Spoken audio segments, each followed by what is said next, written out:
Yo, yo, still nothing. Yo, riser, riser.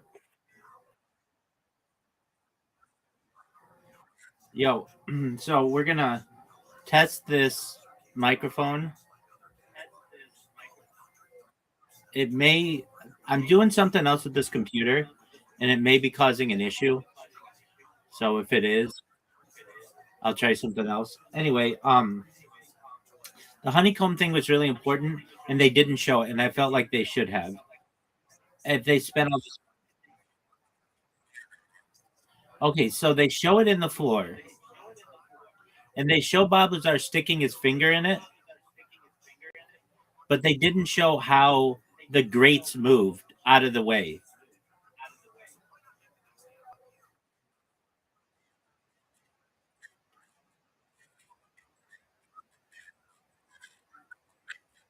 But they didn't say where the grates go. And they didn't show,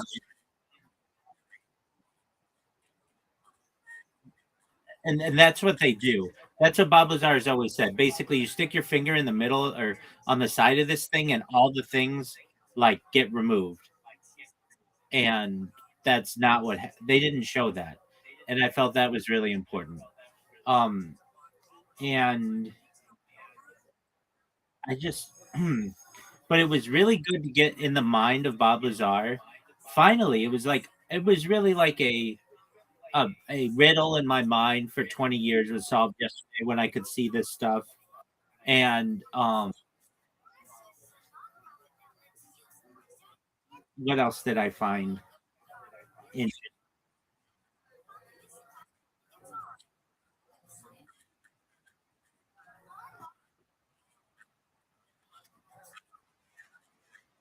yeah, the bunt cakes.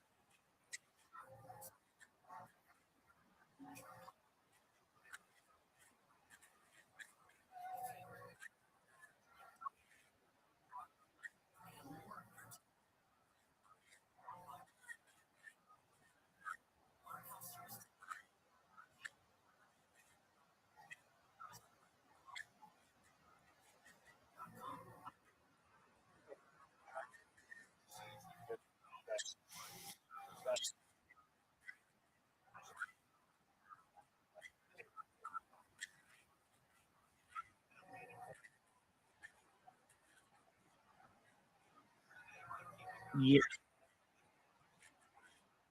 some of them are triangular too. They didn't go into that, but the thing with Michael Strat, we'll see. They'll talk about it. I'm in agreement with you, but there's the aspect of it that it doesn't have to be aerodynamic. Like air resistance doesn't really play a part into it when they're creating their own gravity. Did you just turn on a microwave? Oh, very cool. I thought you had your own gravity system. Um, yeah, very cool. I thought it was very interesting the element 115. So I'd never seen that.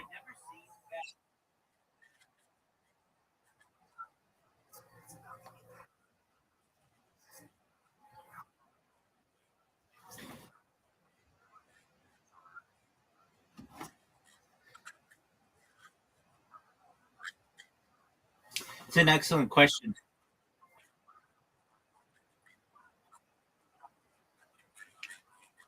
It's an excellent question. I don't have the answer to it. Um, yeah, to me, why isn't this thing super symmetric? Like perfectly symmetric? You would think that they would have this thing be perfectly symmetric, uh, but they didn't. Um, okay, so when you run a facility like that, there are all kinds of maintenance things that occur that it doesn't seem like they were referencing. Like, um, where do you take out the trash? What do they do with the trash that's there? Do they have like a dump truck that comes all the way down there to get the trash? Do they just burn it? Is there like a trash compactor or like an incinerator? They don't talk about that. They don't talk about the bathrooms.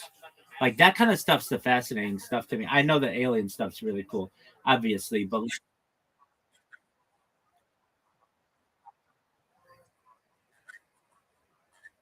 ex- excellent. Oh yeah, but it's a dry lake bed. It's not. It has no water. Um, how do you get like they say there's a cafeteria there? They don't talk about like eating there though. They don't talk about the food that's there. But you know what's interesting? You know whose parent provided the food that's there allegedly?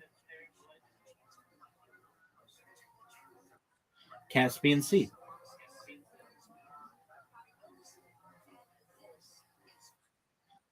His dad worked for a government contractor that would provide the food at Area 51.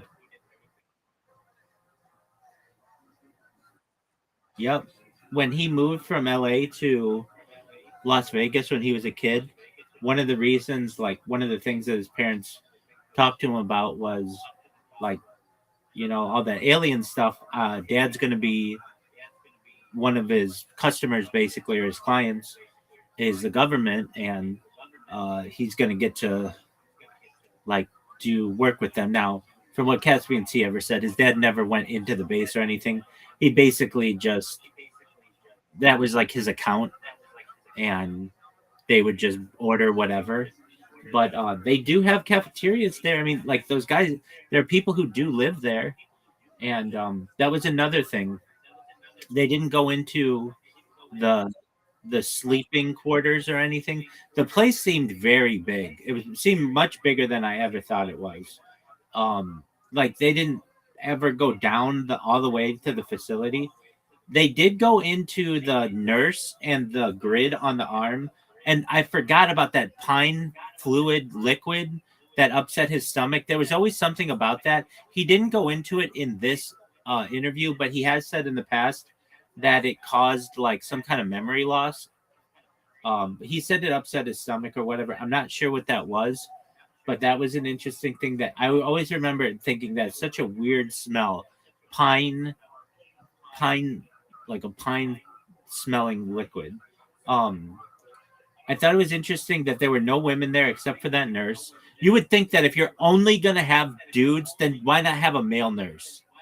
But things were a little different in the late 80s, I guess.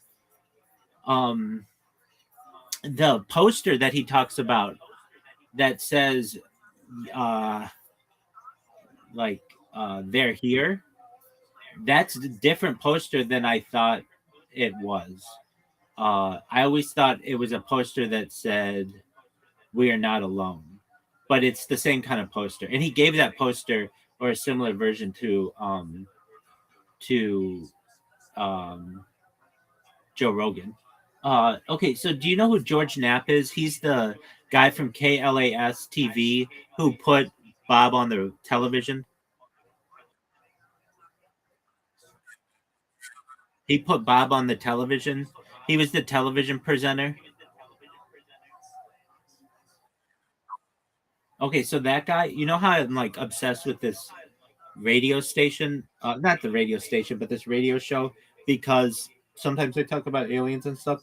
Well, George Knapp, the last 2 weeks of every month, hosts the radio program. So he still has like a connection, and his stories are always he's like the best host. He's so good. They're not always alien stuff. A lot of times they're like mafia or gambling or just like just really interesting stories. Anyway, so he has since retired from KLAS, but he's like of the 20th century, he might be the best investigative journalist or a top 5 investigative journalist in American history, and like very few people know who he is outside of Southern California and Southern Nevada or Nevada in general. But um, he's fast. Uh, okay, what else did I find interesting? It was just really great to see what life was like through Bob's mind. I can tell you that like the craft is much bigger. I do critique though they didn't show blueprints. They didn't show maps very well. I would have. I would have been like, this is where Las Vegas is. this is where Area 51 is, and 15 miles south is S4.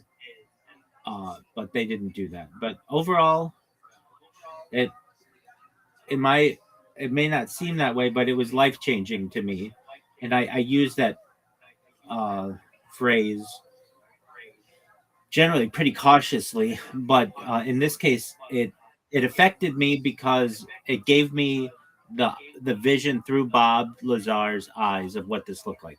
Now, are you ready to see someone else's opinion on S4 and all the more secret shit?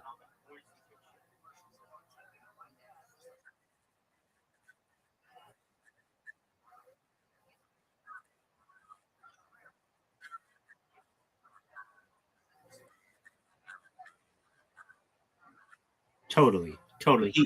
He seems really happy, and that's all you could want for someone like that. He's not haunted by this. He doesn't, I think, feel threatened anymore.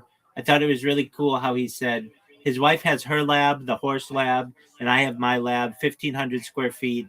I can run my experiments. It seems like he's happy, doesn't it? Yeah.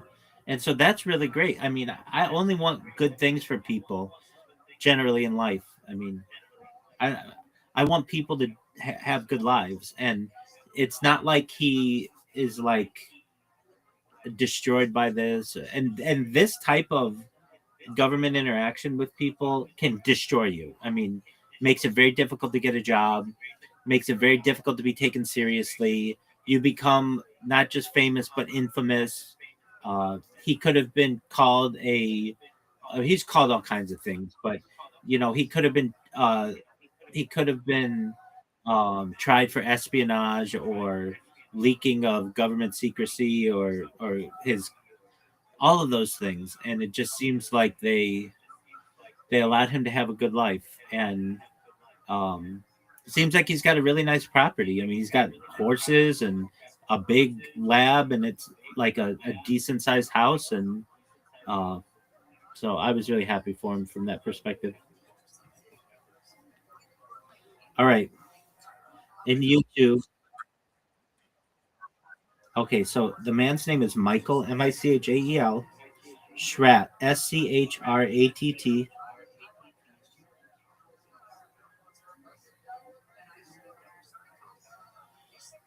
and this is an old lecture.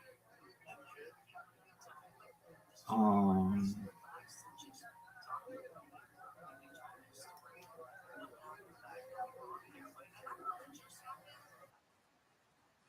yeah, it's 30 minutes.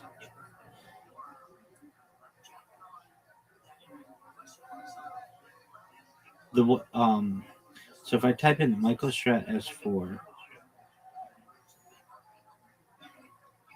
uh, it doesn't come up right away. So just give me a second to.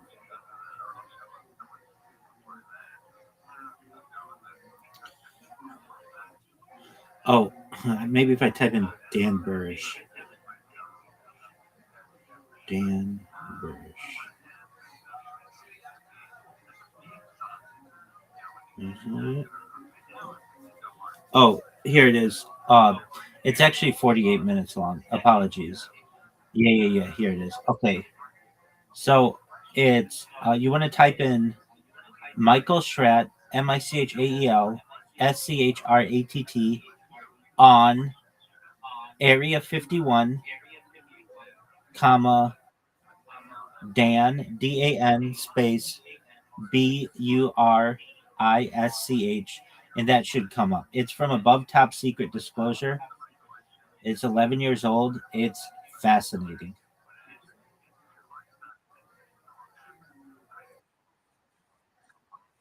Yes, sir. That's an alien. Oh, wow. Interesting.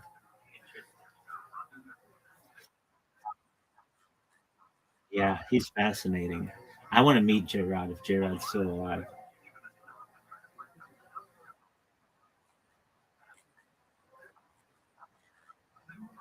revivify that motherfucker.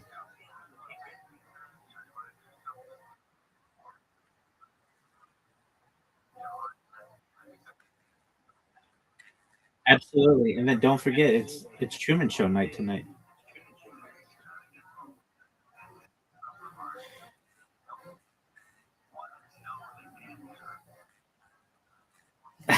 You're so cute. Yeah, you're 100% right. So the other articles I wrote on Zeta Reticuli in scientific and cultural context, externally corrected evolution, a meta-conceptual framework in the philosophy of biology, and then also the potential cosmic origin of life, natural radiopanspermia, and directed panspermia. And then I also wrote on Project Looking Glass. In a moment, my man. In a moment. Let's see here. Riser. Yes, sir. All right. So let me just say this. This is 11 years old, and they haven't had the opportunity to interview Bob Lazar. So it may not be 100% right, but if what Bob Lazar is saying is true and this is true, this is fascinating.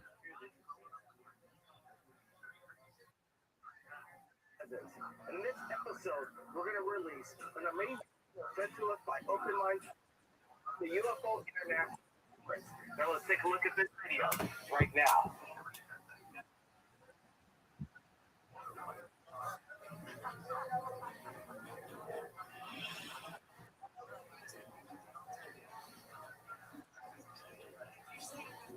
Please help me welcome.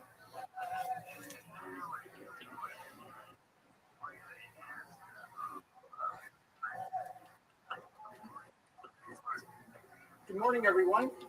First of all, I want to thank Open Minds for giving me the opportunity to join all of you today. And what I'd like to do for you this morning is give you a brief overview of Project Aquarius, to give you some specific details regarding the interaction that Dr. Dan Burrish had with an extraterrestrial called J-Rod. And we've got some very quick announcements before we begin here. Number one, the information, drawings, and illustrations highlighted in this presentation originated from directly the testimony and direction of Dr. Dan Burrish. So in other words, I didn't make this up. This comes directly from Dr. Dan Burrish. He will be available after this presentation to address all your questions. And number two is a disclaimer. The drawings and computer-generated forensic composite illustrations shown in this presentation do not conform 100% to Dr. Dan and Marcy's testimony or descriptions, and should be considered strictly as a visual aid, specifically designed to give the general public an overall idea of what the S4 facility looked like. So, in other words, I didn't get this 100% correct. There are some minor errors here and there in the renderings, but it's definitely sufficient to give all of us here today a good understanding and visual aid regarding what the. So this is a breakdown of what we'll be talking about today. I'll give you a background of Dr. Dan Burrish. We'll be discussing level 4-1. We'll be talking about walking the line. We'll describe what that actually means, what it pertains to. I'm going to give you a virtual blueprint floor by floor walkthrough of the 9 hangar bays all the way through the facility. We'll consider the extraterrestrial and alien craft because there is a difference. We'll talk about the Roswell craft. We'll talk about the propulsion research laboratory at S4. We'll consider the catwalk, the files department, and the cafeteria. For level 4-2, we'll consider Project Sidekick, the weapons research and development, Alice in Wonderland Rabbit, this is a good historical note, Looking Glass Device, Stargates, ERBs, or Einstein-Rosen bridges, the Doctrine of Convergent Timeline Paradox. Dropping down to level 4-3, we'll consider the MJ12 residential suites, the boardroom, the culture department, and analysis department.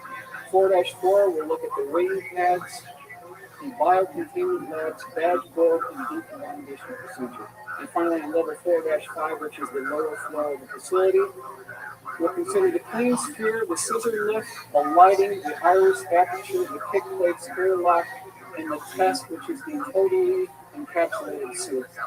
So that's the layout of what we'll be talking about today. Who is Dan Bush? He was the youngest person ever to be elected into the Los Angeles Microscopical Society. And in 1985, he received his bachelor's degree in biological science. And in 1986, a bachelor's degree in psychology. In 1987, Dan explored the feasibility of becoming a priest here at St. Patrick's School of Theology. However, that didn't quite work out, so we actually had to bypass that. Now, in 1989, it was Dr. Edward Teller who arranged for Dan to take classes at the University of New York, Stony Brook, and he earned his PhD there. So I asked this question to all of you. Where have we seen this gentleman before, Dr. Edward Teller? Where have we seen him come up in the stories of these type of craft and vehicles before?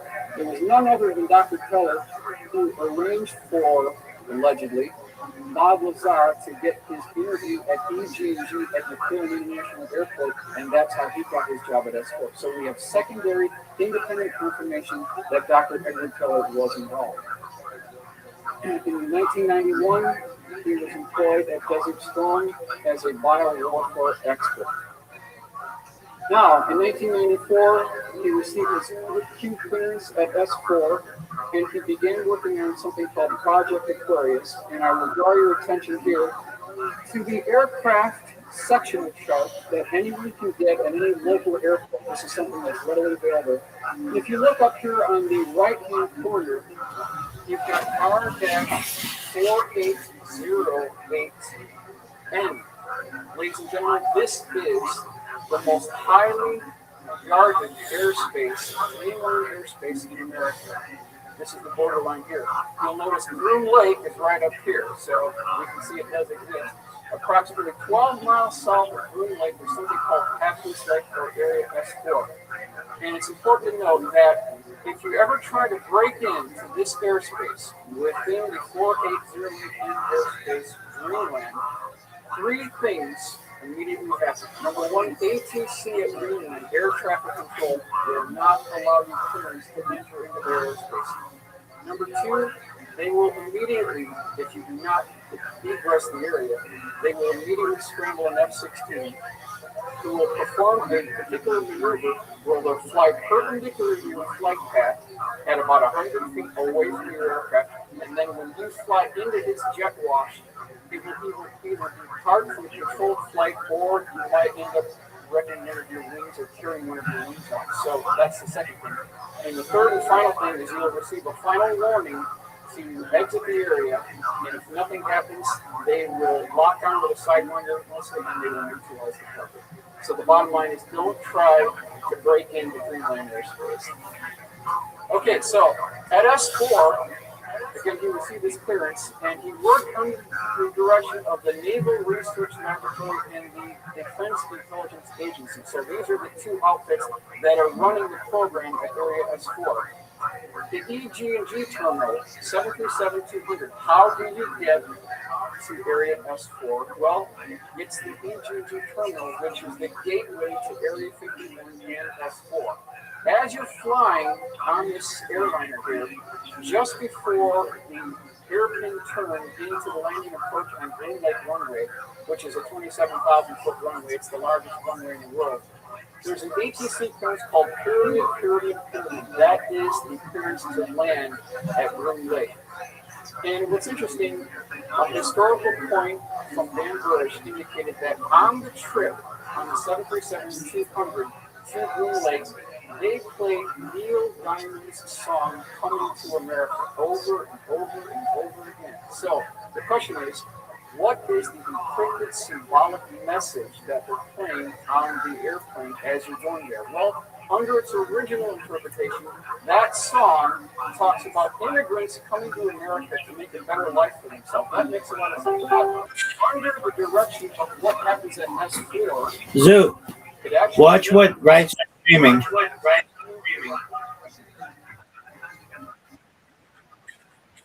Okay, well,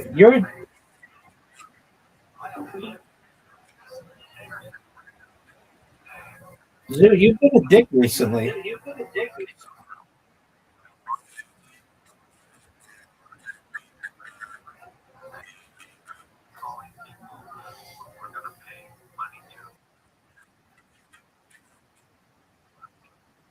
watching about Area S4.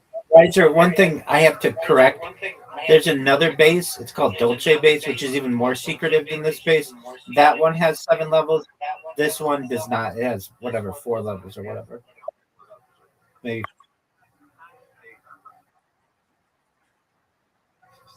We're happy about that, Zoo.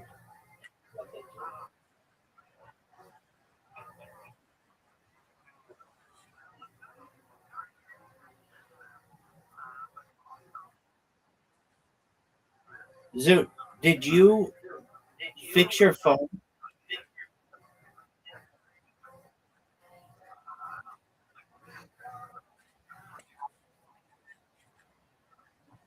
Dude, I don't want you to fuck around with me. Just get your phone fixed. Don't go to Melbourne. Don't fucking get any more prostitutes. Don't smoke hookah. Just fix your phone. Okay, cool. We're watching what Riser's doing right now, so watch it. That's cool. Let's confirm Denver as the correct interpretation. Now, when you land at Groom Lake, how do you get to S4? It's 12 miles away. There's 3 ways. You can take Air Force Plus. That's number 1. Number 2, a U.S. Army Black Hawk helicopter. The third and final option is a Russian Mi-24 Hind-V helicopter gunship. So those are the 3 options that you take to get to S4. Now we're flying. We just landed. We're at the helicopter landing pad. We're now going to enter the facility for a virtual walkthrough. And you'll notice that there are some very interesting lines here on the tarmac. We have 2 parallel red lines, okay? And then there are 2 parallel blue lines. This is called walking the line. And you are told, according to Dan Burrish, and this is a very oppressive society, it's not a user-friendly area. It's not something that is a nice place to be at, because there's black guards with guns, and it's an oppressive society. You are told to follow the blue lines and do not breach the boundaries of the red lines, because if you do, ladies and gentlemen, they will shoot you. That's the level of security that we're talking about here. Now, we're entering the facilities, and you'll see this swinging door to enter the facility. It turns out that that is actually incorrect, so we've made the correction. The actual door to get into the S4 facility is none other than a double sliding glass door with an indented receptacle, which is circular. You turn that to the right, and that's how you get into the facility. Very similar to what you would see on your patio door. Now we've got the layout. We start at the top, it's 4-1. Second floor is 4-2. We've got 4-3, 4-4, and 4-5. We flip to the AutoCAD render to give you an idea of what that facility looks like. Keep in mind that anything below 4-1 is all underground. Now, Area S4, 4-1. This is the blueprint that I was able to put together under the direction of Dr. Dan Burr. And the first thing that happens when you walk into this facility, you enter that door, what you see is this long hallway here. Very long hallway. It has the same type line configuration or stripes on the floor. To the left, you see a red line. You cannot go to the left. On the right, there's a blue line. You can get access to that. So we're walking up here. The first room to the left, ladies and gentlemen, is actually the avionics lab. Just beyond that is the propulsion systems lab. Over here, we have a files department, and we have something called the briefing room. This is a very important room, the briefing room. Why? Because there's something called key tucks or these tapes, and we have something called blue screen ring DTIC binders, which is Defense Technical and Information Center binders. So I just submit, we've all heard this thing about Carl Sagan stating that extraordinary claims require extraordinary evidence. Well, here's where the evidence is. In this facility, they not only have the hardware, but they've got the tissue samples, they've got the motion picture film reels, they've got the high visual audio tapes. It's all here. This is what we're looking for. So, on the far western wall, on the interior of each of the 9-meter bays, there is a 4-1 in red paint circled by a red circle. So that indicates that you are at Area S4, Floor 1. That's the significance there. The first hangar bay, which is right here, this is hangar bay number 1, was none other than Bob Lazar's sport model, or a P-45 sport model. Hangar bay number 2, we believe to be the exact same vehicle, or possibly an ARV, alien reproduction vehicle. Hangar Bay 3, ladies and gentlemen, was the Roswell craft, which was covered by a tarp, and so Dan didn't get to see the entire configuration, but it was the Roswell craft. Next, we have the next hangar, which is number 4, is the T-52 Orion craft. The next Hangar Bay 5 was empty. Hangar Bay 6 contained a man-made F-22 conversion for sort of a dog and pony show of what was in Hangar Bay 3. So it was a man-made version of the Roswell craft. Up here we have, it's believed to be the 1953 crash retrieval in Kingman, Arizona. That was what was in the next hangar, which is 7. Hangar Bay 8 contained a black ice triangle that was nicknamed the Licorice Drop. Ladies and gentlemen, was out here. Up on the left-hand corner, I've got a very crude gymnasium lighting. That's an important thing to remember. When you're in this facility, it's not impeccable lighting on the first floor, so that's why we have that. Moving over to the right, we have the biohazard suppression area. We have the overflow files department, and then we have the communication area. And then you'll look over to the bottom right here, is the meals ready tickets for the cafeteria. And you'll notice here that the different colors indicate the compartmentalization of the people who work on different programs at Area S4. So if you work on Project Sidekick, or if you work on Project Galileo, you sit in the red area. If you work on weapons research, you sit in the black area. As we mentioned, the orange area is Project Looking Glass. So what they're doing is they're quarantining the employees and engineers who work on the different programs so that these things remain secret. Okay, so this is a far look down of the main hallway. As soon as you walk in, you see that red stripe and the blue stripe on the right-hand side. You've got the avionics lab and the propulsion system labs on the immediate left-hand side. Now, right to the left, there is an I Want to Believe poster, confirmed by Dr. Dane Burris. Over to the right, there is a nurse there in a weighing pad. So all this talk about trying to smuggle things out of S4 so that we can prove all this is real, well, it's next to impossible. Why? Because they weigh you in when you get there, and they weigh you in when you get out. And if there's a discrepancy within ounces, it's over. So you have to be very careful here. Now, 4-1, looking down through the catwalk to the left-hand side. This is the first hangar bay, is the 52-foot diameter Bob Lazar sport model. So this is, we're looking down through the catwalk. Over here we have Hangar Bay 2, which again is believed to be the same craft for an alien reproduction vehicle. Hangar Bay 3 is the P-24 Roswell craft. That is the 4-1. We're at Area S4, Level 1. Now, this is interesting. I did not make this statement, but Dr. Dan Burris and even the late geologist Dr. Phil Schneider indicated that the F-22 Raptor, the exterior configuration of the F-22 Raptor, was originating from the original Roswell craft. That's a very bombshell statement to make. But if you take away the vertical stabilizers on the F-22 Raptor, and then you remove the air intakes, and then you do something what Dan Burris told you, is if you drew a spline curve and connected all of the major points or intersecting areas on the Raptor, what we end up with, ladies and gentlemen, is the Roswell craft. So this comes directly from Dan Burris. Is there any way to prove this? Well, take a look at the historical legacy on the origin point of stealth technology. To start up here, there is a defining feature that goes through all these configurations. We've got the F-22 up here.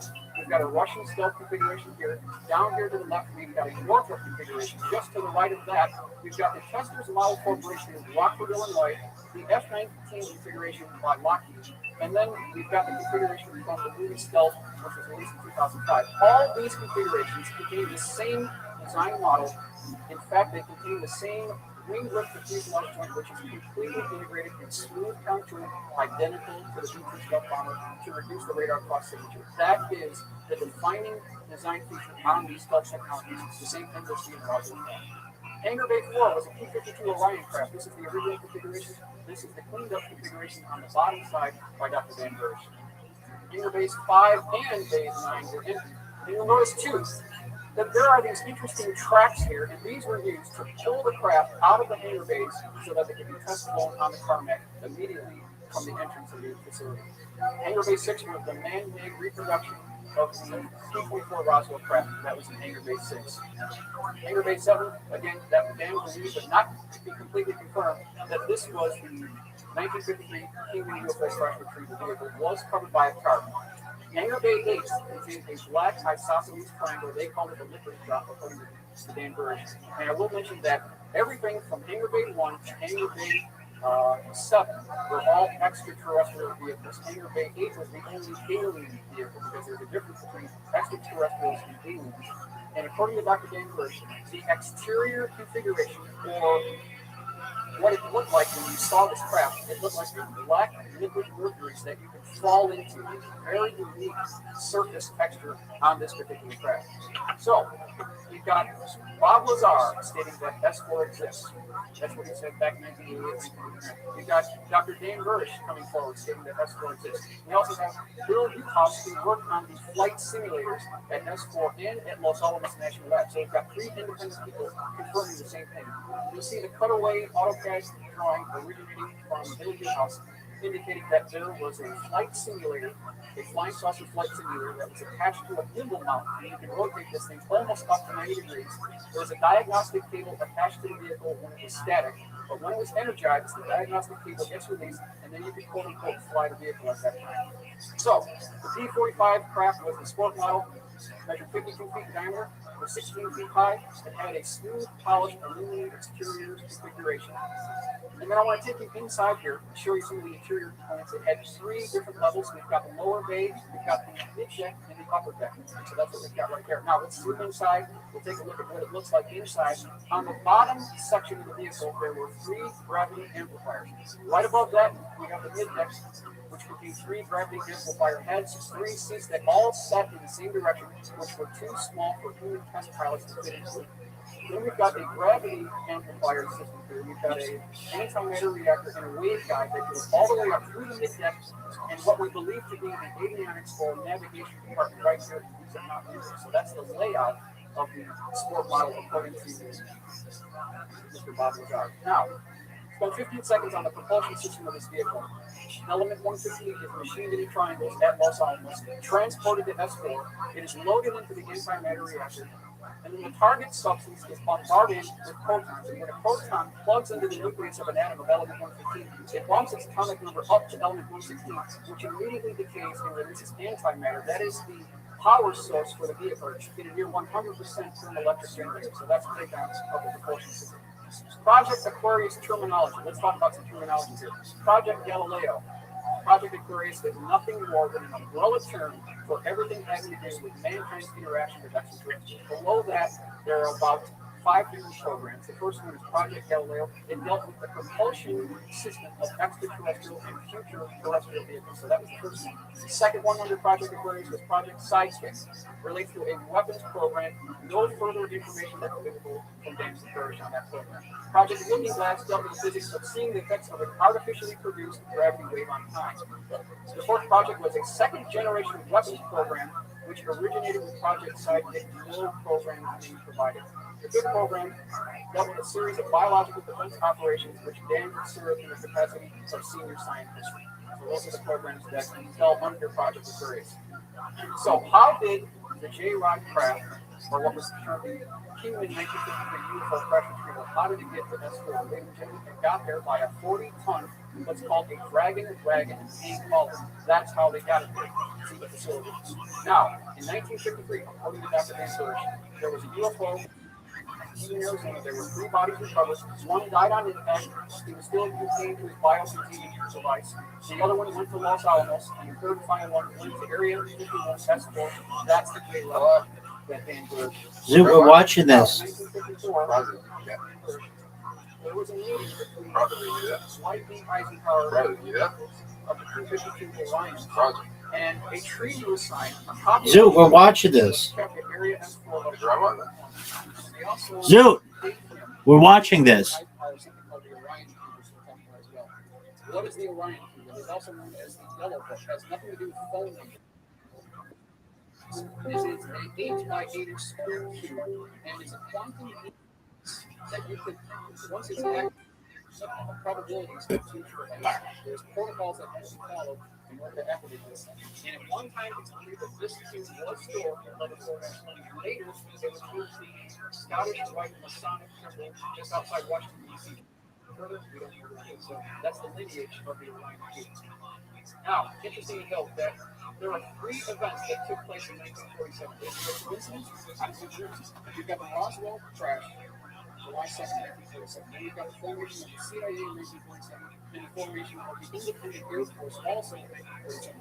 Three events happening at the same time. In 1952, it was the National Security Agency who, according to the CIA, had improper intelligence, so partial logistic control of Project Aquarius was handed over to the quote lead boys on the block because they came after the Central Intelligence Agency. So there was this animosity that continues today between the Central Intelligence Agency and the National Security Agency. Now, moving down to 4-2, we've got the SolidWorks rendering and also the AutoCAD renderings of 4-2. Moving into the facility, the first thing you'll see when you walk into level 4-2 is a 3-foot tall statue of an Alice in Wonderland rabbit. There's a symbolic message that we're giving here. There's a primary looking glass device, and on either side of that primary looking glass device, ladies and gentlemen, there are 2 secondary ERBs or Einstein-Rosen grids. Up on the left, I've got a graphic of what we have termed the galactic positioning distance, because when you access the Stargate at the S4 facility, you don't need to have a galactic positioning code on your arm or flip chip, because all that data is inside the control room. But when you go outside S4, you do need to get this positioning code data so that you know where you're going. Here we've got the jump pads at 4-2, and then down here we've got the project sidekick storage facility. There's also one just below that. To the right, we've got weapons research and development. I've got a blown up view of the looking glass device here. We're going to consider something called the doctrine of convergent timeline paradox. And then we're also going to consider how did the U.S. government get the technology to access naturally occurring stargates throughout the world. It has to do with the Sumerian cinema seals that were discovered in Baghdad years ago. Now, this is a SolidWorks rendering of the looking glass device. And notice that there's this Polaroid or ring-shaped device. And inside this, we have multiple permanent electromagnets. And this is consistent with 6 electromagnetic fields that form above this device. There is a up and down actuating rotating cylinder, so it's a height adjustable rotating cylinder which is attached to a 3-axis gimbal system. That's the general layout of the looking glass device. What does this thing do? Well, it can actually warp the fabric of space-time both forwards and back, and you can actually see the probabilities of future events. That's the primary function. However, there's a secret to the looking glass device, which Dan Hirsch has told us. What you can do is you can flip this device up at 45-degree angle, and if you tune it to a slightly different frequency, it can be used as a stargate. So it actually has a dual purpose. You've got these spires or guide rings just above the looking glass device. These are used to guide the electromagnetic field over the looking glass device. It's something that you can get today. Now, per Dan's comments, there was a 3-foot tall statue of an Alice in Wonderland rabbit. He had a maroon vest, he had golden fringes, and he had black buttons. He was holding a clock. And this is symbolic that you're going down the rabbit hole into a world that's beyond belief. And that's exactly what happens in the looking glass area. So there's a symbolic message. Now, when we talk about time travel and we talk about the doctrine of convergent timeline paradox, in my assessment, there is no better illustration of this concept than the movie Back to the Future 2. And they talk about this in this movie. So, just to illustrate this, for example, on the bottom here, we've got something called the flow of time, representative of the bottom arrow or timeline 1. That's the timeline 1. So, we're moving down this timeline, and everything is fine, everything is great, and then somebody decides to flip on one of these looking glass devices. This is called the looking glass point of observation. That's right here.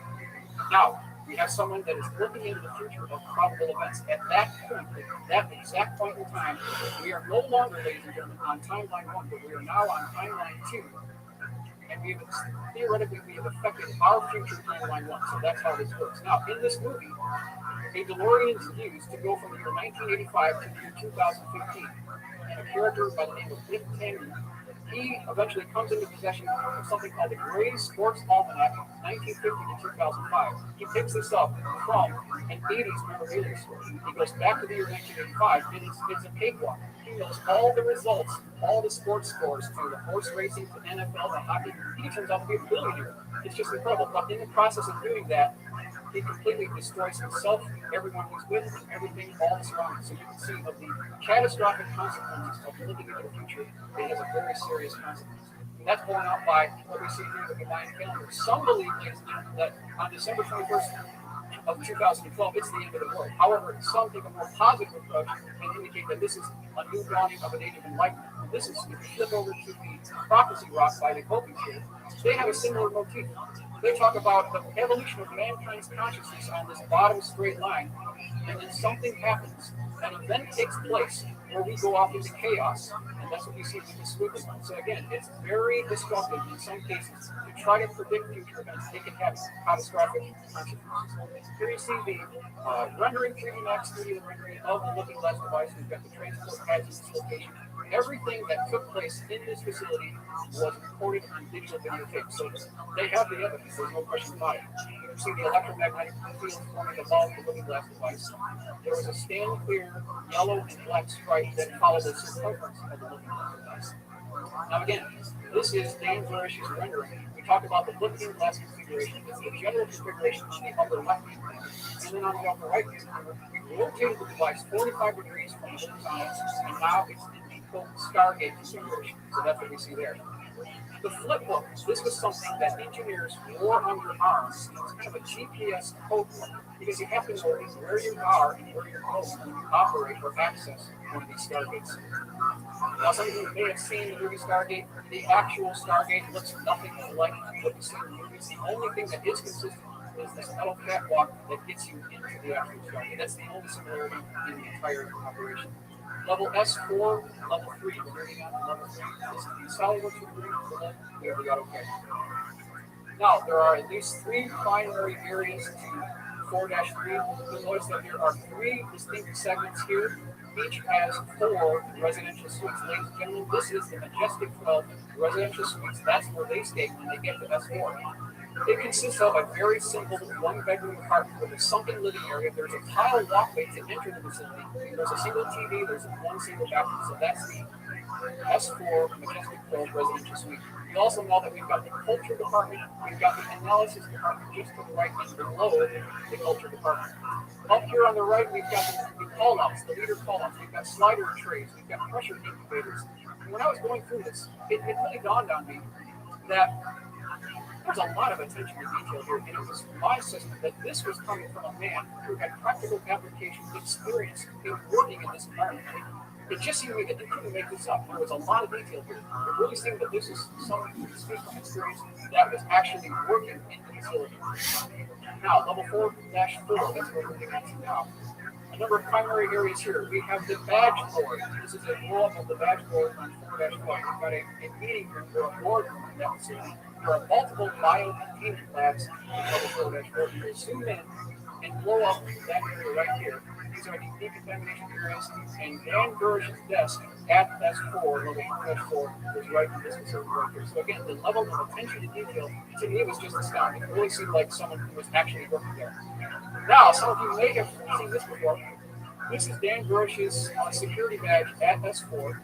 We've got the badge here that's short for Majestic. That was the program that was operated under Truman in 1947. And then we've got these diagonally striped blue and darker blue running along the upper left-hand corner. This is the same configuration that Bob was talking about as well. So again, we've got secondary information confirmation that there was a security badge that actually looked like that. This badge number was H6196MAJ. Level 4-5, very important floor. This is the cleans floor. And you'll notice that there is an iris. This iris can move out for the clean sphere floor. You've got these orange cables going across the clean sphere, and they are to suspend the quote knee-high flights. There was a boardroom on the right side, one boardroom on the left side, and then we've got the actuation of the actual clean sphere floor. So what does this thing actually look like? Before you get into the clean sphere, there's multiple protocols that have to be followed. This is the entire layout of the protocols. The 4-5 gantry vehicle and overview of clean sphere entry protocol. So we've got the totally encapsulated suit that you have to enter. You have to have a positive pressure environment in that suit. And the umbilical cord reports that take place at this stage are integrated into the clean sphere. Now, detailed views. We've got the PINS device, what the Dan Burrish zero. We've got this workplace PINS device, which is the pressure issues needle system. He carried a briefcase with him when he got into the airlock, which gained access to the things here. Down here, I've got the representation of the 42 Dragon Wagon tank hauler. Shows you how they got the craft to the facility, and this is a rendering of the airlock here. This is a layout of what the 4-5 facility looks like. So picture in your mind's eye a large square building, somewhat similar to what we have here, and on all four corners you have this fillet radius, so the corners aren't sharp, but they're blended really nicely. And then on the lower floor, you've got something called a scissor lift. It's the same type of scissor lift you see in manufacturing, construction sites. Just above that, of course, we've got a hydraulic actuated scissor lift. There's a floor with a large circular cutout with something called a plane sphere. And the plane sphere, ladies and gentlemen, is not a sphere. It's like an orange cut in half, so it's strictly a half of a sphere. That's what we're considering here. Here you see the SolidWorks rendering of the plane sphere device and then the scissor lift, almost identical to what you would see at the local airport with these concession trucks that bring this box up to the 747 cargo bays and then bring in wheels. That's the same type of configuration that you can see at the bottom of the 4-5. Here's the rendering of what the plane sphere actually looked like. It was 52 feet across. The plexiglass clear bubble is 2 inches thick. Think about the manufacturing that had to take place to get that there. This incredible level of engineering. Impeccable lighting was located on 4-5, which is different from level 4-1. There were 7 indented windows called Majestic 12 observation gallery windows. They measure 2.5 feet wide, 4.5 feet tall. So there were 7 of those so that you could look down inside the plane sphere as it did nutrition samples from the J-Rod. That's what we see here. Now we've got something called the beehive lights. These beehive lights can actually move along trapeze cables. They can be lowered and raised through a telescopic device, and these were actually designed and built by J-Rods and transport engineers. Just an impeccable level of lighting on 4-5. Why is that needed? Because you don't want any shadows in nutrition samples from extraterrestrial. Here you can see the edge of the 4-5 floor, which is a yellow and black stripe right here, and then also the edge of the plane sphere bubble right here. That's what we're completing demonstration. Now, there's something called kick plates that actually are manually operated, and they seal the gap between the plane sphere edge and the floor of 4-5, the opening. That's what they do. And according to Dan Bush, these were done by hand manually. When they slam these down, there's a big bang that takes place. So it's something that you really stress. Here we see the scissor lift lifting the plane sphere up to the second floor of 4-5. And then you can see again the hydraulically actuated scissor lift. Now, we'll talk about the test or totally closed suit. Similar to what you would see in the Gemini, Mercury, even the Apollo program in 1969. It's a positive pressure suit to keep out biocontaminants. That's actually its job. And when Dan Bush was at 4-5 inside the plane sphere, he was taking upwards of 300 tissue samples from the J-Rod because he suffered from a genetic neuropathy defect. And the overall program was to find a cure for that genetic defect. And one way they did that is to use this pressure-induced needle system that Dr. Dan Bush personally told me was very small. He called it a Saturday night special. And it had a pneumatically actuated hose off the aft end of the hose device. There was a small cartridge that was loaded right inside the shaft here, and you could take the tissue samples that were sent up for the analysis department. So that's how they did that. He also carried a briefing case with him with multiple needles and cartridges that went inside the freezer as well. Now again, remember, the way you nude when you get in and when you drop down to 4-5, that can be again. So there's just no way you're going to sneak anything out of 4-5. This is a very well-done pencil sketch by Mark McCamish, who is again the world's premier aerospace illustrator, showing Dan Bush being seated up in the test seat and then entering the airlock or decontamination chamber for entry into the booster. Now, what in the world does J-Rod mean? I mean, what we've heard this before. In its simplest terms, J-Rod means 15 because J on the computer keyboard is the 10th letter in the English language. The dash or rod is symbolic of the lion glyph that indicated the number 5. So you put those together, you get 15. That's also symbolic because he traveled from 15 light years away to get to Earth. So that's the definition of J-Rod and how he got his name. Now, 2 quotes from Dan Bush. They're very important. He said, "I have never met an alien, but I have met an extraterrestrial. The difference being that an extraterrestrial such as a J-Rod is actually a future human and therefore shares a same human lineage. A true alien, on the other hand, would bear no such human lineage." So that's the difference between an extraterrestrial and an alien. Now, when he was working there, you can see him with a PINS device taking samples from the J-Rod. And he was called K.A. A little bit of description of what he looked like. He measured 3.5 feet tall. He had dark brown appearance, very black inset eyes, a disproportionately large head. He had a small nose, long arms, and no teeth. Interesting to note that the designation for this particular J-Rod was EBP-53AZ2. That stands for Extraterrestrial Biological Entity, 1953, UFO crash retriever, Human, Arizona, number 2. Because remember, the first one died on impact, the other one went to a Y-11 facility at Los Alamos. Now, during one of these tissue sample sessions, remember, you have to follow a certain protocol to approach this J-Rod. You have to raise up your right hand, the J-Rod raises his right hand, and then you take multiple steps together, and then you use the center. During one occasion within the clean sphere, the J-Rod, who was known as Galen, he broke the protocol, rushed Dan, and they had developed a friendship that was not, so this had never happened before. He wasn't under attack, but Dan Burge was startled about what took place. He stepped back and accidentally caught a group of the total encapsulated on the grid structure of the bottom of the floor of 4-5. He tripped over backwards on his oxygen tank, and the J-Rod proceeded to infuse into him a tremendous amount of material having to do with future events. So it's incredible what took place inside the building. This is an illustration by Martin showing the decontamination process within the airlock for entry into the 4-5 facility. Now, again, how did they get this technology to access these naturally occurring stargates? Ladies and gentlemen, they got this from the Sumerian cylinder seals, in some cases from the Baghdad Museum. Now, what you'll do here is you'll take a piece of wet clay and you'll roll that over the clay, the cylinder seal, and you'll end up with this positive relief. Now, according to Dan Burge, what the government figured out how to do is you take a mirror, go right down the center line of one of these lifts, and you get a mirror image, which is nothing more than a blueprint on how you access these naturally occurring stargates. That's how they did it. Now, in 2003, something interesting happened. J-Rod was moved from his position within the Kingsphere 4-5 facility. He was flown to Abydos, Temple, which is down the Nile River. Perhaps some of you have been there, actually. And remember, he has to be in his own positive pressure atmospheric environment or he'll die. So they ended up building a stroller for him. This is Dr. Dan Burge's illustration of what that stroller actually looked like. And recall, too, that they were friends at the time. So Dan Burge was sad that J-Rod could not go home to his family and be with his family. He had a compassion for him. So in this act of compassion, during the accessing by the government of one of these naturally occurring stargates at Abydos Temple, Dan Burge thrust forward that stroller and pushed Kayla into this stargate, sending it home. However, Dan and the stroller device were kicked out. He got into a lot of trouble for this, but it was an act of compassion on Dr. Dan Burge. There's a very interesting piece of nostalgia at the end of the Blue Light Runway, according to Dan Burge.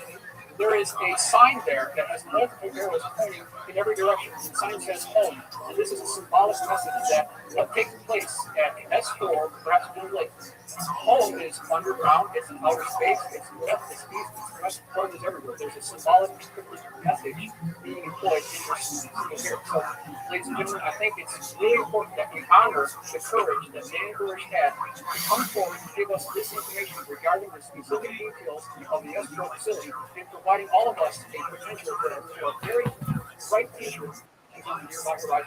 Thank you.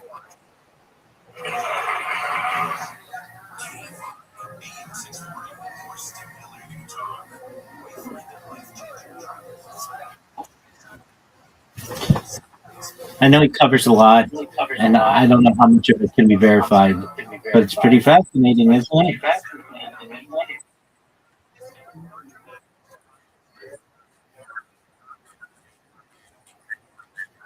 Oh no, he does a ton of interviews. Yeah, he does. Don't if you're looking for an interview of Dan Burge, he's got tons of them.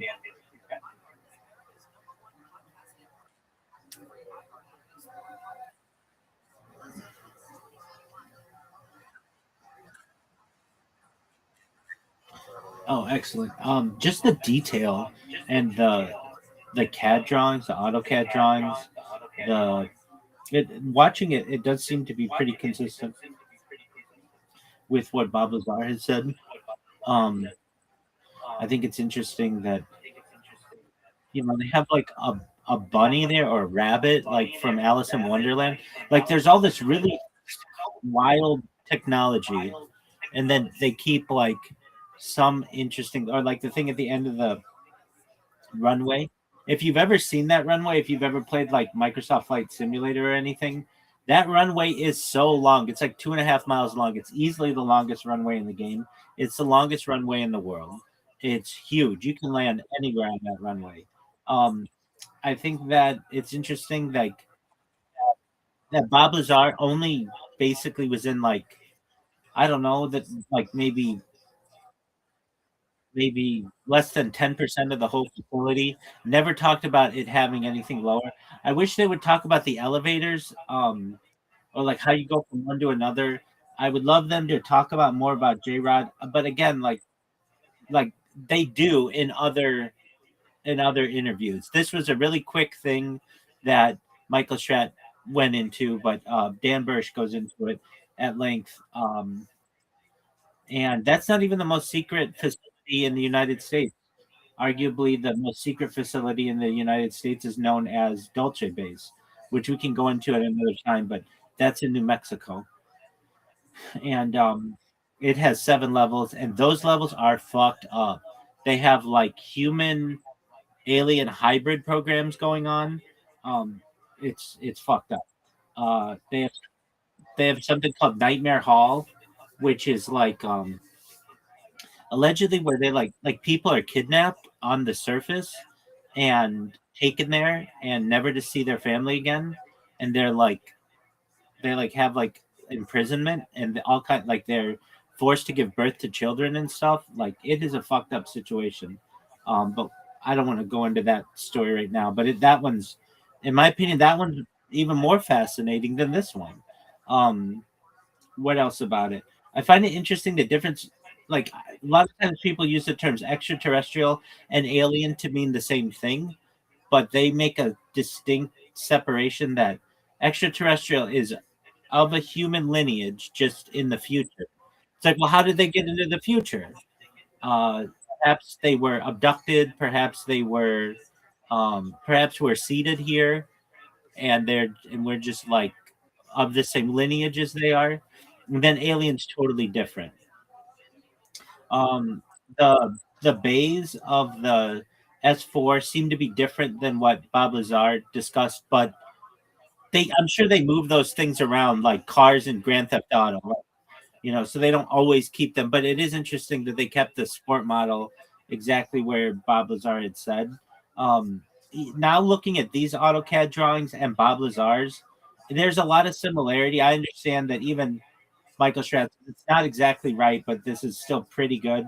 Uh, and it was 15 years ago, and I think it's just incredibly accurate.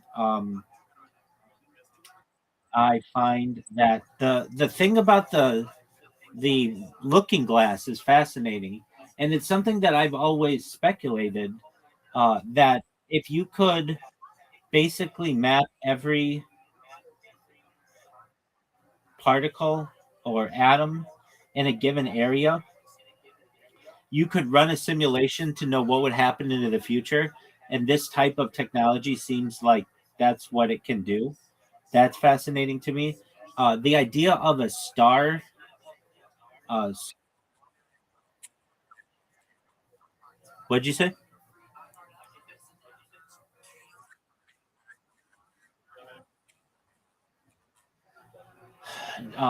It's as much confirmed as Project Sidekick and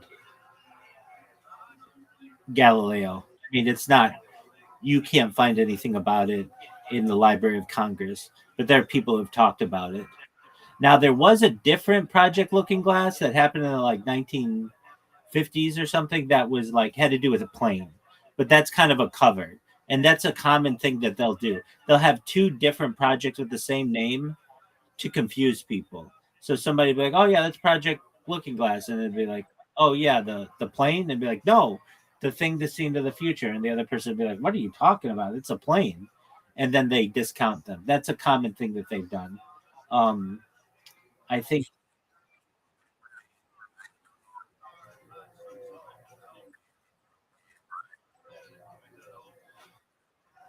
I've heard it confirmed though by a lot of people. with Bob Lazar talking about it, Dan Bursch talking about it, um, and I just think, well, there's also in UFO lore. Have they interacted with it? It seems like Dan Bursch did to some extent. But where we got that technology, now this is separate from Bob Lazar and Dan Bursch, but this goes back to something called Project Project Scorpio. I want to say. Um, so basically, in the 1950s, and I wrote about this too uh, in my article yesterday. Uh, President Eisenhower met at Edwards Air Force Base and Holloman Air Force Base, perhaps. Um, yeah, I think so. Uh, with He met twice with representatives of an alien civilization, and they uh, came to a they came to an agreement. The United States or the people of the world or whatever would get to reverse engineer alien technology in exchange for the alien abduction program to be able to be continued without any type of interference with Earth officials. And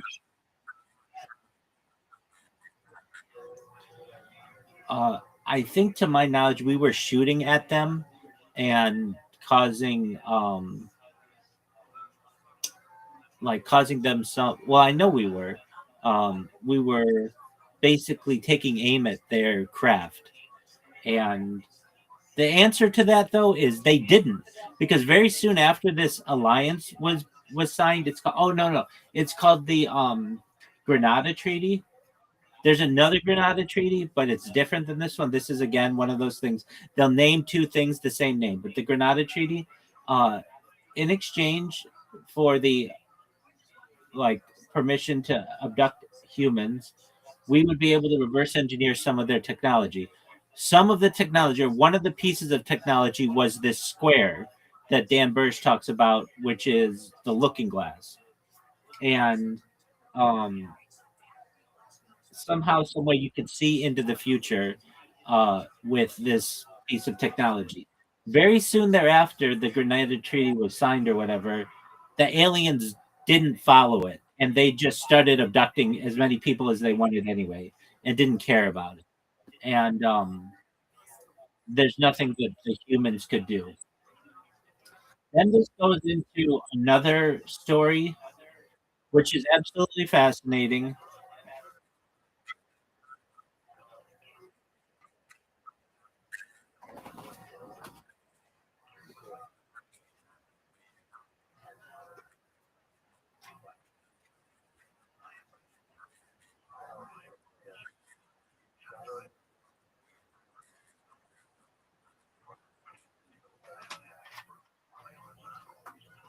Well, they do.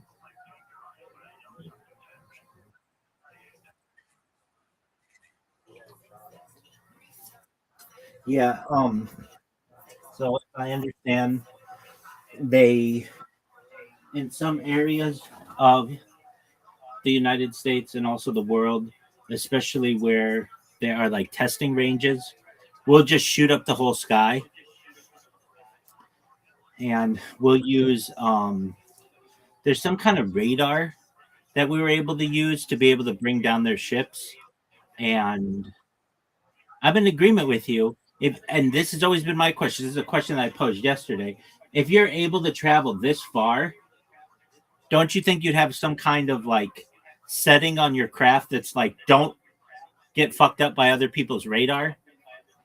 But apparently that, right, I don't have a good answer for that. That's a huge question of mine. That's a huge question of Joe Rogan's. I speak as Joe Rogan's personal spokesperson, and these are questions that we both have that we've never been able to solve. I'm in agreement with you, though. It's like, um, it, yeah,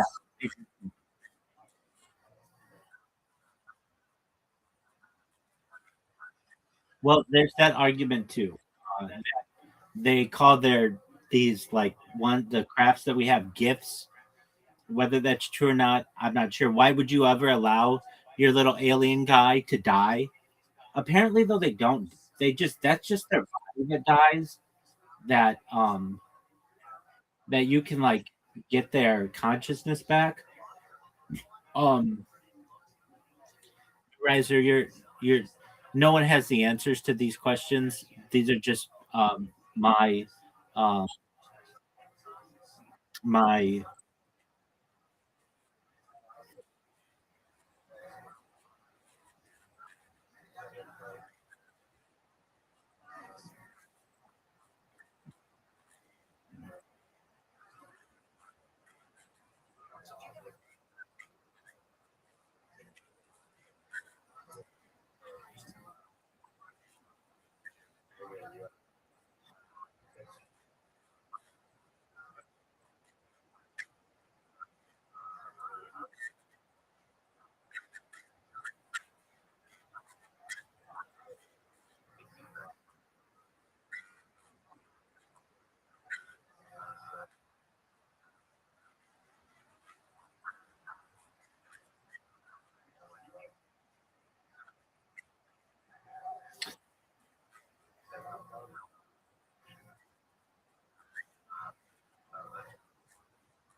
mine.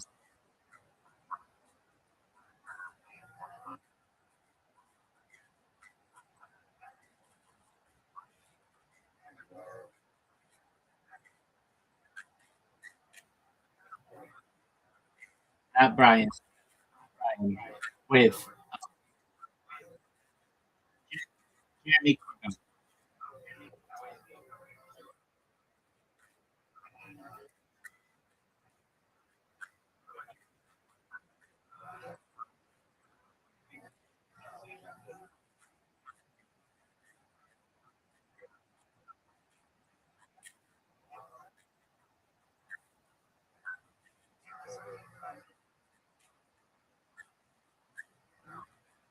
No, they showed in the documentary from yesterday.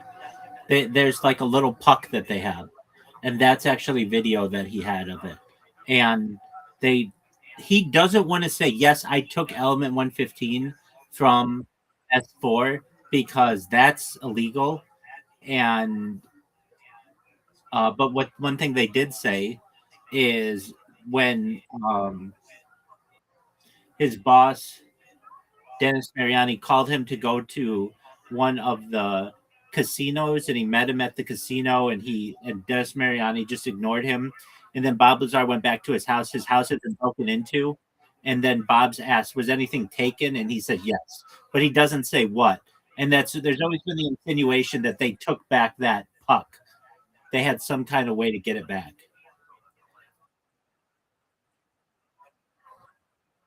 But that they do show that it's just like a puck that kind of looks grayish, copperish, and uh, that's what I know about it. He says that there was like a little crosshairs that he made in it.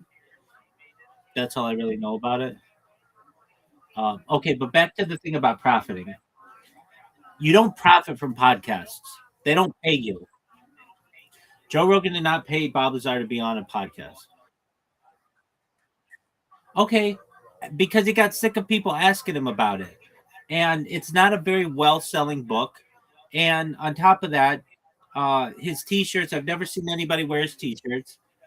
Um, and if anything, he's trying to get people to know about the element. Did he make a little bit of money on it? Yeah, but I don't consider that serious profiting. Who do I consider serious profiting? Jake Paul, Logan Paul, the guys who do that kind of shit, who have podcasts and do all kinds of publicity stunts and that kind of shit. That to me is profiting. Bob Lazar never did any of that. Bob Lazar wasn't paid to go on KLAS television. He just wanted to get his story out there.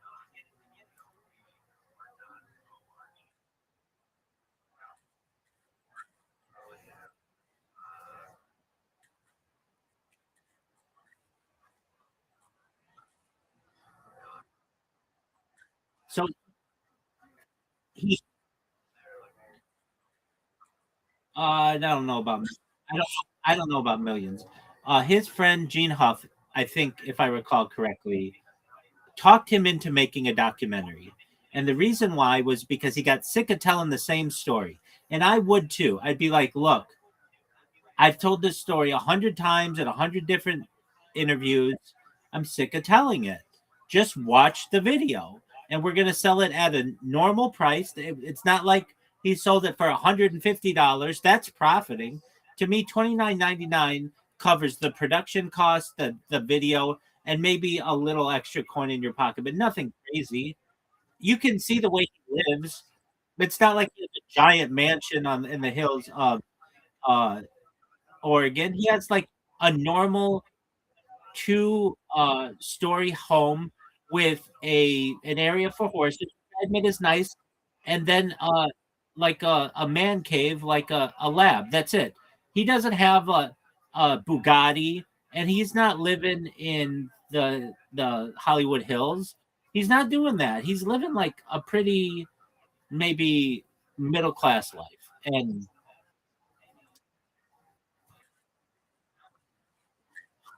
And on top of that, he couldn't get a job for a long time. So how else is he supposed to support himself?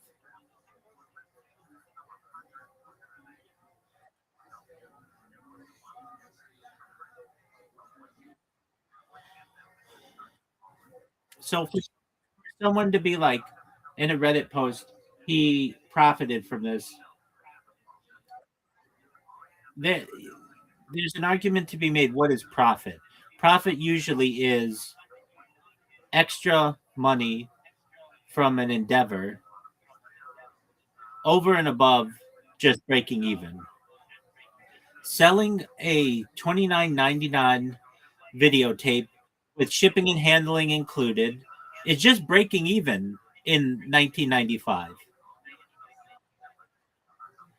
Selling T-shirts that have element,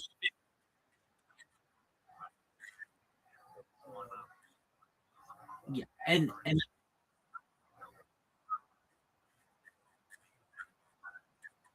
no. There's nothing like that. There never has been. I know that I am a Bob Lazar homer, and I don't agree 100% with everything he's done, but I agree with 95% of what he's done, and probably would have handled it in the same way. And I think he's brave. I think he's an American hero. And what would I have handled differently? The procuring or whatever, pandering charge, that would have been different. Um, I would have, I mean, everything at the base, they weren't asking him to come back or whatever. And I'd want to show my friends as well. Um, the taking of the Element 115, I might have avoided that, but that's 2020 hindsight. Selling T-shirts, I don't think that's a big deal. That's basically just keeping yourself afloat. So there's a question of that as well. Is that really profiting if you are unemployed and you don't have any money and you've got a mortgage payment? Are you really profiting? Not really. You're just keeping yourself afloat. If anything, you're breaking even. So there's an argument that Bob Lazar could make that he said, I didn't profit. I just was able to not go home, not be homeless because of this. But it wasn't profit.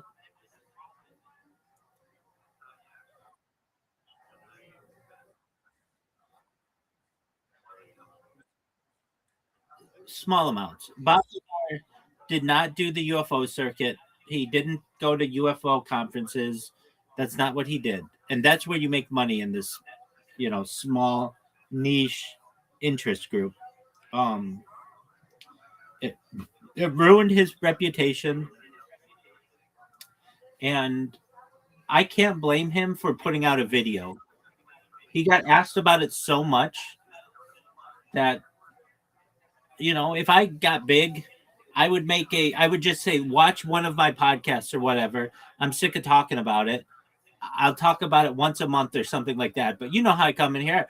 Oh, I stream live 24 hours a day, 7 days. I get sick of that. I get sick of that. Just doing that all day, every day with random individuals who come in here. I do it, but I'm saying if I got big, I'm not going to continue to do that. I'm going to do it one time, have a really good video, If you want to watch it, you can watch it. Now, am I going to charge $29.99 for it? No, but it's a different world. Bob Lazar did not have the opportunity of a YouTube or a Vimeo or a Daily Motion where he could just upload a video and say, "Watch what happened." That wasn't a thing.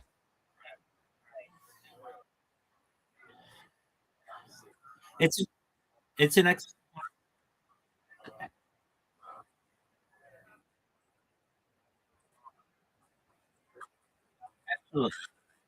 absolutely,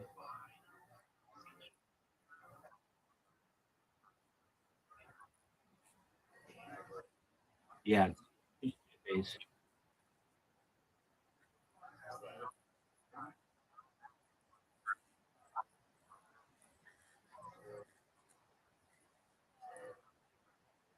yeah. That's different.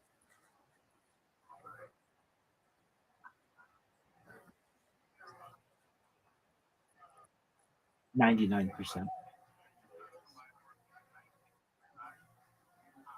Yeah. I think it was already done in like 1920 in the Soviet Union, and there was something about it, like um, if I recall, the female chimps do not like to be mated or something like that, uh, and so that caused some issues. But there, um, let me just look up the information on it because then again, the China in the 1960s, like basically, if we're talking about this that long ago, there's a high likelihood somebody has tried it.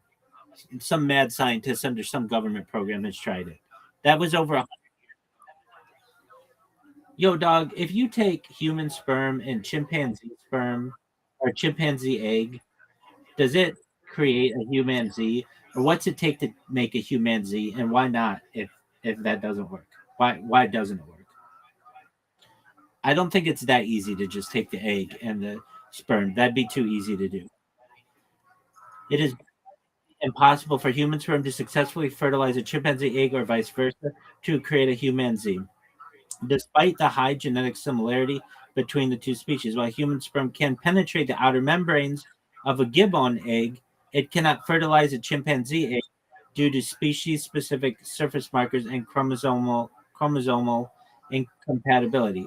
The primary barriers preventing the hybridization include chromosome mismatch. Humans have 23 pairs of chromosomes, 46 total, while chimpanzees have 24 pairs. That makes me wonder if a Down syndrome person might be able to. This difference prevents proper chromosome pairing during cell divisions, leading to aneuploidity and non-viable embryos. Genetic divergence, yada yada yada. Okay. Post-zygotic failure. Okay. If even if fertilization occurred, the resulting zygote would likely fail the implant. That doesn't mean it would.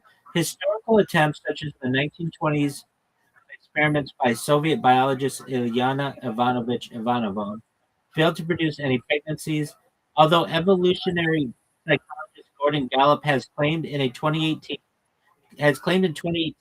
that a humanzee was conceived in the 1920s and destroyed. No scientific evidence supports this, and the only famous case, Oliver the humanzee, was confirmed via DNA testing to be a chimpanzee with 48 chromosomes, not a hybrid. Okay, so do I think that this has been done? Yeah, I do. It just takes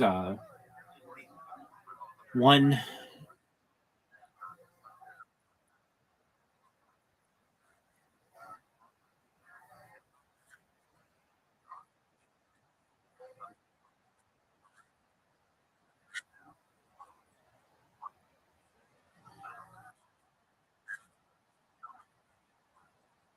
lions and tigers.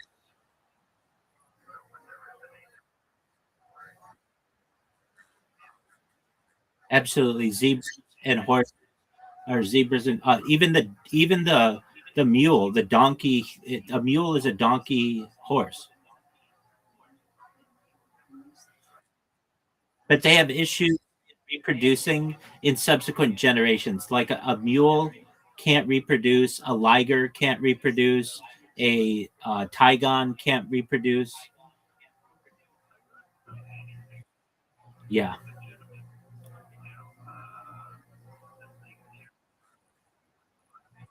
And so let's look them up. There's a chart I've seen.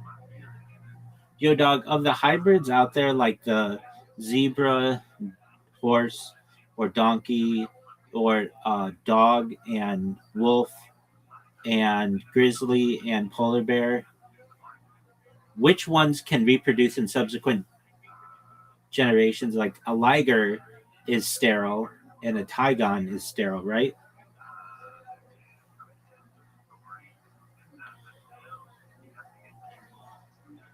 Most mammal hybrids are sterile, but several key exceptions exist that can reproduce and form subsequent generations. Uh, Okay, while male hybrids in mammals are typically sterile due to Haldane's rule, female ligers and tigons are often fertile and can mate with lions, tigers, or other hybrids to produce. Hold on, there's something like this. Something though gets fucked up. To produce second generation offspring like ligers, tigons, and tilligers. Unlike the classic mule, horse, donkey cross, or hinny, which are almost invariably sterile due to mismatched chromosomes, 63 total. Fertile feline hybrids can pass on genes through back crossing, a process known as introgression. Several other hybrid animals are fully fertile and can establish stable populations. Coy wolves, coyote wolf hybrids are fertile and have formed stable, evolving lineages across North America. Coy dogs, coyote dog hybrids can be fertile with both sexes capable of breeding successfully up to the fourth generation. So that's the thing. Like sometimes the later generations get fucked up. Grizzly polar bear hybrids, growler or pizzly bears, are fertile and increasingly common in the wild as climate change brings the species into contact. Wolfins, false killer whale, dolphin hybrids have shown partial fertility in captivity. In contrast, mules and hinnies are almost always sterile because horses and donkeys have different chromosomes. Similarly, while male ligers and tigons are sterile, okay, so there are some ligers and tigons that are sterile. The ability of females to reproduce makes the liger lineage unique among big cat hybrids. But there's something different about that. I'm not talking about a liger reproducing with a tiger. I'm talking about ligers and ligers and ligers and ligers and ligers, like creating a new kind of species. So hold on a second. Can ligers reproduce with ligers? And can tigons reproduce with tigons for multiple generations? This I thought was not possible. No, a liger cannot reproduce with another liger, and a tigon, often misspelled as tigon, cannot reproduce with another tigon to produce multiple generations. All male ligers and tigons are sterile, meaning they cannot produce viable sperm, which makes a liger or a tigon pairing biologically impossible. So that's what I thought. That's what I was referencing earlier. While female ligers and tigons are fertile, they cannot breed with each other because the male counterpart in either pairing is infertile. Instead, fertile females must breed with a purebred male lion or tiger to produce second generation hybrids. Uh, okay, so um, mammal hybrid Wikipedia chart. So there's a chart I've seen. It's really interesting. List of genetic hybrids. These are just ones that we know. So there's a zonkey, a zebra donkey hybrid, and a domestic canary goldfinch hybrid. So a chordate is a type of um, black tipped shark, and in Australia, there are a bunch of different fish. I'm not going into all of them. Amphibians, there is a tiger salamander and a California tiger salamander and a barred tiger salamander. Reptiles, a hybrid between there are like a yellow ball python and a wuma python.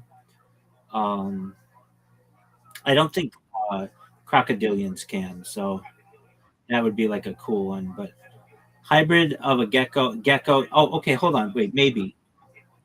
Oh, a Cuban crocodile and American crocodile, but that's different. than like an alligator and a crocodile.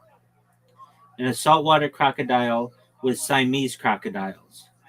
So that's a little different, which is still cool. Um, Different kinds of sea turtles can do it. Um, okay, mammals. Um, Horses can breed with a different kind of horse. It's called Kowalski's horse to produce fertile hybrids. Mule is a cross of female horse and male donkey. A hinny is a cross between a female donkey and a male horse. Mules and hinnies are examples of reciprocal hybrids. Kunga is a cross between a donkey and a Syrian wild ass.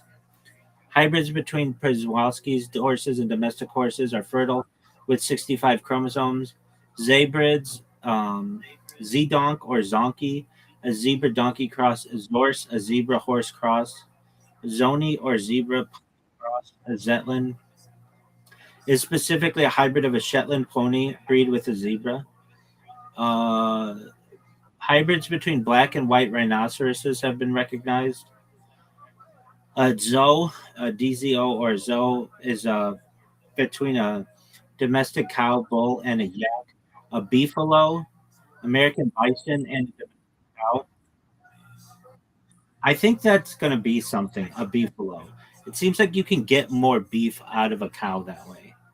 Zubron, a hybrid between a Wislet, a European bison, and a domestic cow. A Yakalo, a hybrid between a bison and a yak. Fertile hybrids between bongos have been seen in captivity. Some types of antelope and gazelle. African buffalo and African forest buffalo.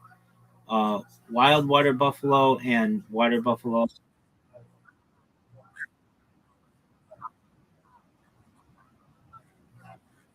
No, but that has been experimented on. There have been leaked pictures of it, of basically growing human organs in other types of species. I've a human seen a human ear on a mouse. Um, I've seen, but the big one, like people already are taking pig organs in and using them in their bodies. That's a thing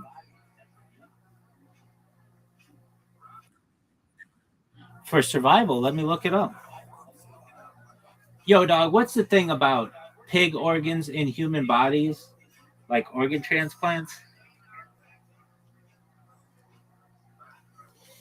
The science between human organ transplants. Pig to human organ transplants, known as xenotransplantation, are a groundbreaking solution to the severe global shortage of donor organs, where genetically modified pig organs are implanted into humans to to replace failing ones. The U.S. FDA has approved the first clinical trial in 2025 to test this procedure on 6 patients, marking a historic shift from experimental surgeries to standardized safety testing. Pigs were chosen over primates as the ideal donor species because their organs are similar in size and function to human organs. They reproduce rapidly in large litters, and they are less likely to transmit deadly viruses to humans.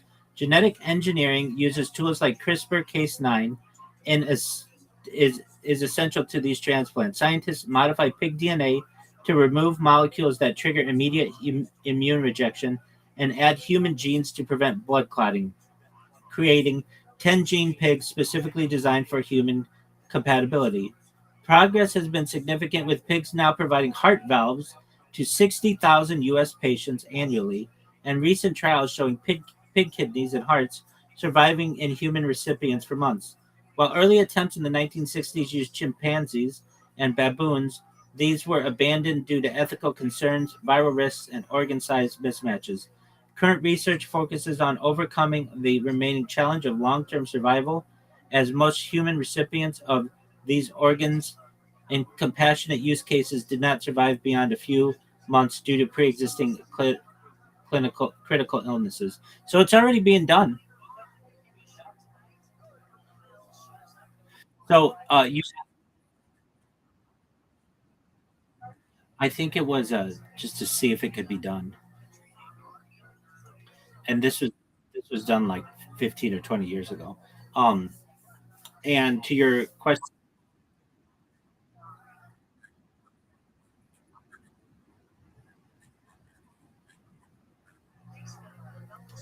uh, yeah, there's that phrase from Jurassic Park. Scientists didn't contemplate whether the, if they could, but whether should they or something like that. Let me get that exact quote. It's by Jeff Goldblum. Yo, dog, what's that quote from Jurassic Park? Scientists didn't evaluate whether it should be done, but only if it could be done, or something like that.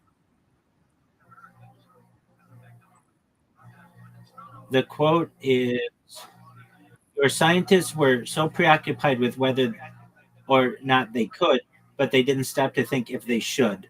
That's what it is. Um, so, in terms of the organ thing, I think lab grown organs are going to become more available to people. So, we might not need to use pigs. And the idea of the humanzee and the chimpanzee, or the humanzee period, just a human chimpanzee hybrid, uh, I think probably just takes some gene editing to be able to be done correctly. And I, if you learn about Dolce base, that's where they do this kind of stuff. And I think there's like a 99% chance that this has been done successfully somewhere, especially if they were working on it 100 years ago. We know that China is doing it 60 years ago or working on it. And there are developments in the industry within the last 20 years.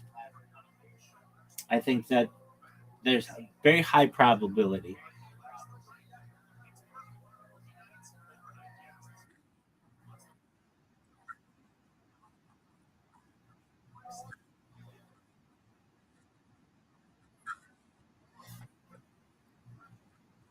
Absolutely. Great question. So, no, I'm not spoiling it at all. So,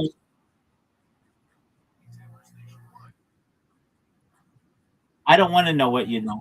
I don't want to know what you know because I don't want to confirm anything. I want you to just be able to. Okay, I mean, tell me what you want.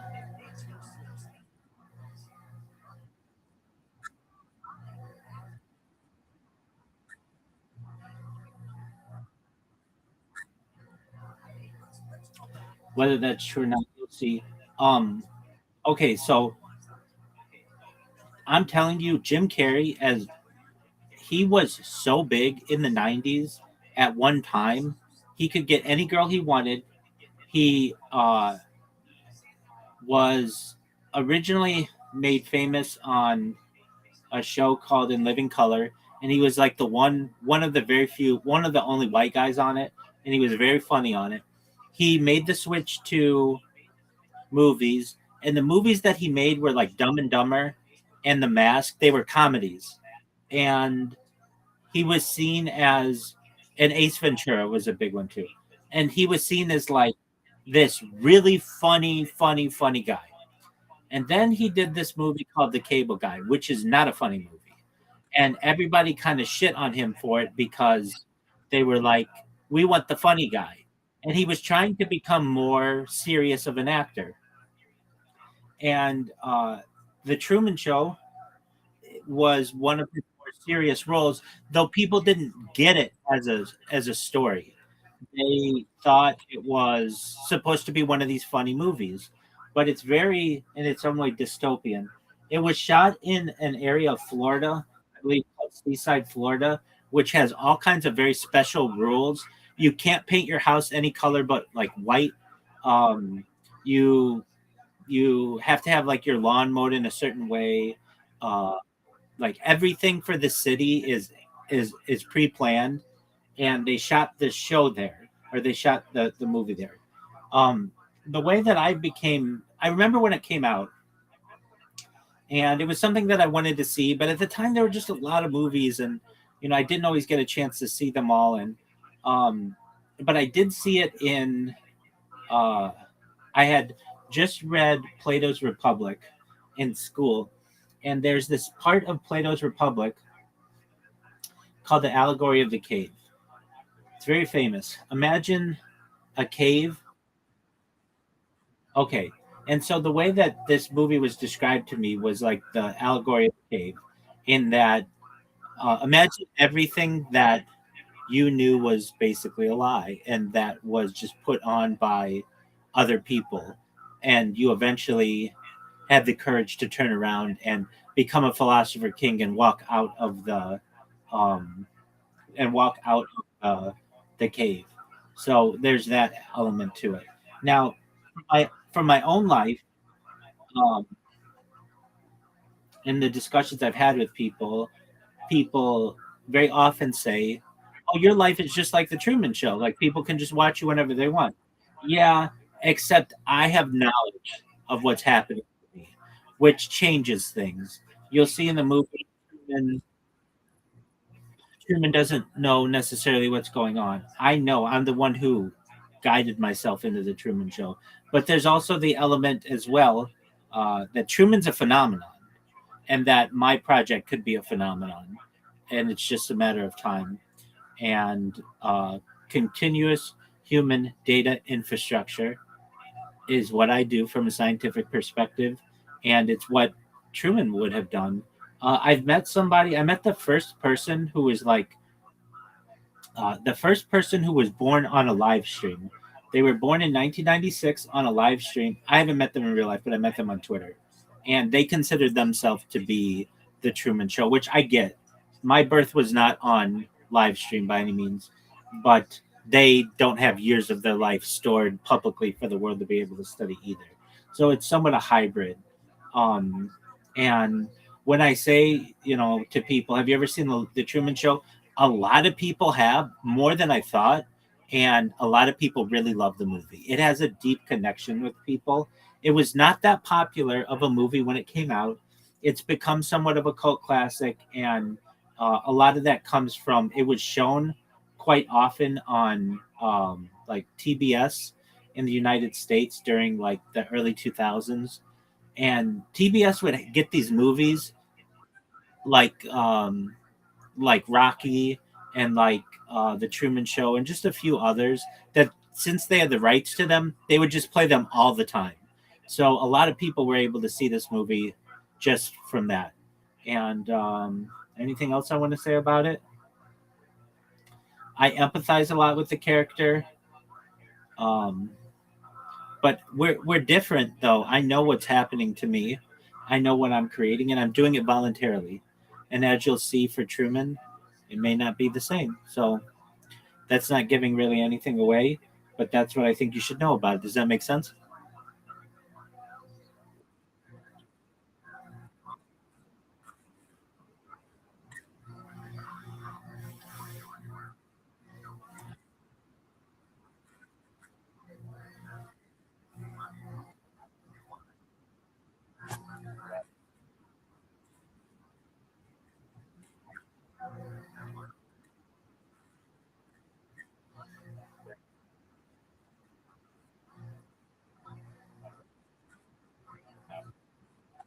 Yeah.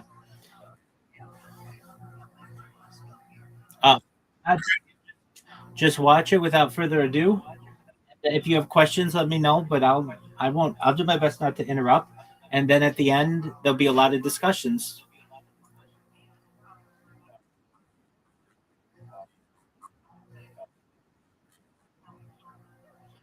Yes, sir.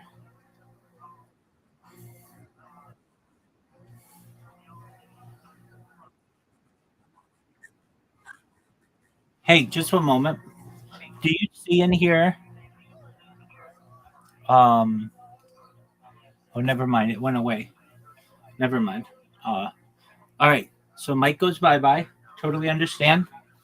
I'm ready when you are. Start it up. Oh, one last thing, if you can hear me. Um, Many people think Jim Carrey should have won an Oscar for this, and I think that he very well could have.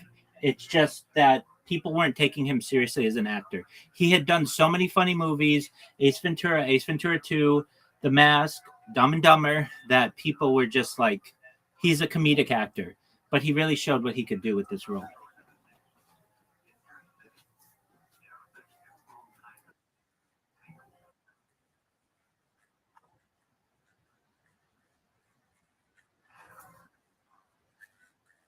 That was later on, though. That was later on, though. That was like 10 years later. Yes, Eternal, whatever of a spotless mind or whatever. Eternal Sunshine, spotless mind.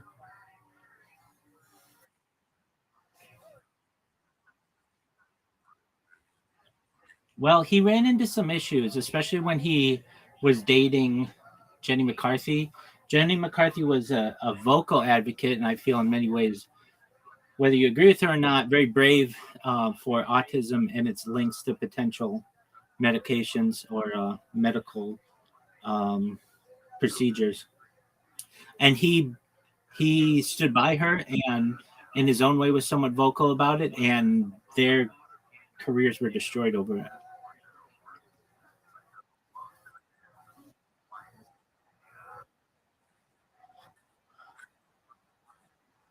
He in many ways agreed with his girlfriend. What his girlfriend Jenny McCarthy, she had a child with autism, and she's linked a lot of the things to Mercury in certain things that start with a V. I don't want to say them, and he didn't necessarily. He wasn't as outspoken, but he stood by her, and um, then was seen as a loon and all these other things, and he also got on like I want to say it was Jimmy Kimmel, and he talked about aliens or something, or no, he talked about like the Illuminati or something, and people,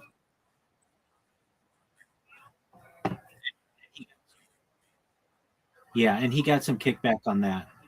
And then most recently, he either people say he was cloned or there's just a version. I don't know. He has a lot of injections in his face or something, but he doesn't look the way that people expect him to look. Um, you saw that, right?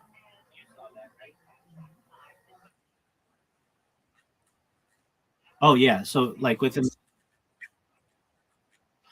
the last month, people said that he was killed off and replaced with a clone. They said that maybe it was just bad plastic surgery. Um, I don't know. I don't know the answer.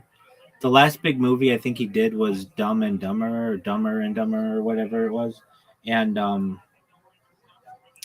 but that he was in his own way at a very, you know what, okay, I remember this. I remember I was gonna have a or I had a sleepover with some friends, and Jim Carrey was gonna be hosting Saturday Night Live, and he did. And do you remember the movie Night of the Roxbury? Yeah, that all came from a skit that Jim Carrey was on with Will Ferrell and Chris Kattan.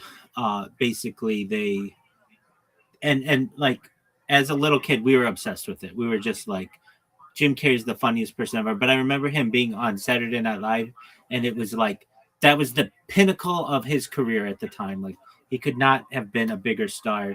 And I talked about this with your mom a little bit, but he had transcended the border from being a Canadian actor in the United States to just being a member of Hollywood.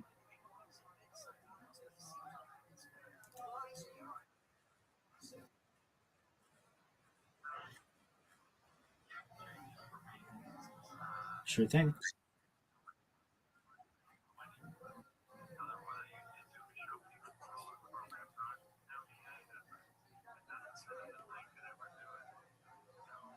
Are you streaming?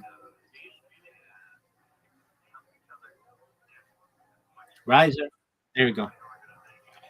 Shout out to Riser for streaming. He's amazing.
Do you need any help, sir?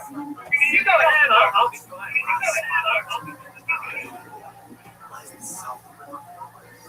2021, 2022.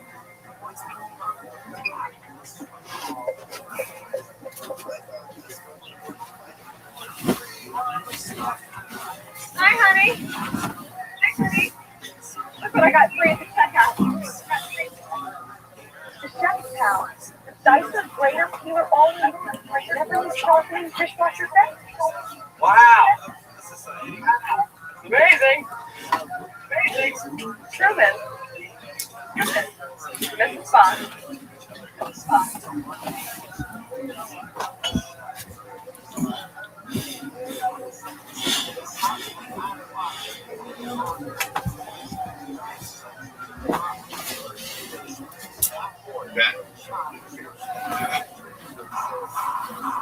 I'm thinking about getting out. Yeah. Getting out. Out of my job. Out of his job. What's wrong with your job? It's a great job. Your desk job. Kill your desk job. You should try Taco Bell.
Everybody knows everything. They're pretending. You understand? Everybody's pretending. No. My name's no longer. My name's Rachel. Sweetheart, not again. Hey, wait a minute. Sorry, it's time for club. I did. Please, don't. Everything I told you is the truth.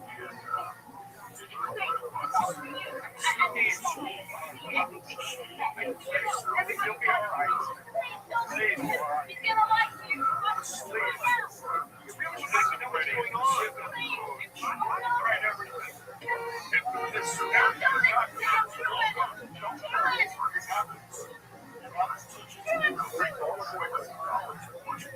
Hey, really, he's lying. don't worry. It's going to be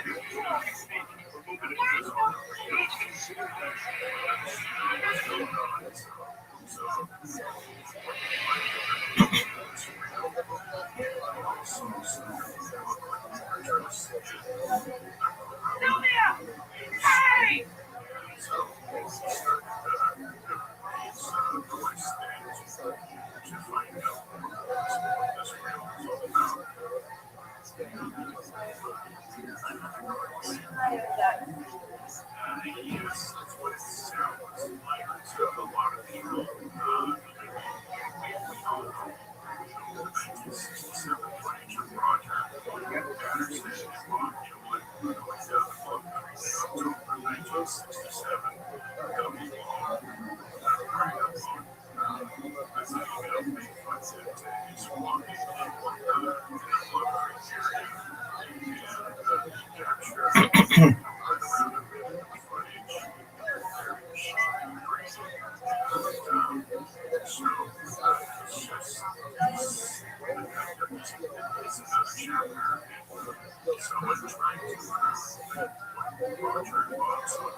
Why advanced defense technology feels like science fiction.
Those tapes to come out.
Morning.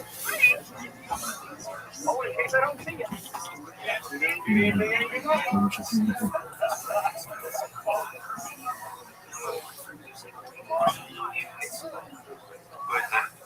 Morning, Roman.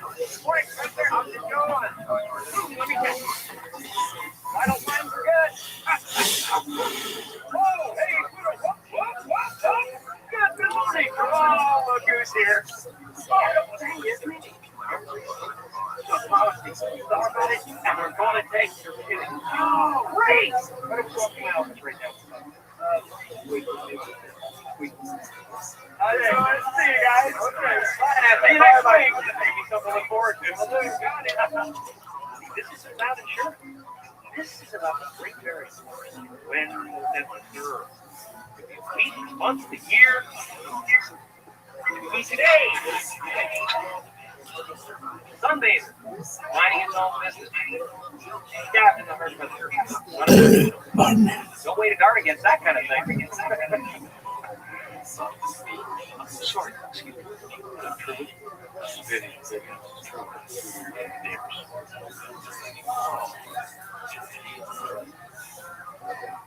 What I'm saying is that like this. Hi, Joe.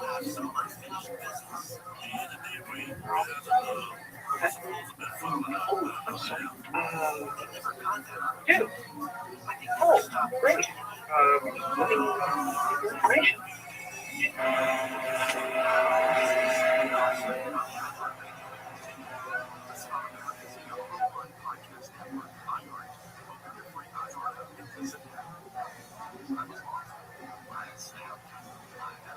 Ready to go to.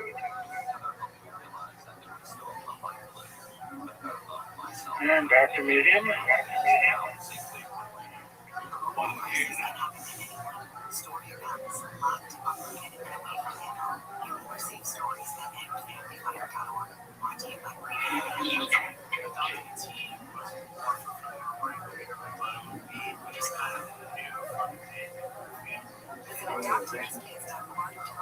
Look down there after Meryl picked up. I wasn't at home.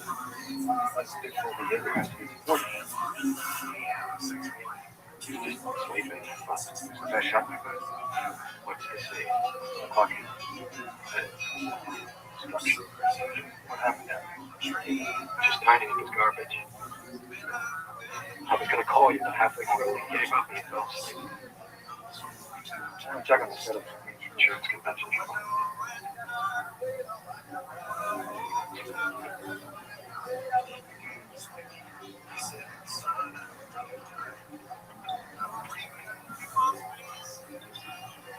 Go.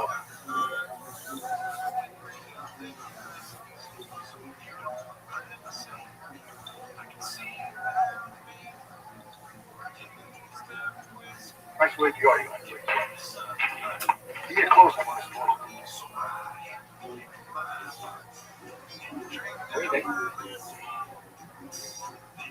Where's Chloe? Call him. Tell him it's the wrong number.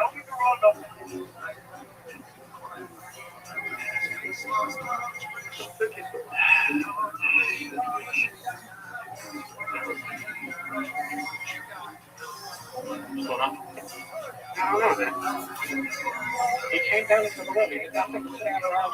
Shut up and watch.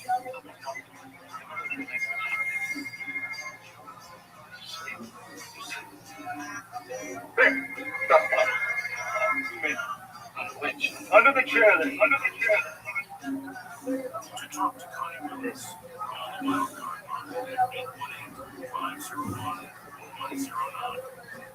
I don't know. If he could have gone up the stairs, I definitely he must still be alone.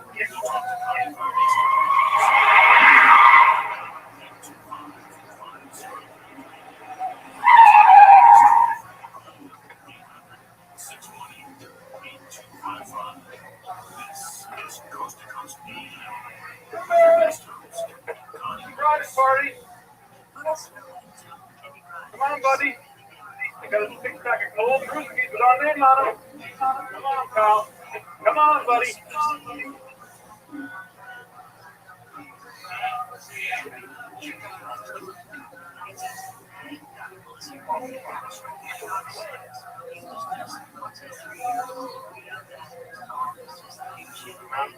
Wherever you are. When you're in here, I'm going to find you.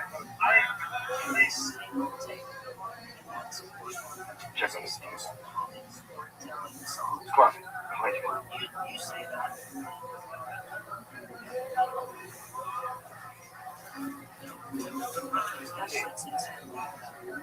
Where could possibly be?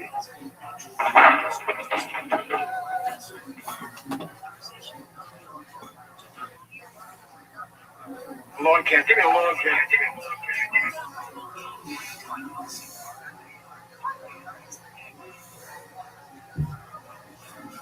Don't look in the camera. Stay still. Keep going. Keep going. Cut transmission. Cut transmission?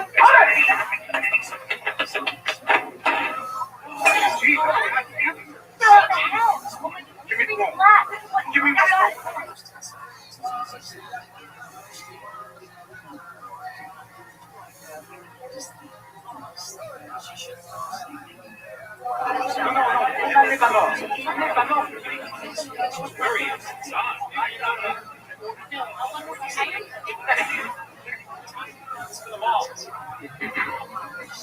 We've got every available issue looking for.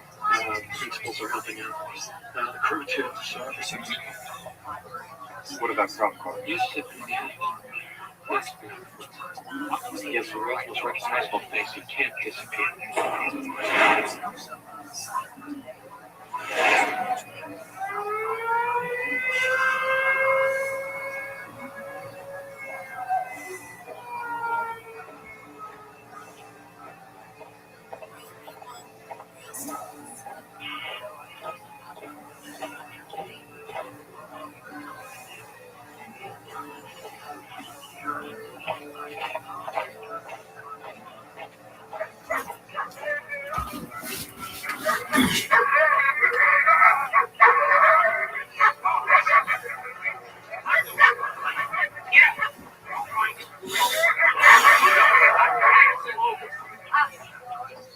Just hear my voice. Truman! Truman! Truman! It's me! Dad! Let's talk! Yes, I know. Just about done with the square. Gotta go back to Bangor. Check the interior. Gotta be in there. College is watching. Something over there. All right.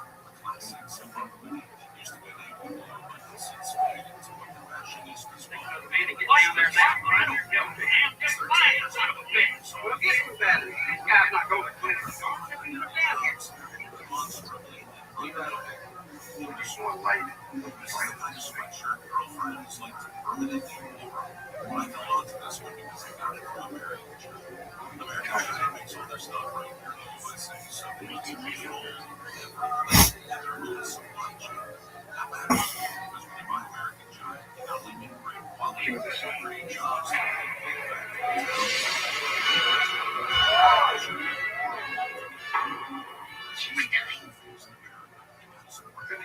going on? You know that they're circulating technical theories. And media is essentially being gratuitous. All the phone lines are jammed. Every network has a pirated shot of Marlon making an ass of himself in front of the camera. This watch isn't tricky to rip up the...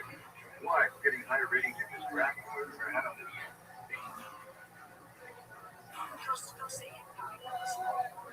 Go fine. Marlon, why don't you head back to town and join the others? Everyone else is at first position tonight. Thank you. First position's right.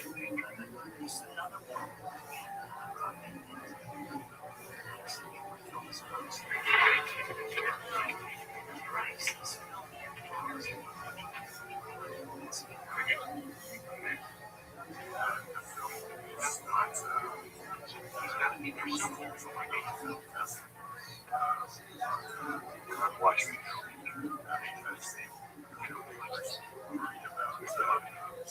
Bring up the harbor cameras to the beach ship.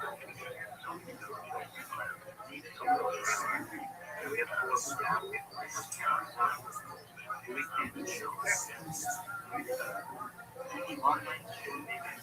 Why would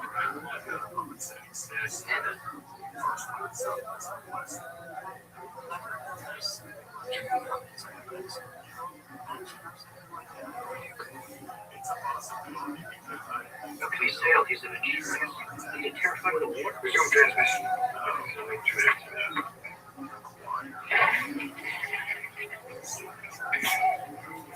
I got 2 to 1, he doesn't make it. 2 to 1, he doesn't make it. Just leave him in the car.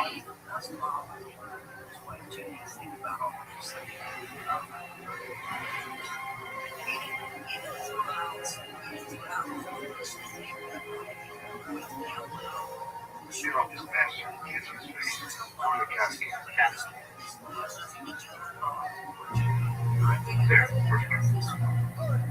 It's our hero ship.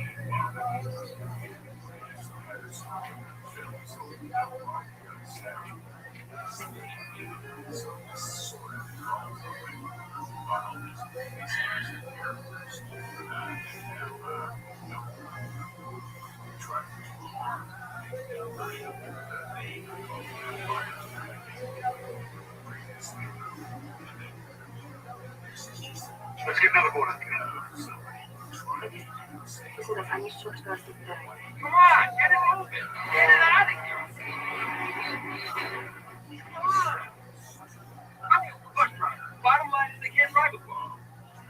They're actors.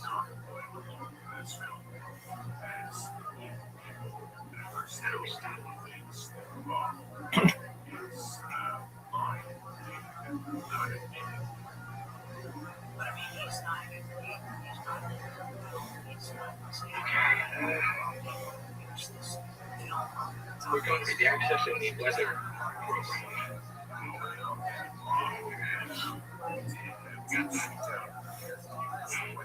I think we're going to localize the storm over the boat.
The whole world is watching. We can't let him die in front of a live audience. He was born in front of a live audience.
Increase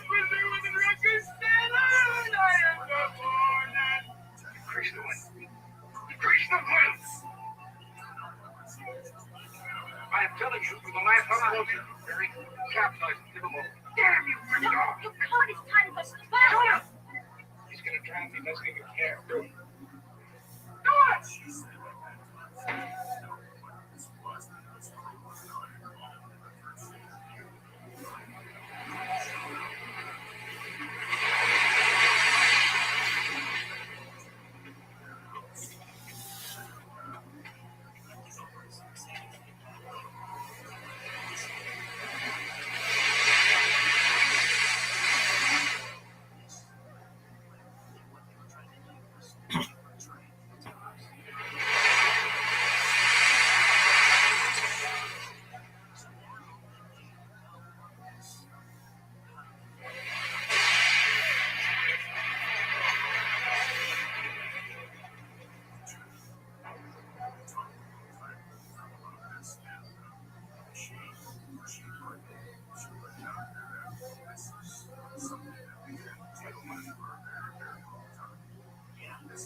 Say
something, goddammit. You're on television.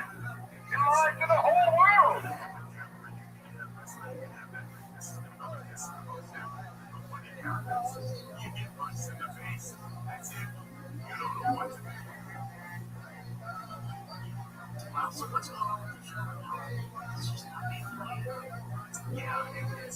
In case I don't see you.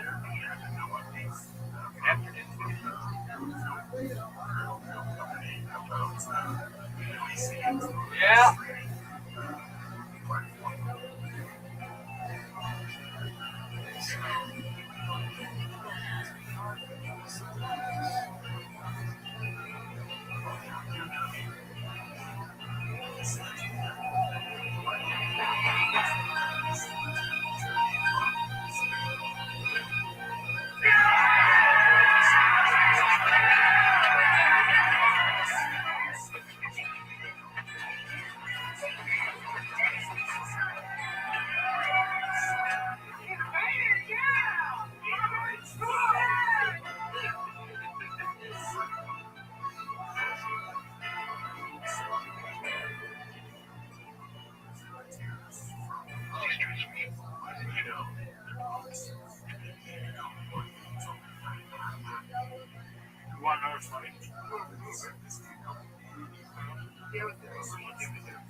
Oh, look who it is.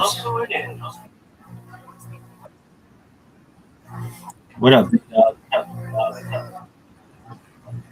100%. How you living, pimp?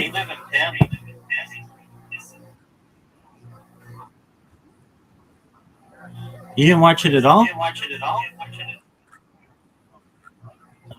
Okay, I was really gonna say then we're gonna watch it again. All right, so oh fuck yeah, man. So what are your thoughts?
You think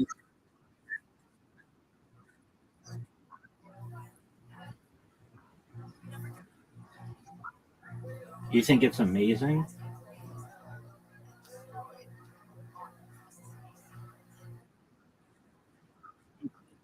No, you said it's amazing. I don't know if it's amazing. It's good. It's interesting. There are aspects of it that creep me out. There are aspects of it that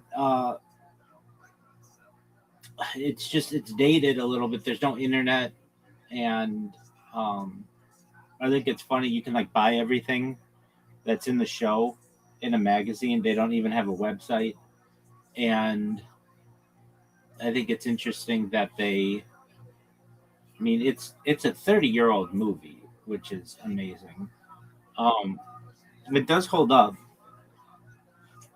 and I find it interesting the audience's connection with him. How like they've got like people in a bar watching him, people in a bathtub watching him, and people in like old ladies in bed watching him. Just like he unites the whole world. Um, the thing about like the product placement, like that's a term we use today, but was not used then. People never, the general public hadn't heard that term product placement used. It had been used. It'd been used for a long time, but it just was like subconsciously done. I find it interesting where she's like, uh, the wife kind of gives away some of the. She's like makes him suspicious when she's like, "Do you want some cocoa or whatever?" Or like she's like, "Maybe you don't need that lawnmower. You need this kind of lawnmower or whatever." Um, and if you think about it, if what Edward Snowden said is true, that Truman Show lifestyle has happened to all of us in the Western world, with the ability of the National Security Agency to be recording every moment of every day on our phones, even making it so that you can't remove the battery on your phone so that the microphone continues to work. That's that's interesting. And I really think in the future, perhaps the United States will be overtaken someday by some other organization or absorbed or something, and all of its data on people historically may be brought to light like we've done to the Roman Empire. And if that's true, then literally people could be watching your life since birth, just like the Truman Show.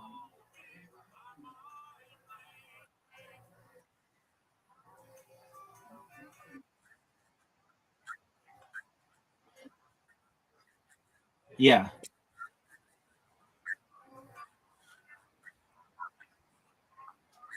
No, with you, like you were born in, I don't know, around 2000, and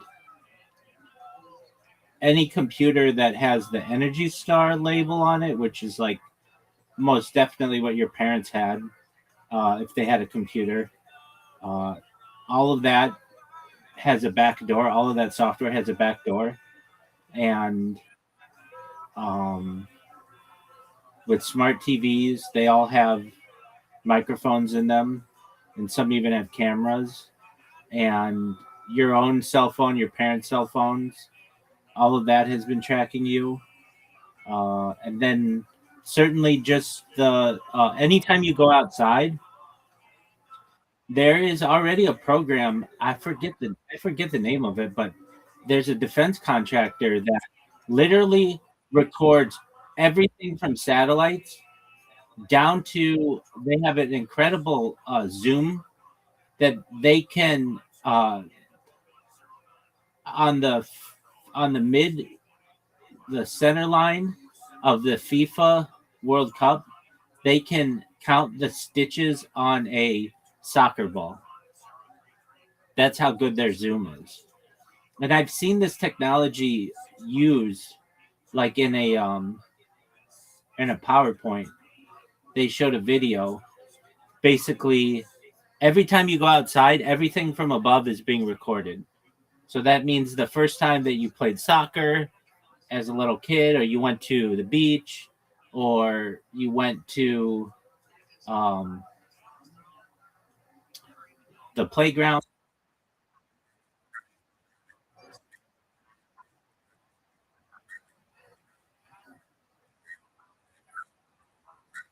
They don't. They don't really. Police don't have access to that. They use the more the triangulation of cell phones, and also perhaps intersection cameras. They don't have access to that higher level of espionage camera. So we're not talking like Google Images or Google Maps that take like a picture every like 2 years or whatever. I'm talking about 24/7. Every inch of the earth is recorded. And on top of that, they could use like LiDAR and such to be able to see inside your house or your apartment or whatever. And so going back, 30 years or so, they could literally track your entire life.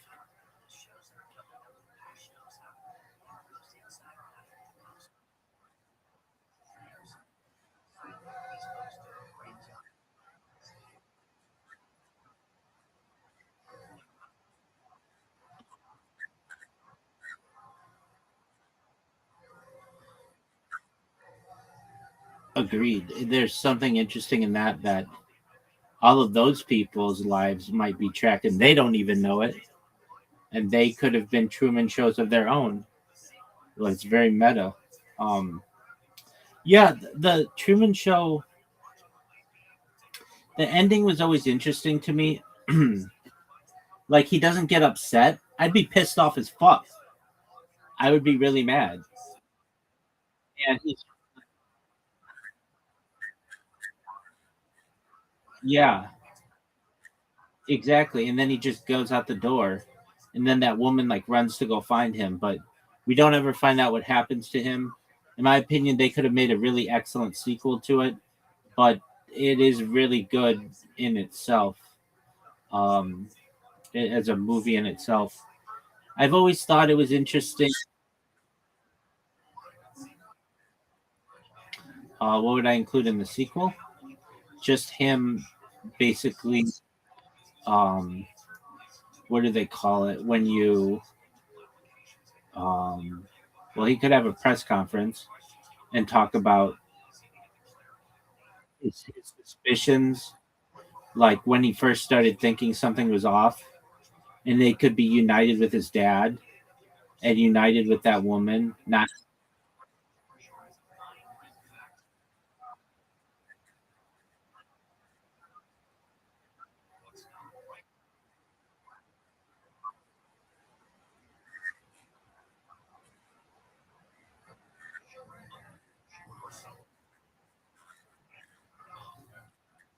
right. Um, Truman and I have some things in common, and especially early on my streams, I used to go to the ocean and hit golf balls just like he does. And I don't like deep water. It freaks me out. And I know it does the same to him. And I just think about how much space there is between me on the water, between where I am on the water and the ocean floor. And that's just always freaked me out. Um, and those are two big things. Yeah.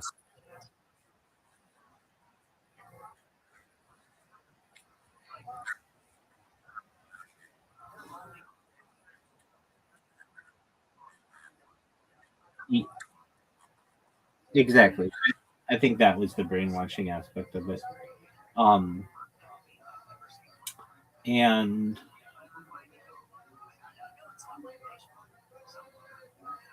I,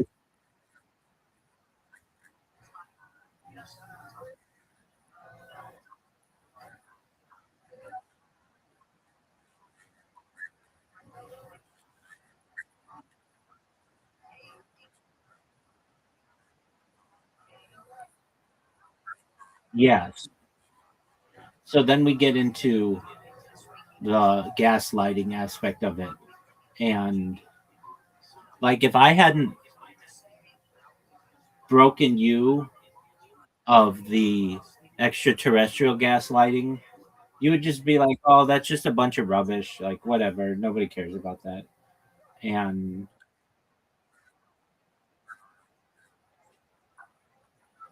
no, you weren't, you did not believe in aliens. You did not believe in aliens on Earth. You were very skeptical of that.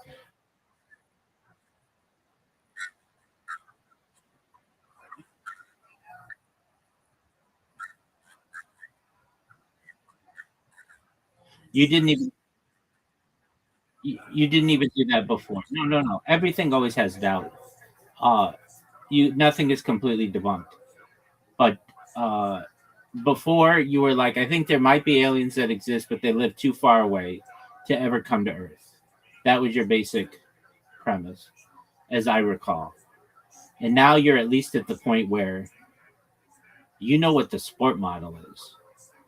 Like, there's a lot of knowledge that you gained, that you gleaned just in the last week. And uh, I mean, you might have.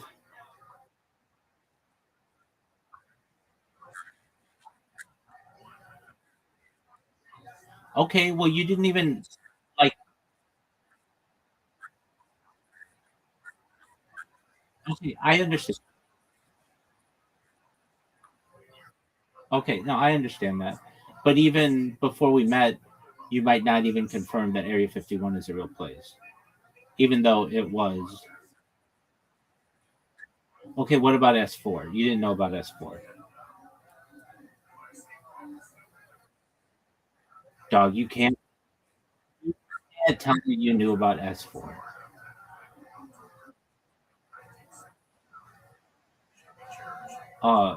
And to at least break you of that type of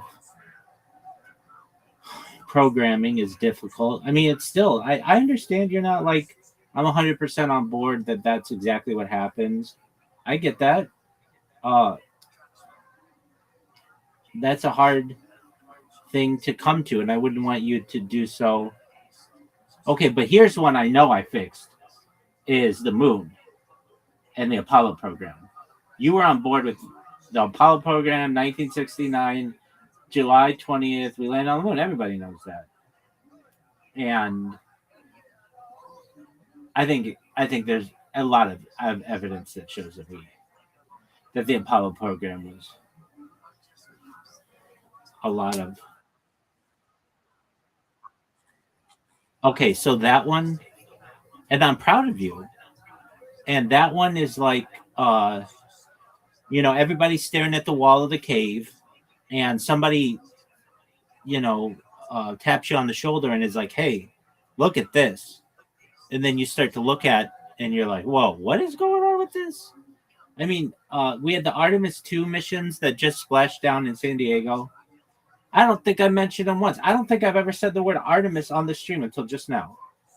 Just to show you how little I give a fucking shit about that, because I know what happened with Apollo. And I think it's funny the headlines that were going around that, like, it was something like some British Twitch stream had 50 times more live viewers of this gamer playing League of Legends or something than the live stream of Artemis 2. Uh,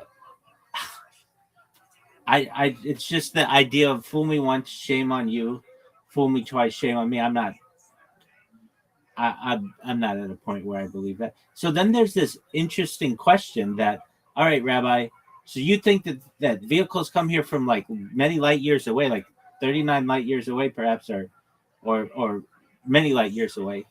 How are they able to do it, but we can't even get to the moon?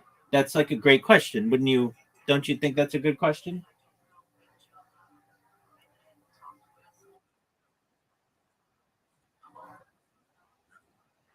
That's true. And they can, the big thing is the Van Allen radiation belts. That's the big thing. Once you get past there are other issues, though. It's not easy. One is micrometeorites that just tear through um, the shells of crafts. Another one is the heat and the cold. In the shadow of the moon, it's like negative 200 degrees Celsius. And in the sun of the moon, it's like hotter than the inside of an oven. Like, that's incredibly hot. And the discrepancy is incredible. Like, and because the moon doesn't have a very thick atmosphere, that's why you can have such crazy swings. Um, and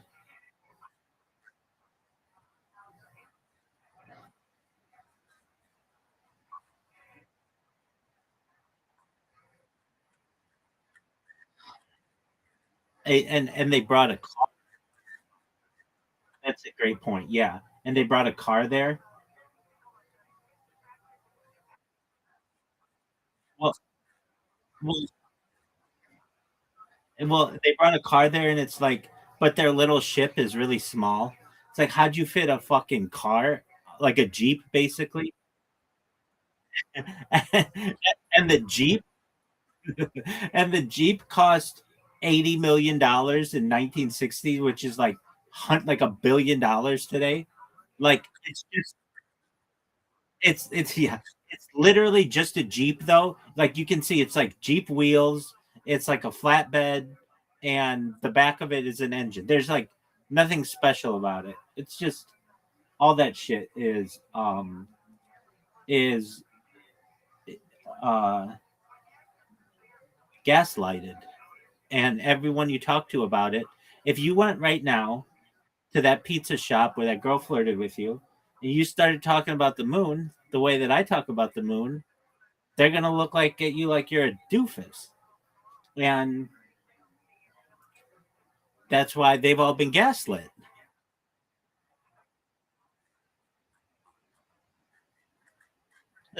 His name's Mark Sigrell, and he's a hero. There are two people in this world who I owe a lot. I mean, there are more than that, but from just I consider this science. I don't consider it any other word. You know, I hate those words, those terms. This is science. And I owe a lot to Bob Lazar, and I owe a lot to Bart Sibrel. And they're, in my opinion, really great individuals. They've done their best to break the the force that uh, has gaslit people into certain thinking. And I was able to break that in you with Apollo. Now, the other stuff, Project Looking Glass, Project Galileo, Project Sidekick,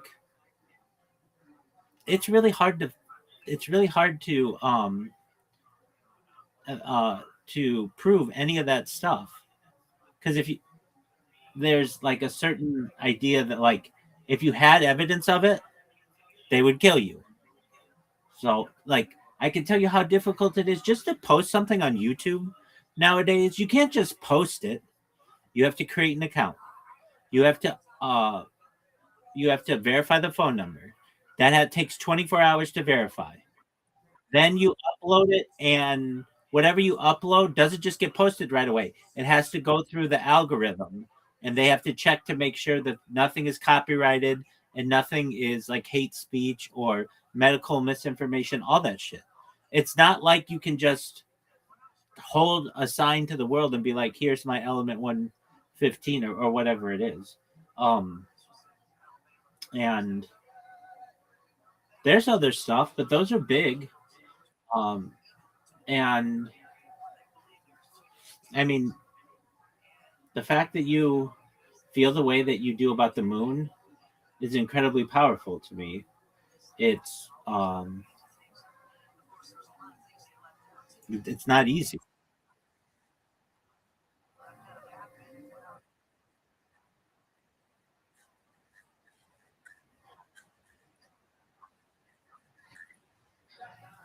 No, not in the traditional manner. Maybe some hybrid program or maybe some alien abduction, but no, no. That to me, just the science behind it. It's like being in an oven. Like, on top of that, like, um it boils water. um what is the sunlight temperature of the moon?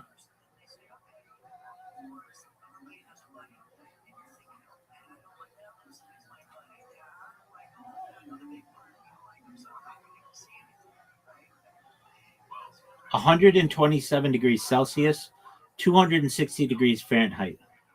So that boils water. That means the saliva in your mouth would turn to vapor immediately. And then wait, and that's a big thing. And that's a big thing. Think about it. Exactly. Thank you. Exactly. And then in the shaded parts, it's negative 233 degrees Celsius, negative 387 degrees Fahrenheit. That's colder than anywhere it's ever been on Earth except for like laboratories.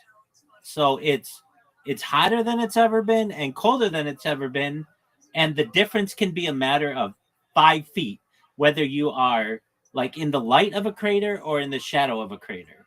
And um and then on top of that, how about getting air to you?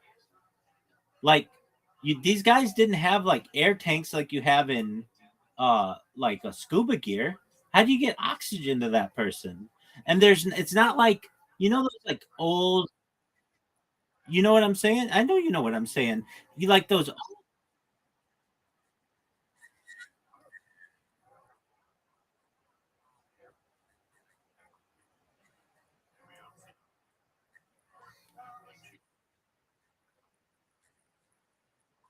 No, those on the moon, those were supposed to be air conditioners, but in reality they were like empty. They didn't really go into that. um so let's look it up. Let's see what they say. Yo, dog, that backpack that the Apollo moon astronauts had, how were they able to breathe and have an air conditioner? And if it's like 200 degrees Fahrenheit or whatever, or like 127 degrees Celsius, how could they get it so that stuff didn't melt? And the bottom soles of their shoes were silicone. Silicone will melt at like those temperatures many times. I don't know if that's true, but we'll see.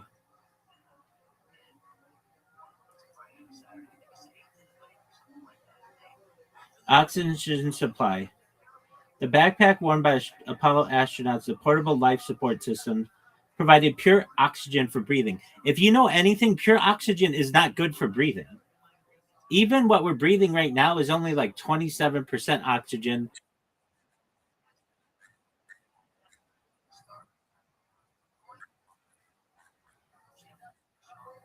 The suit operated at a low pressure, about 3.7 psi. There is no ambient air, which okay. The pure oxygen environment was safe because the astronauts pre-breathed pure oxygen before the EVA to purge nitrogen from their blood, preventing decompression sickness, the bends. The PLSS contained oxygen tanks that supplied breathable gas throughout the moonwalk. As astronauts exhaled, carbon dioxide was removed using lithium hydroxide scrubbers, preventing CO2 buildup.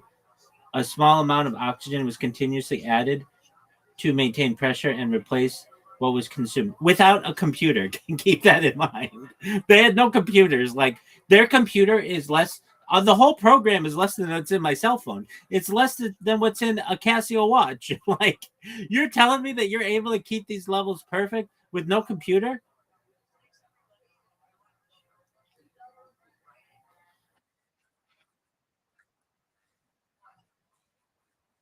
Come on. I mean, I know that's an excellent point. Cooling system in the spacesuits. Despite the moon's surface reaching 127 degrees Celsius, 260 degrees Fahrenheit in sunlight, astronauts stayed cool thanks to liquid cooled undergarment called the liquid cooling and ventilation garment. The tight fitting suit had a network of thin tubes circulating cooled water around the astronaut's body. The water was chilled using a sublimator, a device that exposed water to the vacuum of space. All this was done without a real computer. In vacuum, water sublimates turning directly from ice to vapor, absorbing heat in the process. This provided highly efficient cooling without melting or overheating the system. The sublimador could reject 300 to 500 watts of heat, matching the astronaut's metabolic output. Okay, so let's see. You're telling me this was all done in an analog form? Like they had no computers regulating this? Or like not really advanced computers at all?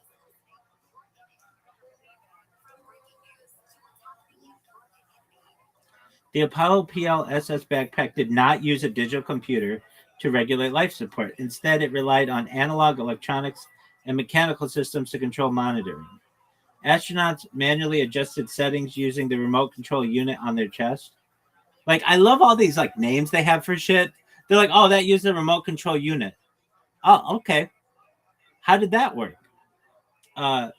Which let them control oxygen flow, cooling, and communication. Jay, you never see these guys messing around with that. Never. They're playing golf. Sensors monitored suit pressure, oxygen levels, and temperature, but feedback was displayed to the astronaut who made decisions based on gauges and warnings. Where were the gauges? There are no gauges. Critical functions like cooling via the sublimator were passive and self-regulating. The physics of water sublimating in vacuum naturally stabilized temperatures without needing computer controls. So yes, no advanced or digital computers were in the backpack. Everything was electromechanical, analog, or manually operated. A testament to clever engineering within 1960s technological limits. Like, this is such bullshit. Whatever. Okay, that's fine. If you want to go with that. This is one of my favorite statistics. What is the statistic in 1969? All of the combined computer power of the Apollo program was less than a 1 second video.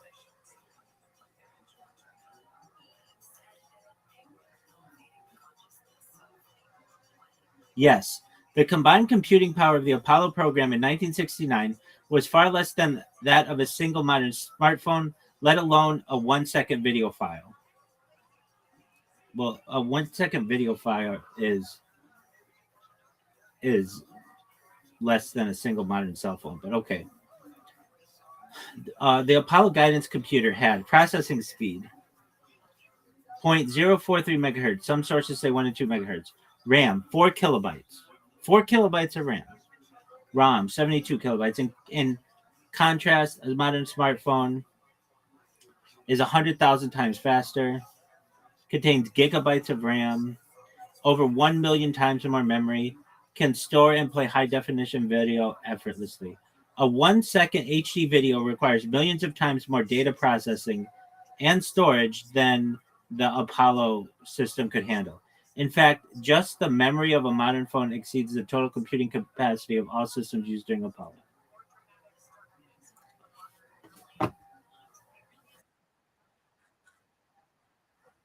Right. Exactly. It's just like, okay, if you want to believe that, that's cool. I've been breaking people's gaslighting on this issue for 20 years, and people come back to me and they're like, I was having this conversation with a colleague and neither of us believed that we'd gone to the moon, and I couldn't believe I found somebody else who thought this. It's like, yeah, we're out there. And if you talk to people in other countries, it's the statistics are way higher. Like outside of the UK, Canada, and the United States, it's way higher. And then there are some countries allegedly that say that was just all a ruse, that wasn't that never happened. Like they publicly say it. So with the Artemis 2 or whatever, believe what you want. With Area S4, believe what you want. When I was a kid, they said that Area 51 didn't exist. And then the Obama administration was forced to say that it did exist because they had to go to Congress to expand its real estate that it had, the property, because zoom levels on digital cameras had gotten to the point where they could take really good pictures of the base. So they had to acknowledge this. Had that not been the case, the advancement of the zoom, they still wouldn't um, have acknowledged it.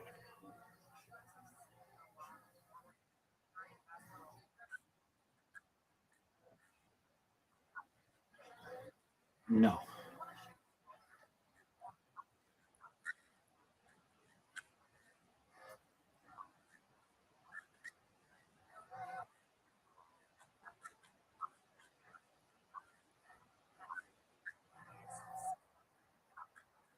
exactly.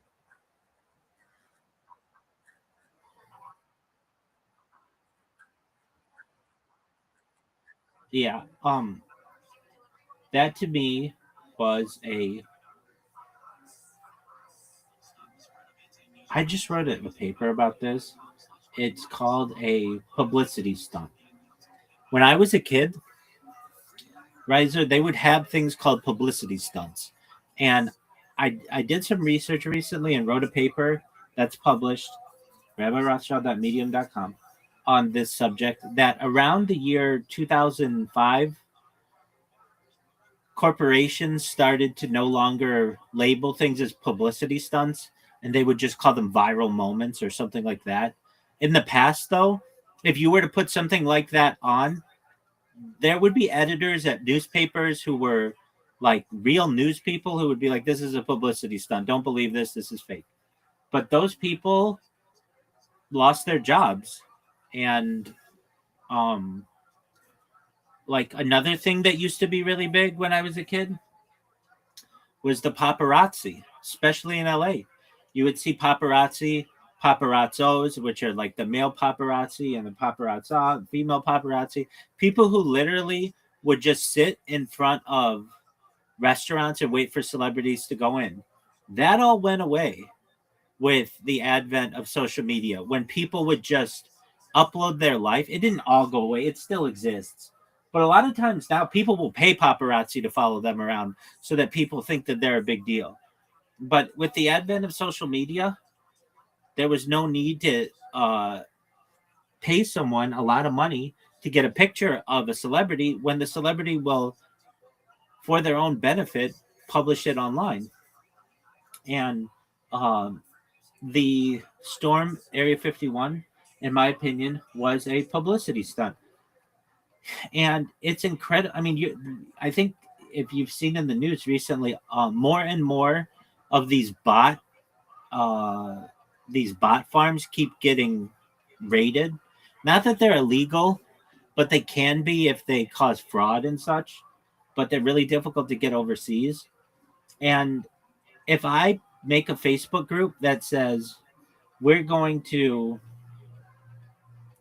all go to Starbucks on Monday and we're all going to order chai teas, I can get hundreds of people to do that if I just bought a Facebook group and have a few influencers post their shit. And in the same way, the Storm Area 51, in my opinion, did that. They just got some people in there who botted a Facebook group. They got a bunch of young people who felt like they could really do something with that. And then everybody chickened out at the end because they learned that it's a pretty big um, penalty if you get caught. And they don't mess around.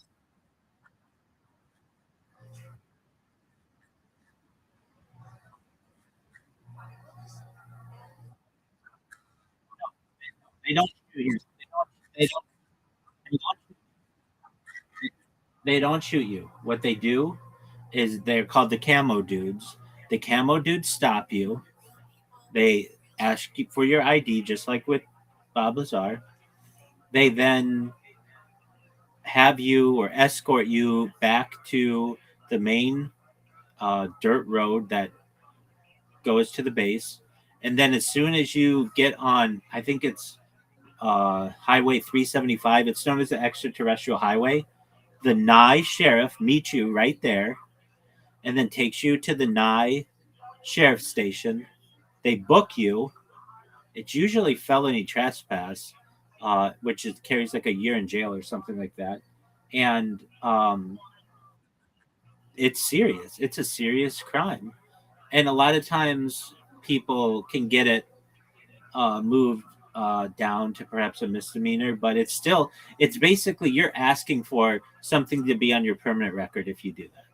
And a lot of people don't want to take that risk. It's a lot of money. And uh, every week, I don't want to say every day, but every week somebody makes that mistake. I saw this one, a very, a very interesting video that's out there that exists. Some guy they were doing what was called like it's like a sort of an industry, alien tourism, and they would rent a bus. Let me look this up. This is a story that I remember these stories sort of well, like 95% well, but I want to make sure I get it correct. You know, the deal with that guy who was doing like alien tourism or whatever and rented a bus and accidentally drove past the line of Area 51 on camera live, or and like what happened in that situation?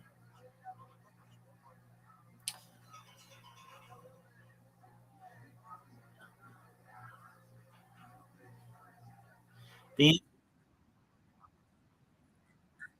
No, there are multiple entrances. One of them has a gate, one of them is just a sign. The incident you're referring to involved a tour bus driver named Dennis Ryan in 2014. Ryan was driving a group of tourists for adventure photo tours near Area 51 when he became distracted by a passenger's question about sports books. He accidentally drove past the warning signs and trespassed onto the military base. The whole event was caught on camera. Within moments, a white military security truck pulled up, and armed guards, known as Camo Dudes, ordered the group out. The passengers initially thought it was part of the tour. Ryan and the four passengers were cited for trespassing, facing $650 fines and misdemeanor charges. However, after video evidence showed it was a genuine accident, the charges were dropped for the passengers, while Ryan was banned from Area 51 tours for 4 years, or for 2 years, pardon me. This was not related to the 2019 Storm Area 51 meme, which was a viral Facebook event created by Maddie Roberts as a joke. That event drew a few hundred people, turned into music festivals. No one breached the base. So yeah, and perhaps the charges vary. I mean, these guys seem like they got misdemeanor charges. What's the offense for flying a drone there, and what's the offense for flying a plane there?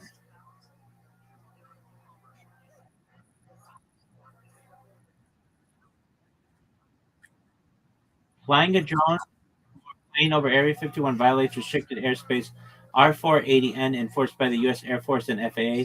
For drones, immediate consequences: military uses GPS jamming, spoofing, or shoots it down. Legal penalties: fines of up to $250,000, imprisonment for 3 years, and permanent seizure of equipment. Additional charges: trespassing, espionage under the Espionage Act, or threats to national security. For planes, military interception: fighter jets may escort or shoot down unauthorized aircraft. FAA penalties, fines, pilot license revocation, and criminal charges. Even in emergencies, landing at Area 51 is not permitted and results in an arrest. The airspace is restricted from ground to infinity, and violations are treated as serious national security threats. Now, the that's all cool and stuff, but when I was a kid, the thing that was really cool, or we felt was really cool, was they had a type of technology that could sense when someone was walking. What is it called? Um, Yo, dog. What's the thing? It's like it can sense. It's not. It can sense like it's some kind of detection, motion detection on the ground. And what's the penalty if you get one of those boxes at Area 51?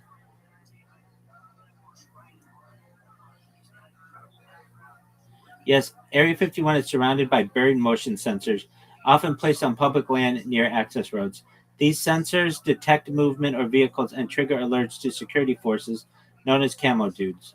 If you trip one of the sensors, security responds quickly, often within minutes via ground patrol or helicopter. You are then followed, photographed, or detained even if on public land. If you cross into restricted territory, you face federal trespassing charges, fines up to $1,000, and possible jail time. Now these fines, like $1,000, it doesn't seem that big now, but like back when they first passed the law, it was like in the 1980s. It was a lot. They just haven't updated these things. In 2003, investigator Chuck Clark exposed these sensors by locating and documenting over 30 buried devices. The government later raided his home, and he was charged with interfering with the National Defense Communication System. He avoided jail by paying restitution for one missing sensor. So yeah, that was always the big interesting thing, that like there's a type of technology that can know where you are on the ground, like where you're walking. That 30 years ago was like mind blowing technology.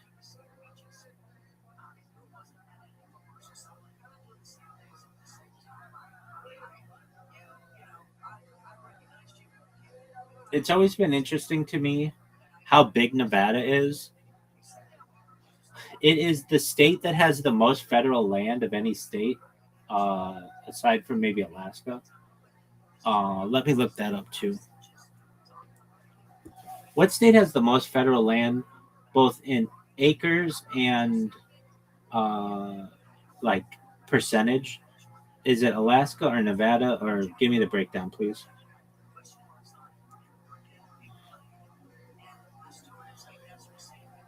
Alaska has the most federal land by total acres, about 223 million acres, more than any other state.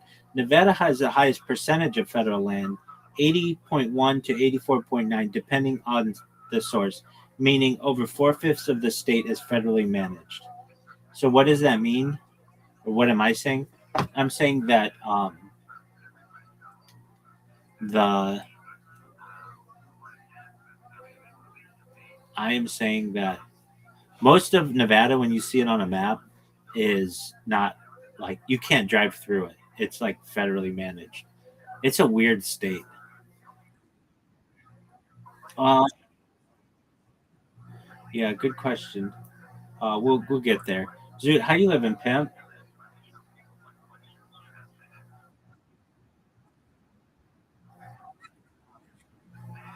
How's our girl doing? All right. Did she masturbate publicly on stage? Did she masturbate publicly on stage? Yes or no? Go.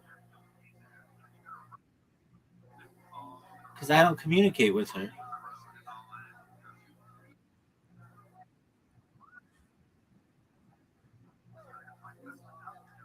All right. So she's less popular than Chelsea. I know that's interesting. Dude, you're more popular than Chelsea and that girl from Raw Comedy, and even I think who's that girl? Or who's that guy? Magic Hour. You're more popular than all of them. Oh, I have 10,000.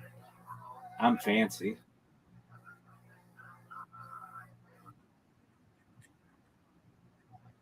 All right. Well, I have friends with a trillion followers.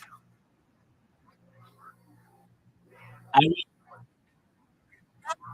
Okay, that's cool. I'm friends on Discord with Eddie Craven.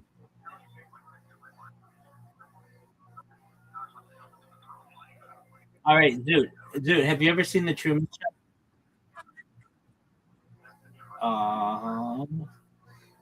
On Twitter Spaces? That guy who sucked Obama's dick, or Larry, Larry, Larry Sinclair, Claire, R.I.P. I think I asked him. I wanted to ask him, and then I think I got the chance to ask if Obama was circumcised or not. That was an important question of mine. And then he didn't give me an answer to that. and I tried talking to him the first time, and nobody would take my question seriously, but I was really serious about it. And I wasn't that well known in the Harry Potter Obama Sonic 10 Inu community at the time. And then the second time, um, I think I asked him, but he didn't really. I think I asked him, but he didn't really give an answer. But I could be wrong on that. He did one time like something that I did or upvoted it or something, which I thought was cool. The other guy, at least on Twitter Spaces, who I talked to was that guy who made that AIDS medication like 800 times, whatever it was. That former CEO. Uh, those are big Twitter Space people, and like some UFC fighters on on my stream. Doctor Disrespect was on my stream. Who I actually talked to. Um, I talked to Amaranth. Aiden Ross was in my YouTube, and oh, I know who the most famous person was. She was on Instagram. Katie Kirk was in my Instagram.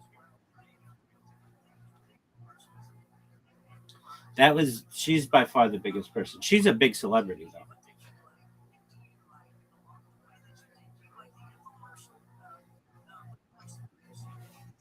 Zoot, are you going to tell Riser when you're going to fix your phone?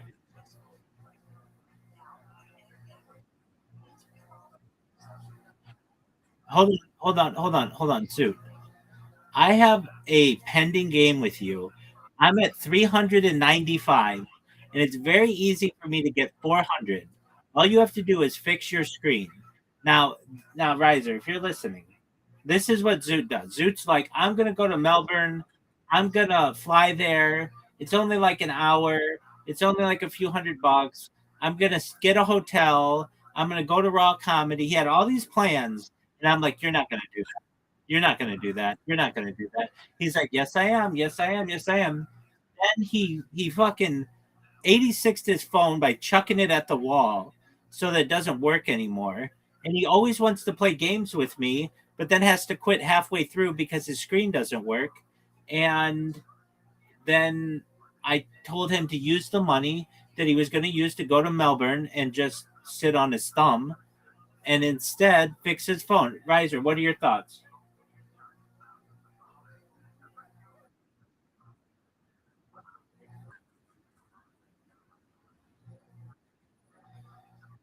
Well, that's the he wasn't even going to perform there. He was just going to go there, see if he could hook up with a chick. Yeah, exactly.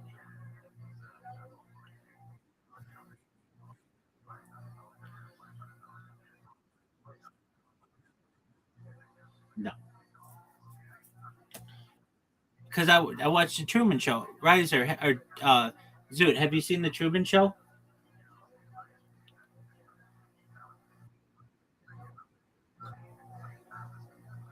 Zoot, why is it when someone asks you a question? Why is it when someone asks you a question, literally it takes you 10 seconds to answer every single time? You can't just be like, "Yes, I've seen the Truman Show," or "No, I've not seen the Truman Show."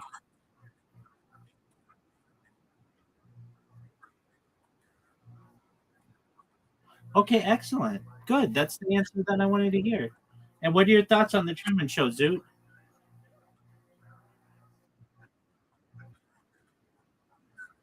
There you go. So Riser, Zoot really likes it.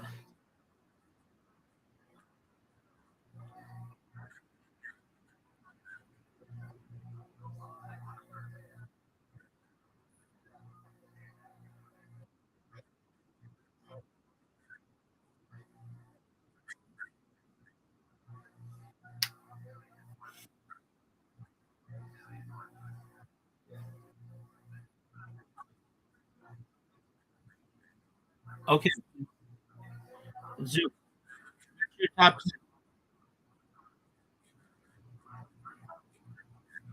Great question.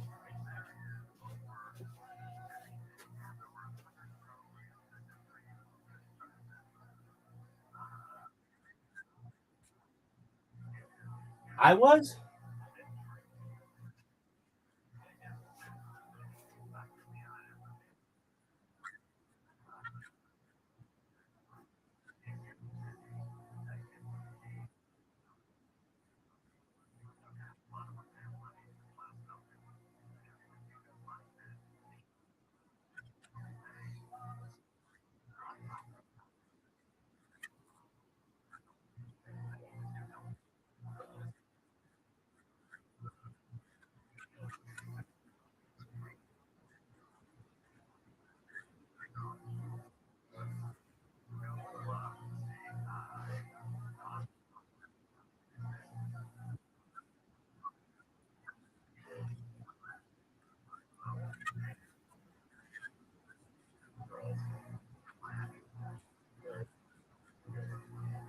Yeah.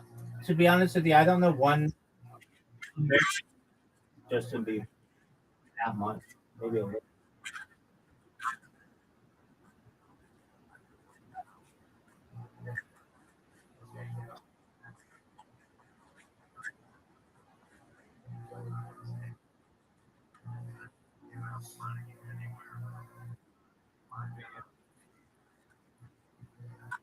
So he picked Haley Baldwin.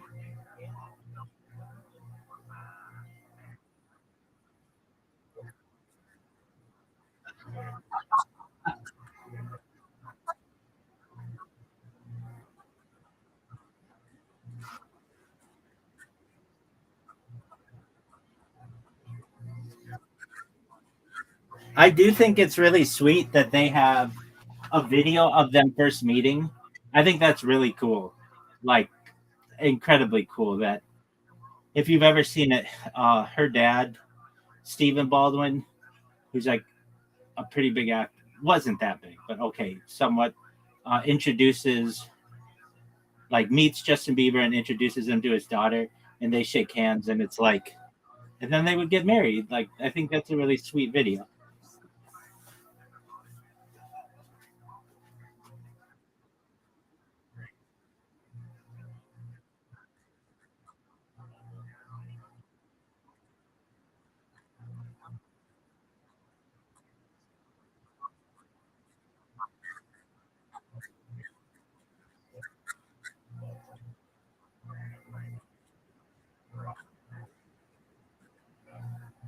I think I think he's like um I mean I could be wrong, but he's like he knows that he's just been a pawn in that whole Hollywood world and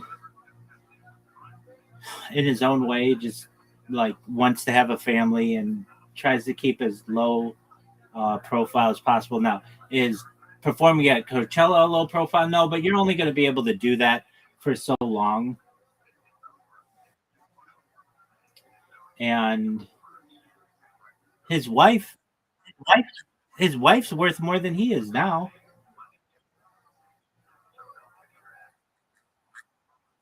She sold some makeup brand for $1 billion,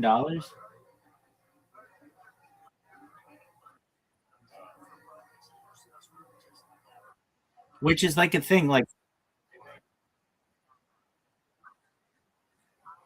oh, you're saying if she was just like a random girl? Yeah, no. He he married into what many people would consider to be Hollywood royalty. Though the Baldwins aren't that. It's not like marrying into the Barrymores, but they're pretty big. They're they're like an acting family. But he didn't marry the most famous Baldwins. Like he married maybe the second famous Baldwin's daughter, which at the time she was nothing. She was just like a model. It's just these people like the Hadids, Gigi Hadid and Bella Hadid, who just grew up in Beverly Hills, basically got in with plastic surgery early, and it was very smart of their families. They basically, as I understand, they'll partner with a makeup company or cosmetics company or whatever. This is what uh, one of the Kardashians did. Well, a few of them maybe, uh, and or Jenner, um, not not what are the Jenners? Not Kendall, but the other one. And uh, they basically say, "Look, you're going to be the face of our makeup brand. You get all your little girlfriends to wear our makeup, and then in 5 years, we're going to go public with it, and our stock will be worth $1 billion, and then we'll give you 75% or whatever." That's what they do. That's how um, that one Jenner became a bit.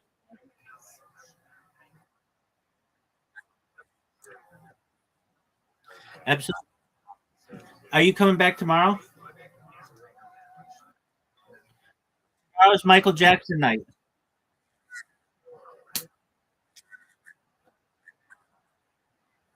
I know, Doctor.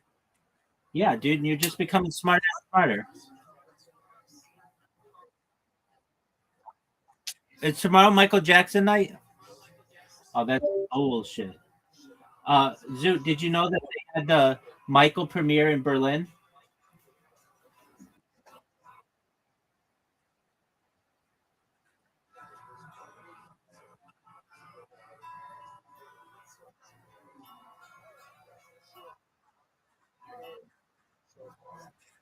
Yes.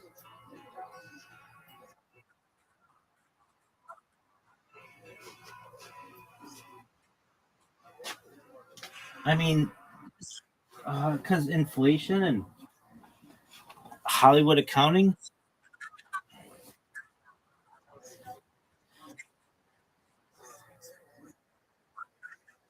I agree with I agree with it. You saw it and you were early to that one.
Jeez.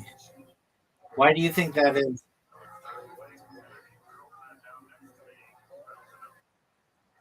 Yeah, why do you think it has such mixed reviews?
Michael,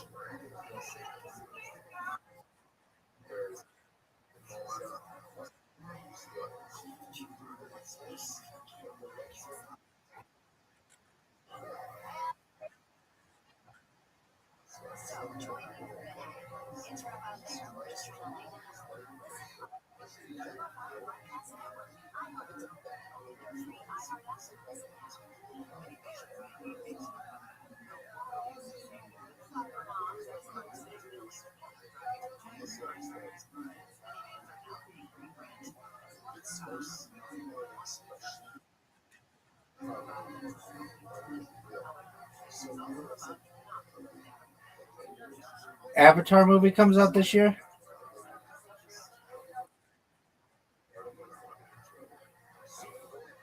Are you? What's Clayface?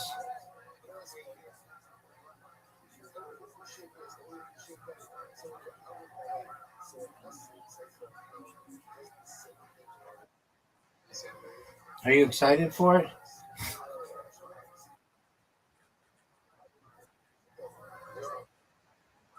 What's that?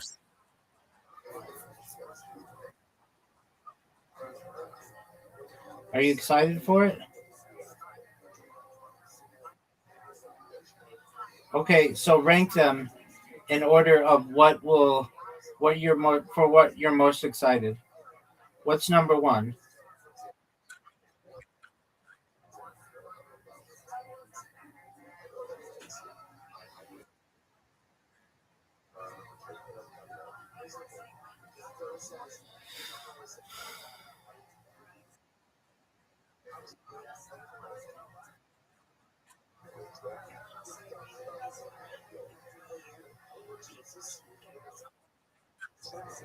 Dog, it's not out yet.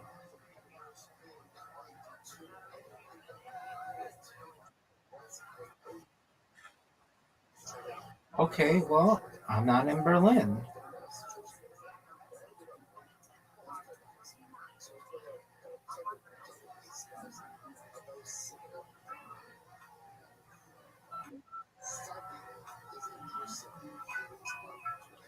So, Zoot, is it that you can't play? Can you even play Literati? You can't play anything?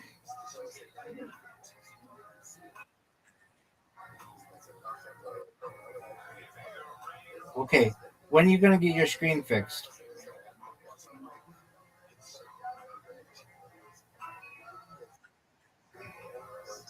Okay, are you just lying?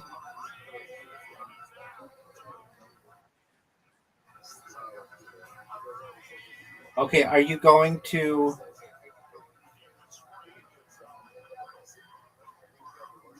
Melbourne? Don't go to Melbourne. Just get your phone fixed.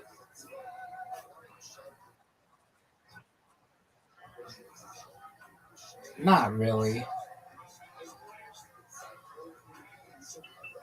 It'd be the same price. Maybe like $5 less. Maybe. But it might be more expensive. Yep.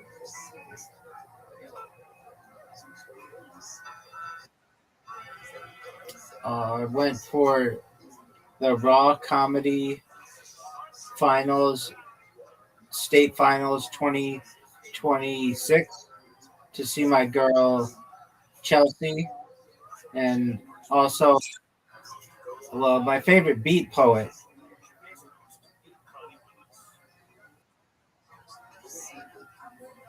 She won the heat. I was really proud of her.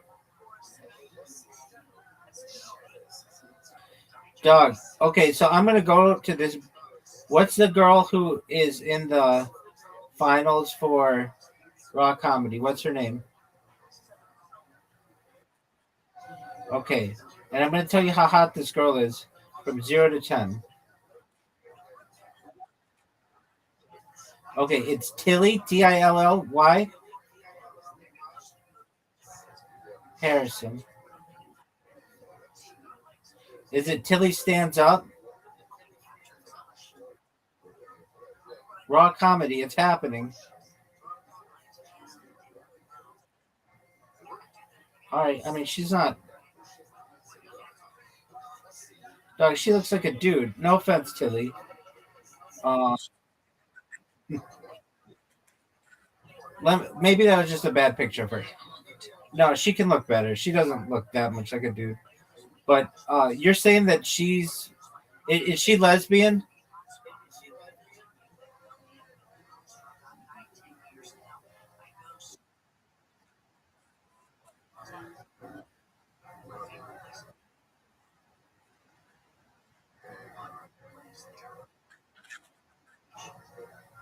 Bisexual? Polyamorous?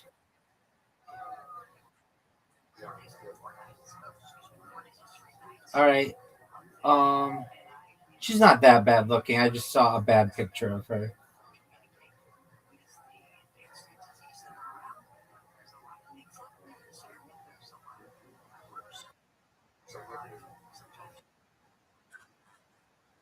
You know what?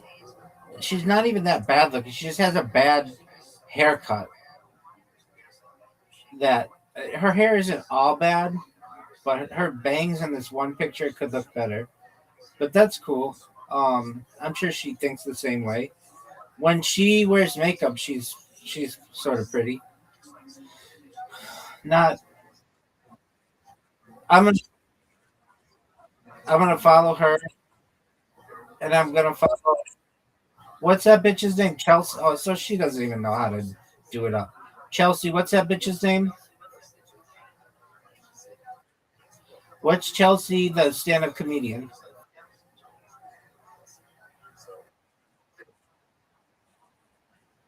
How about you just tell me Chelsea's last name? You're full of shit.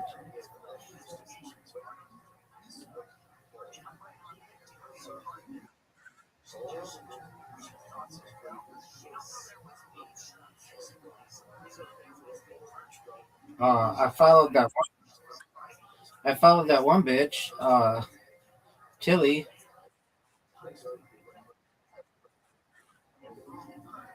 and type in Chelsea. Chelsea Finlay. I think Chelsea's cuter.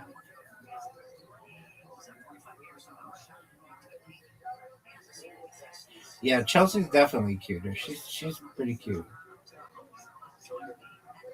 All right, Kent Michael, Russell Hartub. Do you know about Kent Michael?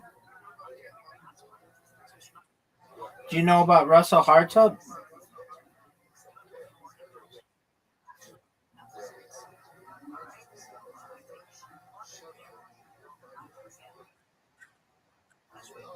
Because I'm Adelaide's biggest stand-up fan.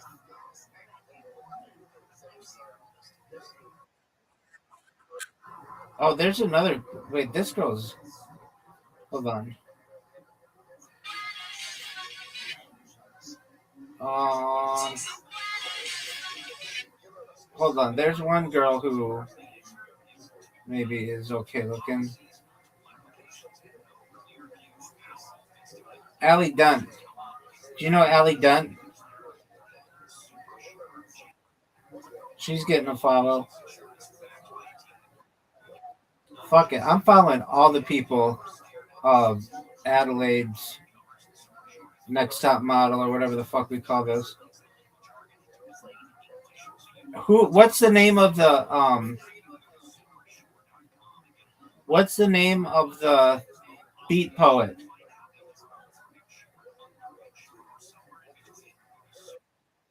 What about Eddie Dabrowska?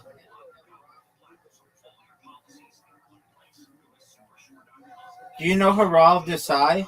Haral Desai, this bitch is pretty hot.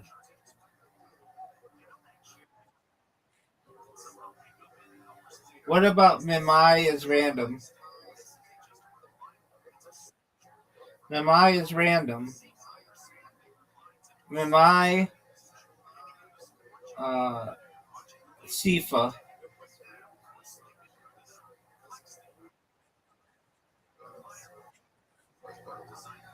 Oh, and she roasted the shit out of you. All right, that's all right. They're all my friends now. They all followed me back. They all sent me DMs. Calm down, girls. All right, shout out to them.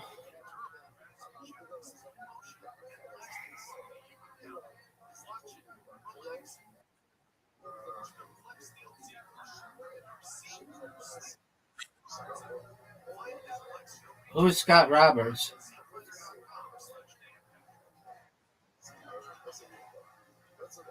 Okay.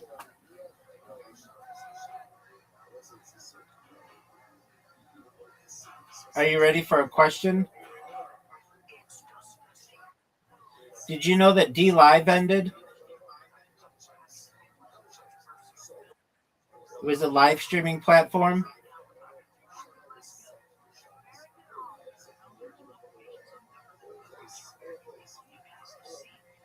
Did you know that D Live ended?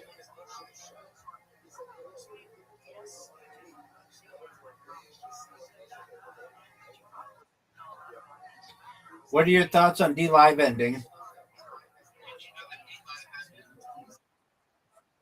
Why?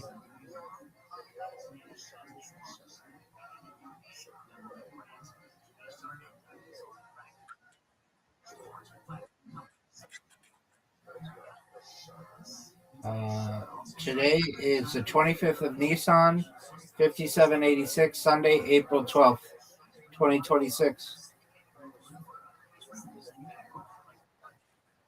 What up, pimp?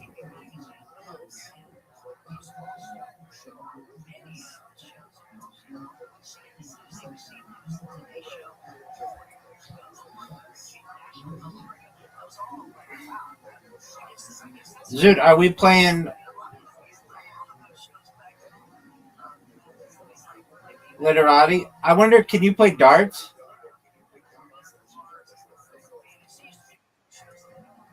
Okay, I'm going to name a game and let's see if you can play it. Can you play pool?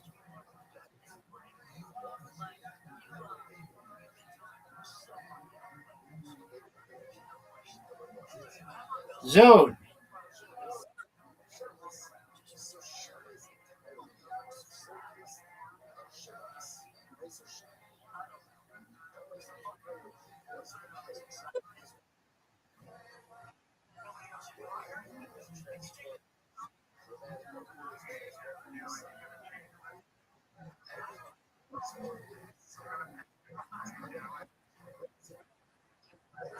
dude, bye-bye. You can't talk like that, man. You know that you can't talk like that. I've told you like 1,000 times.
Heavier guy, I'm wondering if you have met any blind grapplers or have any ideas on what I should focus on.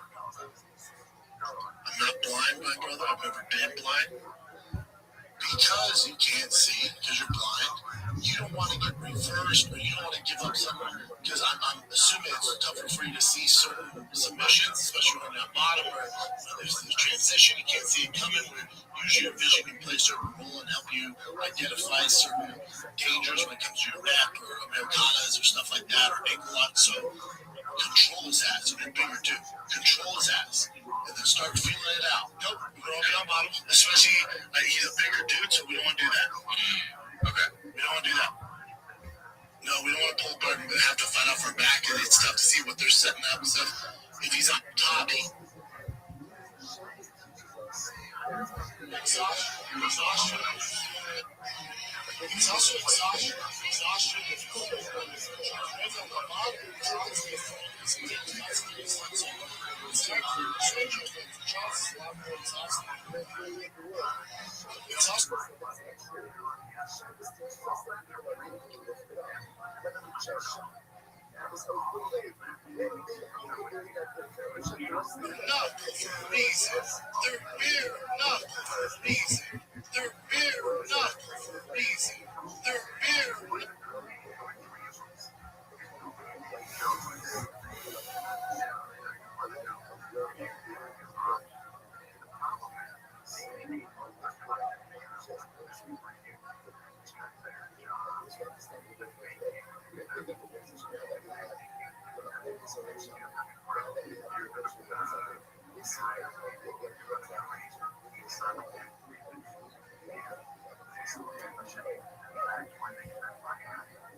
Make it into a really cool video, please.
They'll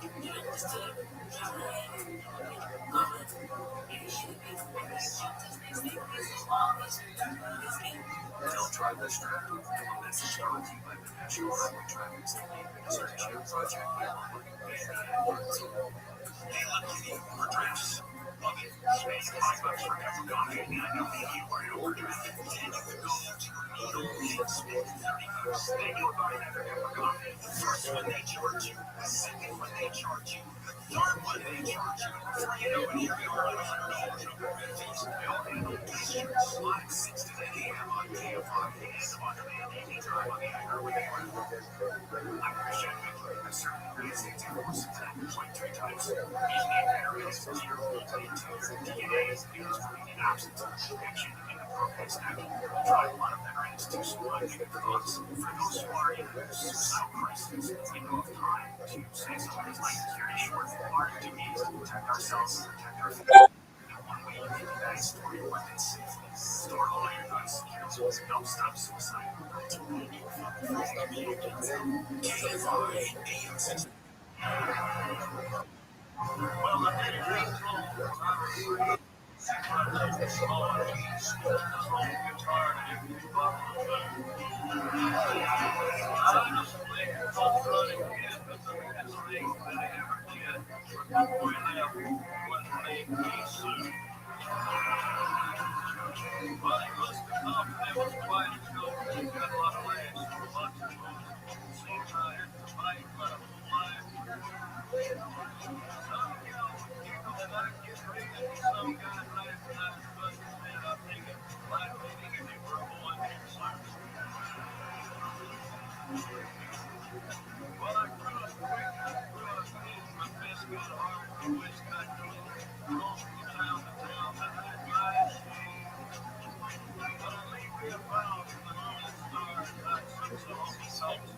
The first time caller line is 898-501-4721.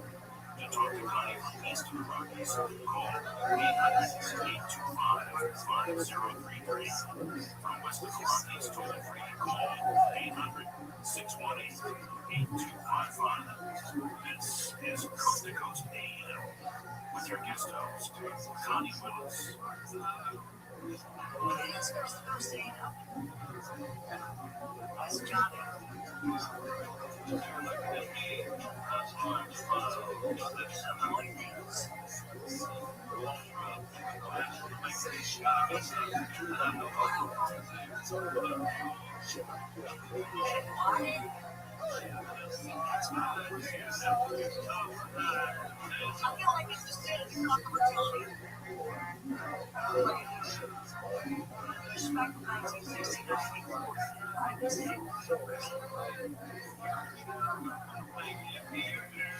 And you can hear the inmates reacting in real time.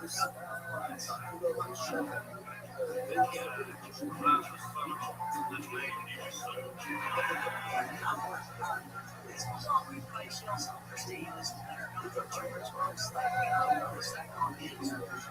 Cash are some of the lyrics just hours before the speech.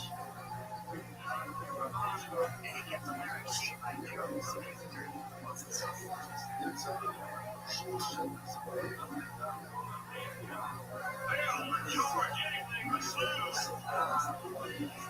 just want to get your side.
Smoking a lot more weed and drinking more. You have to write every day. Yeah, you have to have a lot of fun with your life to be able to do it. Like, you have to have pent-up guilt. You know what I mean? Like, But you also have to live life and right, just observe. saying And just, vacationing, drinking, massage parlors, everything. The mall, riding your motorcycle fast down the highway. You know what I mean? Like, things that make you feel good, you need to absorb a lot of those so that you wake up like guilty, like, oh my god, I need to create some shit or else I'm not doing anything. See, I feel like I am creating when I'm paying attention. Right. So I try not to listen to music. Like if I go on if I go on a walk or a run, I just try to always be aware. I always say that I'm not a comedian. I just get paid to notice things that most people don't notice. And I also want to say to you that, like, if you're gonna do an impression, don't ever do an impression of someone that someone else has done an impression of. Right. Because you'll always be compared to the person who did that Do you do impression Christopher better. Walken? Yeah. Yeah, I would be more impressed if you wouldn't do Christopher Walken, because everybody does. Well, she just said, don't do the Christopher Walken. Red Fantastic, right? The frog. I did. Kermit the Frog. It's to death. Hold on. The ultimate set for impression would be like, this is Kermit the Frog, Robert De Niro, Christopher Walken, Rocky Balboa, and De Niro. Barack Obama at a party, and then you do them. Yeah, I was trying to make the joke ironically funny in the sense that I was trying so hard to be funny, and it wasn't funny. That it Yeah, we really know. That's Taylor Dean, everybody. There he goes. I mean, really unbelievable. He did nothing for a minute straight, and the Patriot goes, "Hey, how do you write a joke?" He didn't even ask. The Patriot asked. All right, we have actually run out of time. What we're going to do now is we're going to get a regular segment on the show since she was the only female here, figuring it together for At Sarah Dresses, everybody. Here she is. She basically started stand-up on this stage on our very first show because we noticed that there were no women. She was here. Ever since then, we've said, hey, whatever you write in a week, come back, we'll keep it going. So it's like, you've heard of Build-A-Bear. We're sort of like building a female comic here. And this is our third installment. Sarah, go ahead. Everything except for pronouncing my actual last name. Well, if you want to, okay. All right. Sarah Mustajabi, everybody. So I went to E3 last week. You guys know what E3 is? Electronic Penis Emporium 2013. It's a lot of dudes. It's dudes on dudes on dudes. Tons of dudes. Going to E3 as a girl is like crossing the Texas state line and being anything but a white dude. It's very difficult, and people just, I fuck, what you doing here, boy? Like, that is your entire wandering around. There's this big thing that everyone thinks that girls that are in gaming are, like, faking it, right? They're faking it because, I've always wanted to fuck a guy that smells like popcorn in my mom's basement. Fucking every day of my life. There are 3 different kinds of the guys that go to a gaming convention, play video games in general, there is the a vagina that's not being streamed to me over the internet is terrifying guy. They're just fucking mortified of anything with breasts. Or there's the I haven't quite met you yet, but I'm already going in for a hug guy. Like, hi, hello, okay, that's your body on, alright, okay. And then there's like the late blooming bro, which is like, I'm assuming that in high school they were like loser fucks, but at 30 years old, goddammit, they are so good at Madden. They're fucking FIFA All-Stars, you know? So, Yeah, wow, that's amazing. That's a whole new myth. Oh my gosh. I liked it. I think we're creating a fucking monster. I know, that was pretty good. I say slow down a little bit. It's totally your perspective. Absolutely. I'd say slow down. I mean, you really haven't been doing much stand-up comedy at all. 3 weeks. Yeah. What's the first part when you say E3? You guys know what E3 is? It's blah, blah, blah. It's E3. It's like the video game penis emporium. Okay. I was saying like sausage fest, but I feel like that. I think you could say one of those E's doesn't stand for estrogen. Okay, yeah. Right. Yeah. But there we go. I was like the only female gay. Right. That's I don't know if you fun. guys have heard of this, but you also have to spell it out for what it is. I went to this video game convention. You may have heard of it. It's called E3.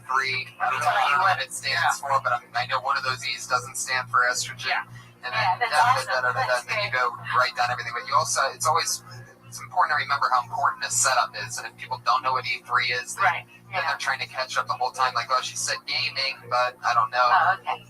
And I like that you were describing the kinds of guys that were there, but I think those need to be a little bit more specific. Yeah, and slow that down too. She was mowing through that. Yeah. I'm a little nervous. Yeah. I literally been doing Of course, like, I did that's the what same you're thing when I gonna get. first. And also, you're gonna want to expect some laughs and take a second. Right. You know what I mean? Like da da da da. Right. But also, when you said popcorn in my mom's basement, I mean, I feel like my mom's basement kind of gets beat to death, so I would think of another specific snack that's kind of nerdy. Yeah, I That's was really just like specific. popcorn, feet, and penis. Well, also, like, instead of popcorn, you know what I mean? Like, kettle corn is funnier than popcorn. Yeah. You know what I mean? Yeah. Like, but that's what I'm saying. Like, or if there's a different snack that you can, like, you smell like Funyuns and, you know, whatever. Keep animals out of it. You don't have to do You don't a have rule to. of three joke and say penis. I would Yeah. never. I would try to stay away from that type of mentality when you can. Like, it got a laugh at popcorn in mom's basement. It'd be funnier at kettle corn in mom's basement. I definitely wouldn't. Or it'd be kettle corn and he smelled like kettle corn and hand-me-down clothes or something. You know, like something that's like. Yeah. Kettle corn and no job. That's what it smelled like. Kettle corn in a Burger King bathroom. Yeah. Whatever. Yeah. Yeah, anything specific. Like, you can keep testing different ones out and see which one feels And better. the cool thing was you wrote and came back the next week, which is fucking genius because you didn't just try to do this. I wasn't here last week, but you didn't just try to come in and do the stuff from last week, right? No, it's different every week. And that's the part of when you're a comedian, that you have to keep exploring it. You know what I'm saying? And if you don't, you're never going to figure out where you're going to go. But I think it's good, too, because it's so personal. Like, it's a Right. real story. Exactly. And, like, until you can start talking about yourself and who you are, and, like, if you really are a gamer, you should really dive into that. Totally. Because All that the is way. a great niche Right. for a woman And, to not talk and about it's that. totally a great time for that. Nerds have taken over the world, and you're like a fetish at this point. Yeah. Yeah. Sarah Dresses on Twitter, guys. Give it up, Sarah. Yeah. Hopefully she'll be back next week. I want to say something before we split. Thanks for having me on, guys. Of course, yeah. I was going to say thank you to Dean Del Rey. That's at Dean Del Rey on Twitter. What's happening with you, Dean? Let's see. Going to La Jolla Comedy Store with Chris Porter next month. So if you're out there, please come out. We're going to be doing a rock and roll show. And Tony's going to be on my podcast, Let Me Talk, next week. Yep. So there you And go. the lovely Sarah Tiana, thank you so much for being here. Thank you for having me. Oh, yeah. Guys, live in this show, stick around because the Ding Dong Show follows us live at 10 o'clock. Iron Patriot. The Iron Patriot. What's your name on Twitter? At Comic Patriot. You can follow the Iron Patriot, give him some notes or some feedback yourself. Thanks for listening. Thanks, Brian Redband. We do this every Monday, 8 o'clock, guys. And we're following. Next up is the Ding Dong Show, so stick around for the Ding Dong Show. There you go. Thanks, everybody. I'm here early. I'm here early. Let's see. Hey, Don.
brighter than even normal yellow lights or even the sun because it's a white light.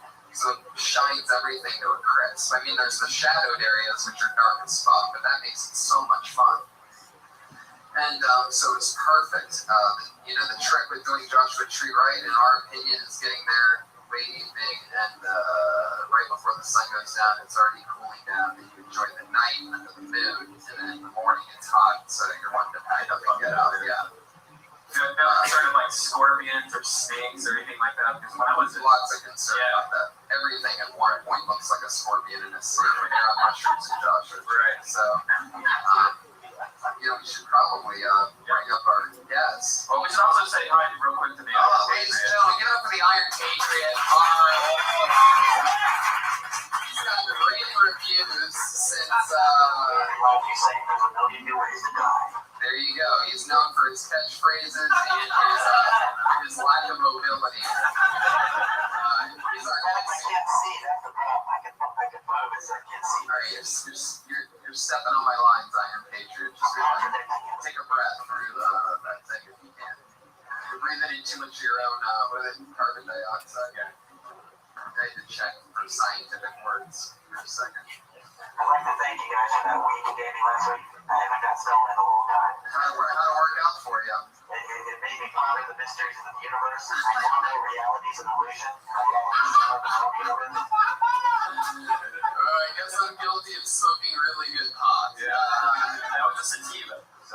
Pondering the mysteries of the universe, realizing that we're all at the center of our own universe. It's all a dream. I love you, Iron Patriot. One of my favorite things is to now, I watch the clock tick as we get to showtime here, which is, normally scheduled for 8. We usually start a few minutes after.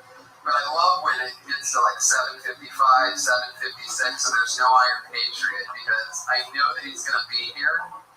And there's nothing more exciting than that inevitable anticipation of hearing the squeaking of his suit walking across the room and saying, "Hey guys, I'm here again." When you got stoned, what did you do? Did you just like, porn goes real good with it. Oh, what kind of porn do you? Are you like microwaves or? Sexually with different girls. Wow. But also I had one other story. Oh, okay. I did it last Monday. I went to the Steel Panther show after I left here. They didn't want to let me in with my mask, but then I said it was going to fuck things up. They let me in. They let me go to the dressing room with Steel Panther. They brought me on stage. But the problem is, remember how it killed when I did Stop in the Name of Love here? They don't like Motown here. Right. That is a hard rock crowd. Oh, see the Iron Patriot laying down his armor on a innocent victim. Bruising bitches already. There you go. But I learned a valuable lesson there.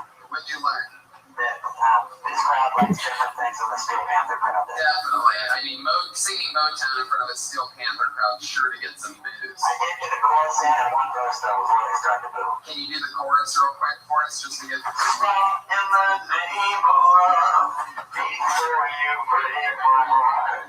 Stop in the name of love, before you break my heart and get over her. Yeah, Iron Patriot. Multi-talented. Can you believe they didn't like that? I can't believe it. I mean, it's shocking. I think I need to do their song Supersonic Sex Machine. Supersonic Sex Machine. Definitely. That seems like a big I'm going to try that one tonight when I go there.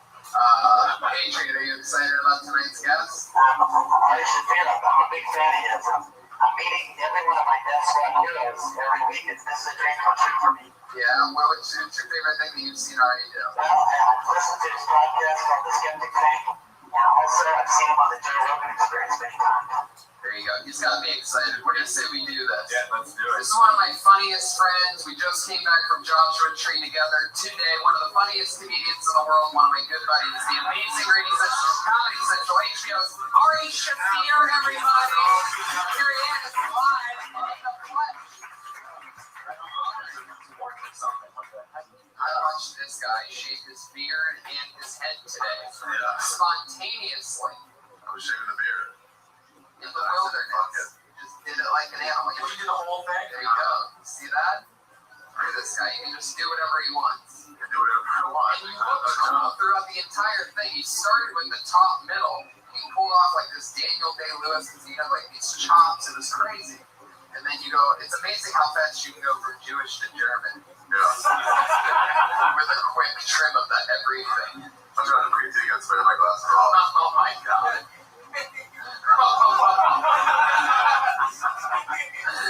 I remember this season, like 4 years ago, we went through this season, and you started wearing the little hats on the side, and then you started dressing up. Yeah. You have so many different eras of the look. Yeah. I mix it up. I like to mix it up. That way we can, I don't know. I came from facial hair, so I don't have the choice. I just do the laziness. Yeah. So, did you have a good trim? Did you go deep? Yeah. No, not crazy. I just had fun walking around, looking at stuff. It was very adventurous. It wasn't the super visual. It wasn't the super I found God. It was the adventure. I want to go through this. Let's go find more rock formations and going under things and wondering if we're going to end up in a trap, like a labyrinth-like thing that we just have to back out on. Then you find a new opening. You're like, oh my God. It was so much fun. So we went miles away from our campsite. Under the wilderness. Yeah, it was pretty fun. Coyotes just howling. I mean, the place was alive. Wow. Very exciting. That's cool. Now, have you seen the show before? Do you know how it works? I think so. I haven't seen it before, but I think I know how it works. Everyone gets up here, and then Tron over there gets a smack in the face. And they do something wrong. That's right. Tron. Whatever. Iron Patriot's a big fan of yours, sorry. Nice. It was an honor. Yeah. We're not here. An honor. I love it. Well, what do you say we get the shindig started? What do you think? Yeah. All right, everybody. This is how we come. This is how it happens. You guys ready to just kick this thing off or what? Yeah. I gotta say things like that, and then we can get into that. All right. I make them clap and then get into it. All right. If you don't know, comedians do a minute, and then we talk about it. Going up first tonight, the lucky number 20, Jeffrey Feldman, everybody. We have more people sign up than ever before tonight. This is a record sign up. Over 27 in young, rising, and some old, not rising comedians sign up tonight. Put your hands together for Jeffrey Feldman, everybody. Here he is. I watch so much porn that people would think that there's something wrong with me if they saw how much porn that I watch. Like I've been checking out this new stuff called Big Sausage Pizza. And the premise of this web series is there's like middle class women and they will order a pizza to their home. And the man will arrive with pizza, but the catch is he's got his cock through the pizza box to the pizza.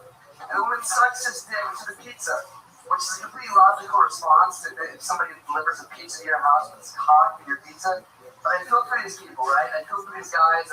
Because first of all, they have to work a commission, all right? And if they can't do the trouble of cutting a hole in the center of a pizza box, right? Driving through the LA traffic to somebody's fixed residence and delivering this pizza, right? They better get their dick sucked because that cheese is scalding hot on their scrotum, right? Is that a minute? Yeah, there you go. 47 seconds.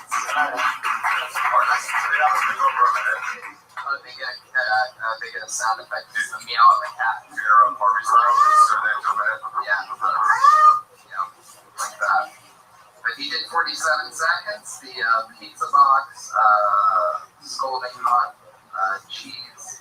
It's all just a point. It's not scalding hot. It's scalding hot. Scalding hot. Yeah. Scallion hot. Scald. It's really hot. Yeah. It's angry. And this lady is a wildfire over here. For the lady's title. Heck yeah. Weird old lady. Hey, also, pizza delivery guys don't work on commission. It's true. They get paid by the hour in tips. Tips, yeah. You're right about that. Yeah. I delivered 9 out of 10 pizzas. You don't get to do anything extra or less. You just give them a pizza. That's What's happening, Daniel? All right, swinging it out front row. Love it. Honestly, I didn't really listen to the first half of the joke. So it was a long setup. So it was a bit long. You did some punchline there before the scolding hog. I like that the guys did suck. I was happy for him. Like maybe there's something in like, how can it be that easy for a pizza guy to get his dick sucked? Well, I don't think it was easy at all to cut a hole in the box and stick your dick through it. I think that took a lot of effort. Oh yeah, it does. You know what's interesting is that if you can close the box, then that means that your penis would only be like, what is that? So like, I wonder how much they actually like. I never really see that. Like I've heard of that porn. I click on much more interesting shit than the pizza. No, I don't watch that. I always go 2.5 minutes in straight to the blowjob on every porno that I watch. I like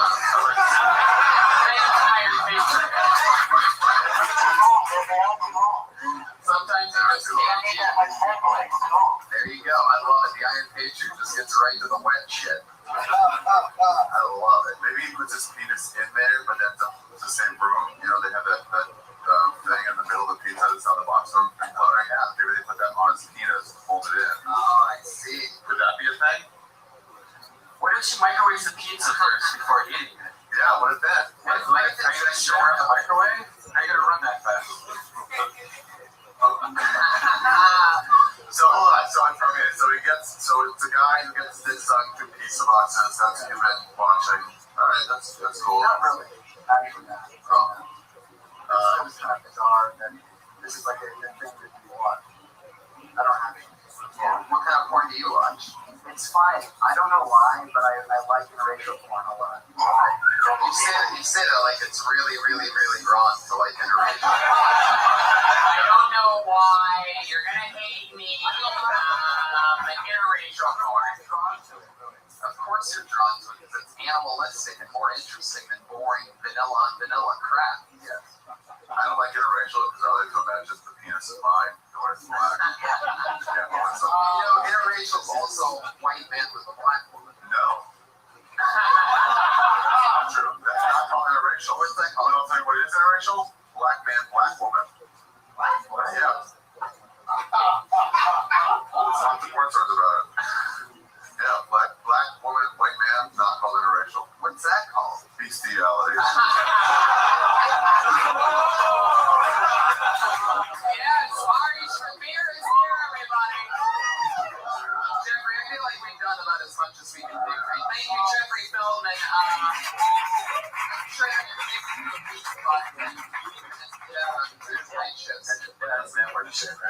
We didn't have to give him any tips on anything he wrote. He had a good premise, but he couldn't really execute it. That happens a lot of things. I like how he looked like the lead singer of Fun. Yeah, that's true. That should definitely be an opener. Or Elliot from ET. Hell yeah. Yeah, Jeffrey Feldman. So you're Jewish, right? Oh, you're gonna be huge. Feldman. Like David. David McCory. Like our friend David. Fuck yeah, Iron Patriot's on his A game tonight. What do you say we do another comedian? I reach into the bucket. You guys ready for more or what, live audience? Fuck yeah.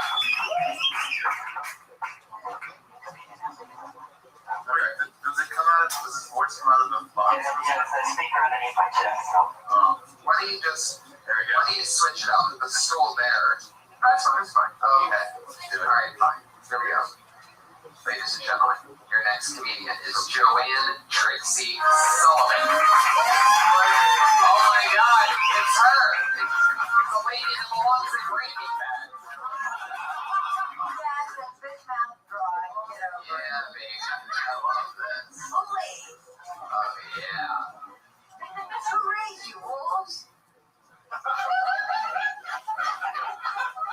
How dare you? You're like the Don Rickles of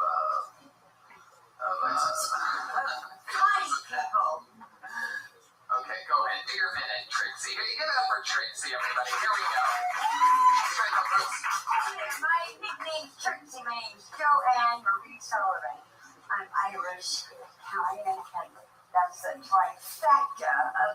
baby makers in the Midwest. I was second oldest of 8. Changing diapers, cloth diapers, and washing them in a rigger washer at age 6. Yeah, I'm that old. Get over it. Plastic diapers had not yet been invented. Please. So all these guys go, I love you. I want to marry you. I want to have my babies. I'm like, dude, if you give birth to them and take care of them, I'm there. But since that's not a reality, no thanks. You're a bitch or a lesbian. I said, I'm a bitch. Okay, get over it. Anyway, so dude's like so silly, and he said, hey, this guy says, we're eyeballing each other in a bar. Ooh, serious eyeballing. Girls, you know what I mean? Eyeballing. The king is meowing for this cougar. That's Tracy, relax. You gotta stop. You only get a minute on this show. Just I talk a lot. I'm Italian. There you go. First of all, I love your catchphrase, which I believe is deal with it. Get over it. Get over it. Get over it. That's like your get her done. Yeah. And It's true. People should get over it. Right. Seriously. Yeah. Seriously. Have you ever thought about making merchandise like t-shirts that just say get over it? No, the t-shirt I would make would be what they call women sluts and men. Are you thinking of this right now? No, I'm not. I was in the moment. It was sporadic. It happened.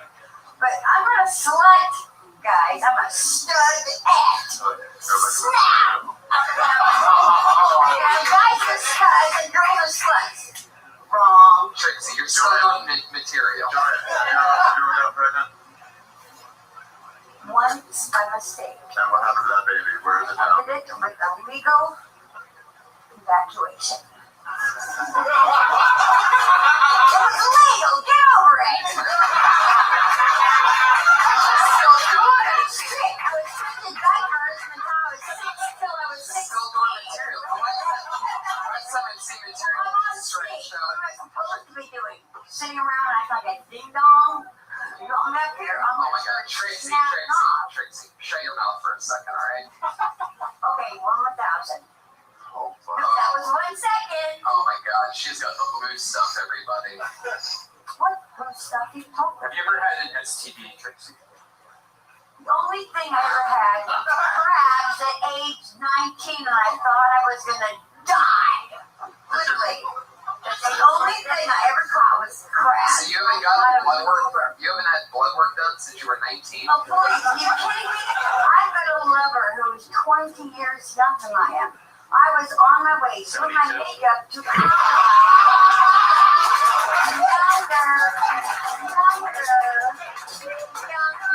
Don't you know math? Don't you know math? Get over it. Get over it. Get over it, exactly. Now I had some really good hot love-in from my much younger All right, lover. Trixie. What? Ask your question. You just keep doing material. I think it's going to turn the crowd off from you having sex. So, especially when the black guy and other things.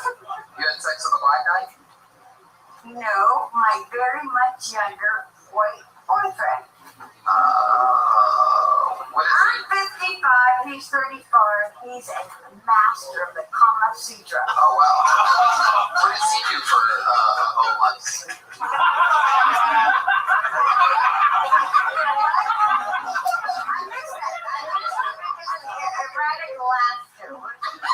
How does he earn his living?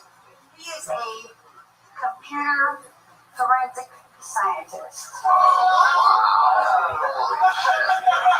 If you lose something in your hard drive, he can find it. If somebody's messing around with you and they don't want you to know about it and they're trying to hide it, he can find it. So don't even mess with him, but he'll find it. How do you get younger guys? What's your trick? Oh, no. Hello? No whacked out the JJ and no junk in the trunk like Miss KK, whose kids are named North and hello, his poor kids and nicknames would be North by what? North by what? Oh my God. Do you think other women can use your technique for getting over men? Getting over man. I don't get over man. I get on top of man. Oh,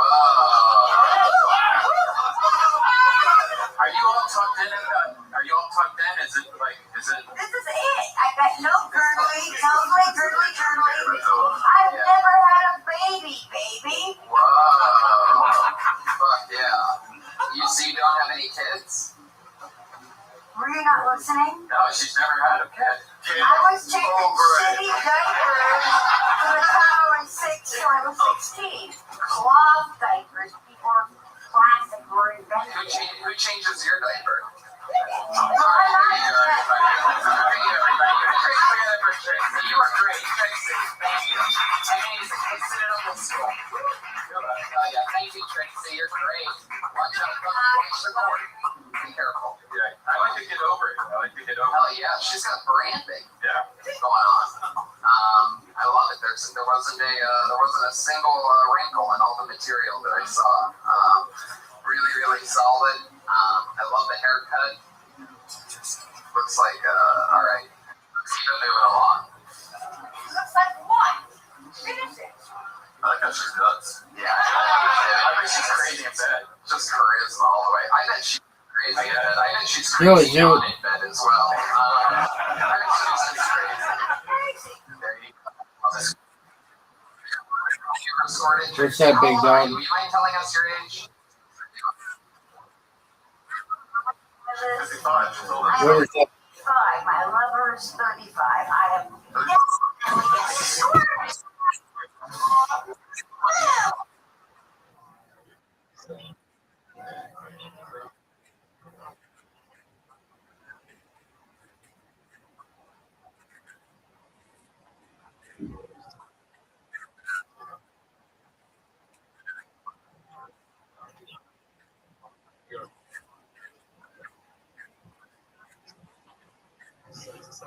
I don't get it.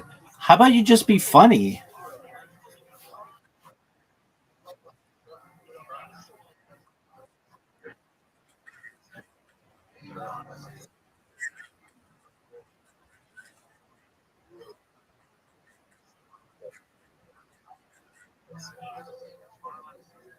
Okay, how did she do that?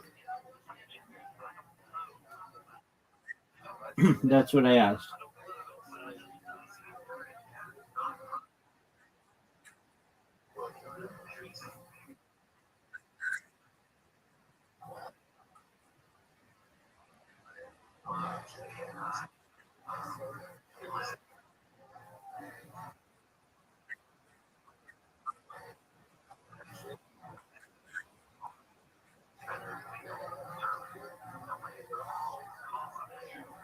I don't get it, Zoot. I don't get your idea. What do you do?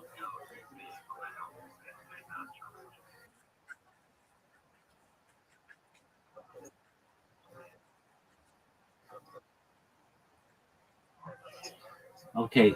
Does that mean you're getting your phone fixed on Wednesday?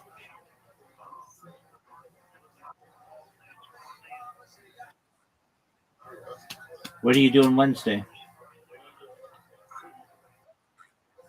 Okay, are you going to get your phone fixed?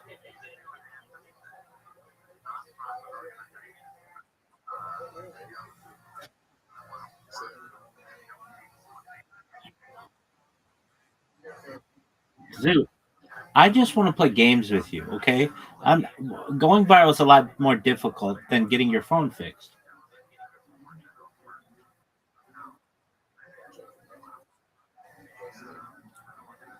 What are you saying?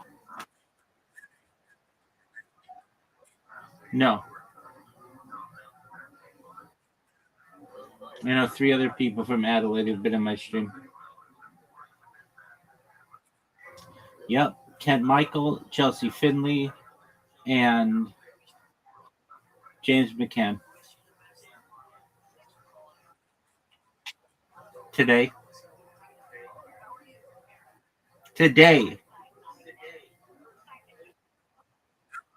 Yeah, he was like, hey, what's going on?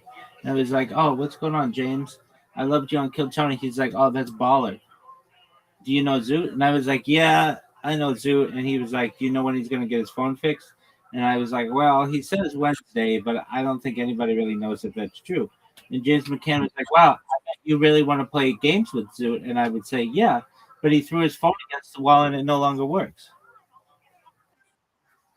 What is this bullshit, dog?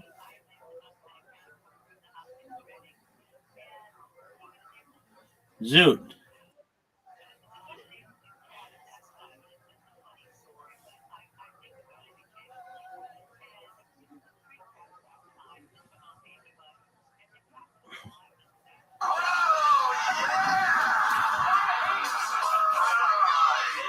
She made a fart noise after she said squirter.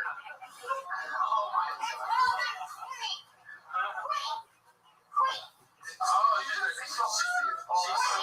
She's queef. She's a squirter queef. Meaning when she queefs, she squirts. Are you wearing dentures? Did you? Actually, yes. Some psycho pricks in North Hollywood bashed out my teeth, so get over it!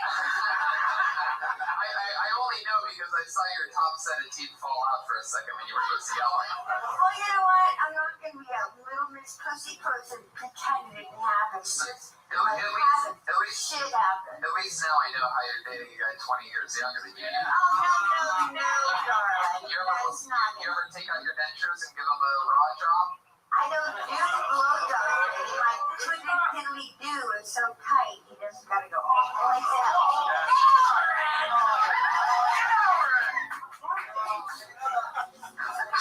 Diddly do.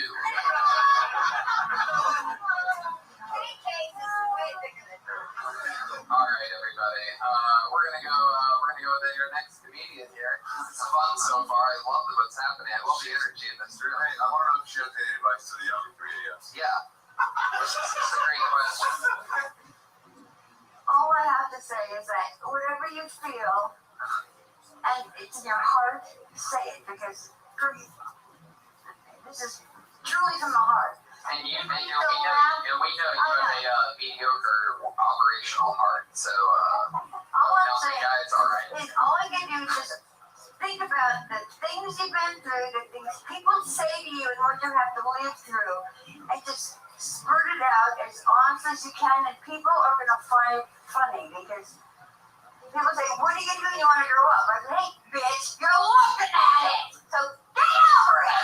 That's good advice. Well, I'm definitely over talking to Trixie, so you're welcome. Put your hands together for your next comedian. Who knows what could happen here? It's Kyle Shore, everybody.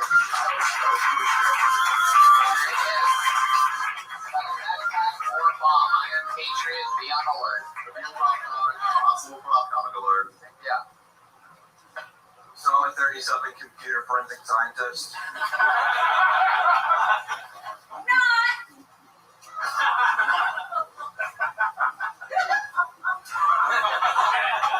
I mean, completely, I'm not counting. I'd be more down with helping gay people if I didn't hate rainbows so much. I just hate rainbows. I don't know why. They're tacky. I'm not saying segregate all the colors. I am saying I'm white from the South. I just don't like rainbow. You can't. Why you throw all the colors together? Like at least make it 3 colors or 4 colors, like every other flag in the world. I think there are at least 3 or 4 colors. I don't know. If it's not in the South, it's probably a Yankee. So fucking your cousin's weird.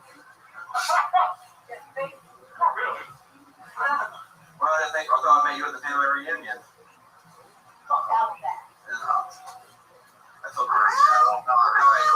right. Everybody settle down in here. Obviously, we created a ruckus. Yeah. Trixie, just settle down. You don't have to leave. Just stop talking. You're answering rhetorical questions that comedians are talking about now. Hey, zip it. No more talking.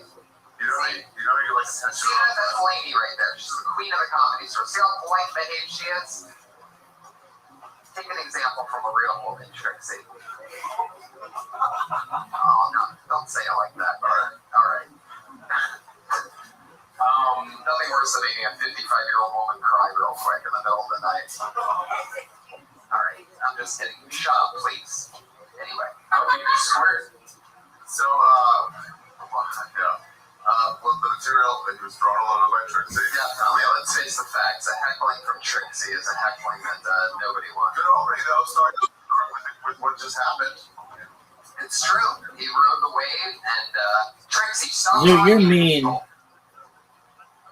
If you can't stop talking, you're gonna have to. You're mean.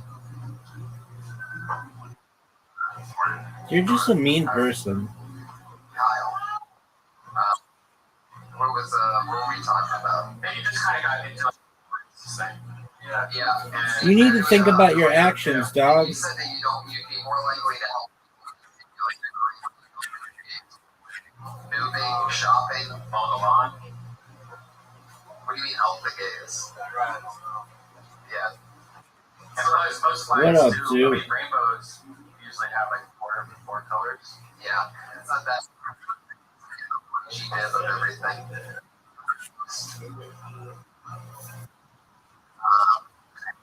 Yeah, so I guess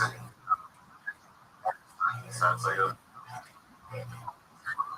You really want to just like.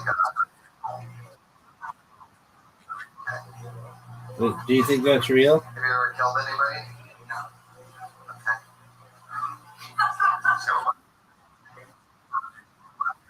Okay. Word, dog. Did you have a joke? Oh.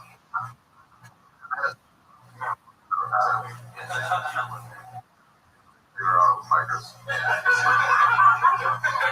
That's the advice I got. I'm listening. Anything in the phone room. I was like, what do you mean? It's like a 6-year-old Sports Illustrated. Right. They'll steal it.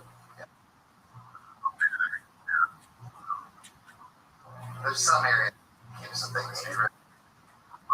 Yeah. Yeah. Your background. Yeah. Military. Oh, nice. Infantry. Where's your microphone? Oh, infantry. Okay. Well, you're an American hero. What's that, dude? In front of your peers, though. So, welcome to a new level of fighting for your country.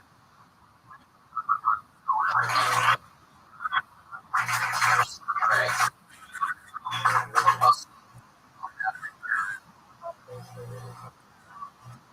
Everybody. Yeah.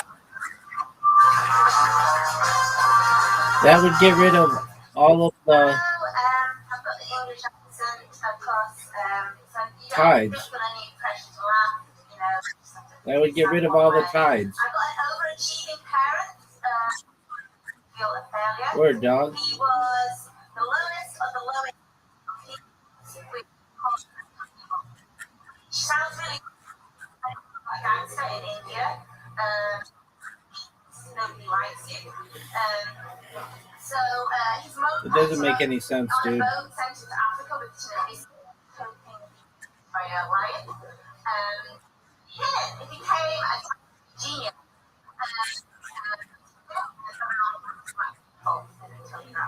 But that now means he couldn't get a job as a doctor because he was an untouchable, which means you're destined to be. So he decided to convert to Christianity, which is like the Lakers, and you're a team in the Lakers, and you. What'd you say? What do you mean clean arrows? Dog, I can't hear what you're saying.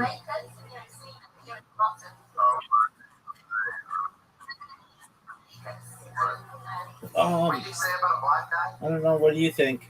I think the point you're trying to make is he was a genius only compared to black people. Okay. No, wait, what do you mean he became a genius for black people? Zoo, when are we gonna play a game again? What did he do in Africa? I don't know. For some reason, he got scholarship. Went to school. You don't usually get to school in Africa. He went to which doctor you? He got a scholarship in Yeah, he Africa. did actually. He got inspired by his witch doctor. Really? Seriously, yeah. I said, why did you want to be a doctor? And he said, well, a good witch doctor in the village. I knew some people from that lower class in India who dropped me. Is that what it is? Yeah, Yeah. No one takes some of the toilet cleaners. yeah. So, yeah, I'm destined. I'm an untouchable and I'm an invisible. So then went on to be unseeable. You convert to Christianity. And then a woman, so I'm definitely invisible. Hey, you don't have to wear our whole shit.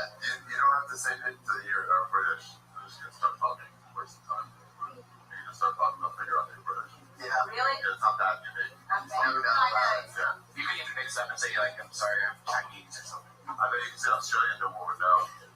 Nobody cares. That's the whole point. I'm invisible. Nobody cares. You do whatever I want. When you say you're invisible, what does that mean? What do you mean by that? I don't know. Apparently I'm unseeable. That's not true. I think you're talking about ugly women. No, I am unseeable and untouchable. Apparently, but not in a cool way, not in a gangster way. But I like it. Can I try to touch you? I bet you can't do it. Did you just call him the Iron Man? I'm sorry. I'm really sorry, guys. You know what? Don't worry about your heart in a second. Okay. You were on here a couple of weeks ago, weren't you? Yeah. I remember you. They make fun of me. Wait, are you the one that's dating the girl, the football player? What? Never mind. No. I told you I'm unseeable. That's right. How long have you been in America? This time since February. What is that? How long have you been doing comedy? I told you this last time you got a list of clues that I needed. Oh my god. Well, it's unforgettable. Yeah. We get Trixie up here to have a crazy off right now with this lady. She's gone. Thank God. Keep her out, Patriot. Do it for your country. You need your own shows, you need a lot of attention. Yeah. She needs her own show on Animal Network. Animal Network. the obituary channel. That'd be a great channel. That would be a good channel. People dying is always fun. Yeah. I was really stricken with the loss of James Gandolfini last week. Were you really? One of my favorites of all time. What were you hoping you'd put out? Well, a lot of things. I mean, anything that I've ever seen him do is very impressive. What's last time you worked? He did a lot on Broadway lately. He's one of those actors that's like very neurotic and cool and tough. You're good to go. Thank you so much. Sorry, I forgot you were up here, but you're so invisible that That's sort of a bad form, which keeps saying I'm invisible. yeah, I know. That's like a really sad outlook on life. Do you understand anything that just happened up there? Not at all. Was that jokes? Nothing sounded like a joke. It sounded like some kind of story It about seemed like we were learning something, but we weren't laughing. Why did you just chime in earlier with that? nothing meaner than with the Iron Well, Man. it flirted with the funny, but it just didn't quite Match up. happen. There was something there we learned, but I don't know.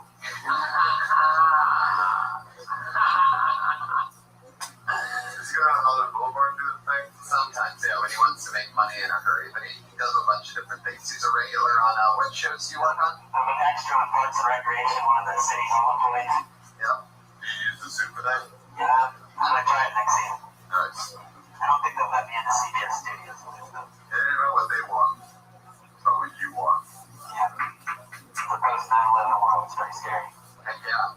When did you start becoming the Iron Patriot? Was that after 9/11? No, I just got this costume a month ago, and for a year I've been dreaming about coming to the Death Squad. Wow. Nice. Great. I'm serious. I really thought about it for a long time, and it took a long time to get the courage to get on the bus and come down, but There's a lot of Mexicans on the bus. And you know, it's interesting because I don't know if we made this quite clear on an episode before, but he has to take the bus, by the way. Can you guess why, Ari? Because you can't get into a car with the suit on. I can't sit down. He can't sit down at all when he's wearing that. And it's just, it'd be a big hassle to come down here, drive, and all that shit. Once I get off the bus, I'm ready to go. Right. And there's been some speculation that you're actually wearing the pins. No. So you just go right into your leg. How do you do it? I got an undersuit that's designed for sweat. Oh, what up, pig? I take care of all that before I go. I drink water, I go to the bathroom, so I don't have to take care of it down here. Heck yeah, a lot of flax and fiber. What happened if you do it again? Well, I don't have to. I'm not going to be drinking when I go out. I'm good for 4 hours or so. His diet is rich in iron. All right, let's together for Tim Greer. Whoa, out of nowhere. Just before he was about to get blacklisted. No, that's what we do to people when they don't show up for their spots. I wasn't talking about the blatant color of your skin. Tim Greer, everybody, here he goes. Hi, friend, Tim Greer. Hey, relax. So, I hate people that say stupid shit. Like YOLO. Like, this thing, if y'all know what YOLO means you only live once. Only fuck live twice. Like, seriously, people like hashtagging and Instagram and Twitter and shit. Like, honestly, I wouldn't follow a person that lived once. Like, I would try to follow somebody that lived twice. You know? Like, Jesus.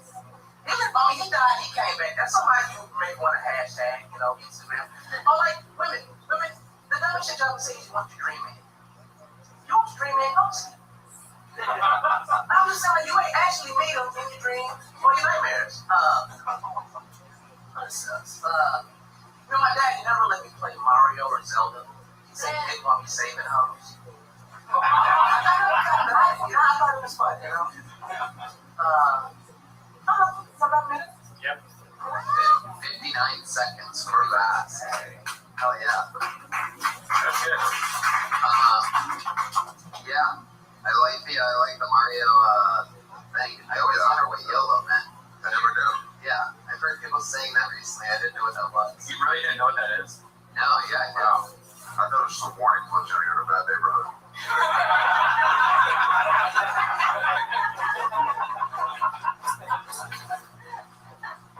Yeah. What was the other thing you talked? Oh yeah. How did Jesus live twice? That I'm confused. He came back. Yeah. Supposedly, allegedly. So you also don't know. So he died and he came back, but then what happened when he came back? He was like gone immediately, right? He came back for like a few hours. People were like, "Oh my God, there he is!" What did he do? I don't know. Well, you don't know Christianity. You're challenging my Christianity. I'm not denominational. You don't even know what he came back for. How long was he back for? Does anybody know? In this 3 days. Ultimate fiction of fiction. No, 3 days later, more people know how long Gandalf came back for than Jesus. How do you not know this, man?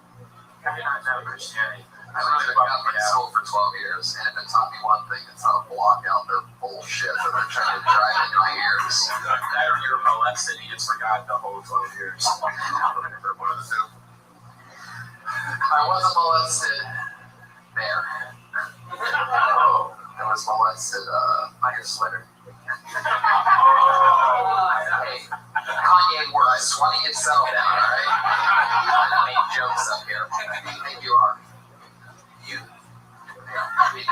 Don the Magic Wand Rickles? Settle down with your roast jokes. What the fuck are we talking about? Oh yeah, Jesus. I got it. He came back twice. He lived twice. That's so. He was taken into heaven to sit at the right hand of the Father. There you go. There's our not only our head of security, but also our head of scientific fact. Seriously, and you said that you read this book showed like that someone lived twice, like Jesus, but then you said it again for some reason about calling somebody lives twice, which was like unnecessary. I was thinking maybe a Tupac hologram reference was coming. Oh yeah, maybe. Maybe something's there. Who else lives twice? Who else lives twice? Mario lives 3 times. Oh, there you go. You got a callback there. But that's. But there you go. Still make a reference to it. Mario gets 3 lives. Yeah. And the most that we've ever known about was 2. So actually, even though it wasn't meant to be 9 lives, there you go. Cats have 9 lives. Mario Cat is tremendous. Holy shit, that's like 27 lives. 27 lives. Yeah. That's like the turtle shell. Yeah. Yeah. I mean, that's 99 lives. Speaking of Mario, how do you feel day after mushrooms? Tired. I can tell, man. It's just like you guys both seem like it's like much. It's when you drink my urine or something. Yeah, I'm super refreshed. I just didn't get that. I didn't get the full amount of sleep that I needed to drive home with some days. You know how we do. Patriot, have you been sleeping well lately? I've been sober. So, how's your sleep? I wouldn't have minded some of those mushrooms, though. That must have been pretty good. Oh, well, I mean, if you discover the mysteries of the universe on my pod, I don't think you're ready for the mushrooms, buddy. I'll be going into a parallel universe. Oh, we can't have that. I need you back here on Mondays. So, fuck yeah. Tim Greer. What else did he talk about? Jesus, that. I think that's about it, right? Tim Greer, everybody. There you go. Eddie Murphy, like Charisma. I think he also likes Strandies. I know. Put your hands together for Robin Hoke, everybody. Robin. Oh, look at this. Hi, I'm a divorcee. Woohoo! I'm from Richmond, happy. You know, so I've decided to start dating younger men because it takes like so much less time to tell my life story. I was terrified at the idea of online dating, and then I realized it's just shopping online for a man. So every day can be Black Friday. Oh, I actually met somebody online. Mike was really excited, and after about a month, he decided that we should have a coffee date on Skype. Starting slow. So I had a cup of coffee.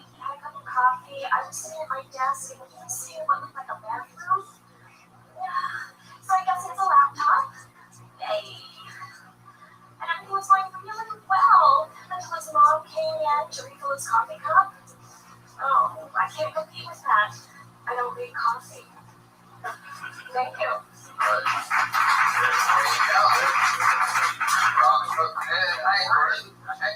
Go ahead. Started strong with a couple quick jokes, then slowed down and got a little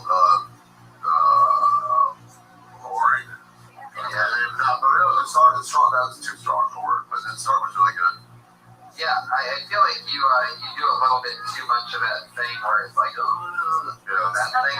Like you can tone that down because the more natural you seem, the better. Right? Like, that doesn't seem like anybody would talk like that. Right, lady? You've seen it all. As a double layer cougar hunter, I admire your body, and you got a really nice body. So I think you should do more of those kind of jokes because just looking at when you bring that up immediately, I just thought about fucking you the whole time. So that's a good place to be. Yeah, won me over. Right, because then you went over all the guys in the room. Yeah, you can have your own podcast. And the girls.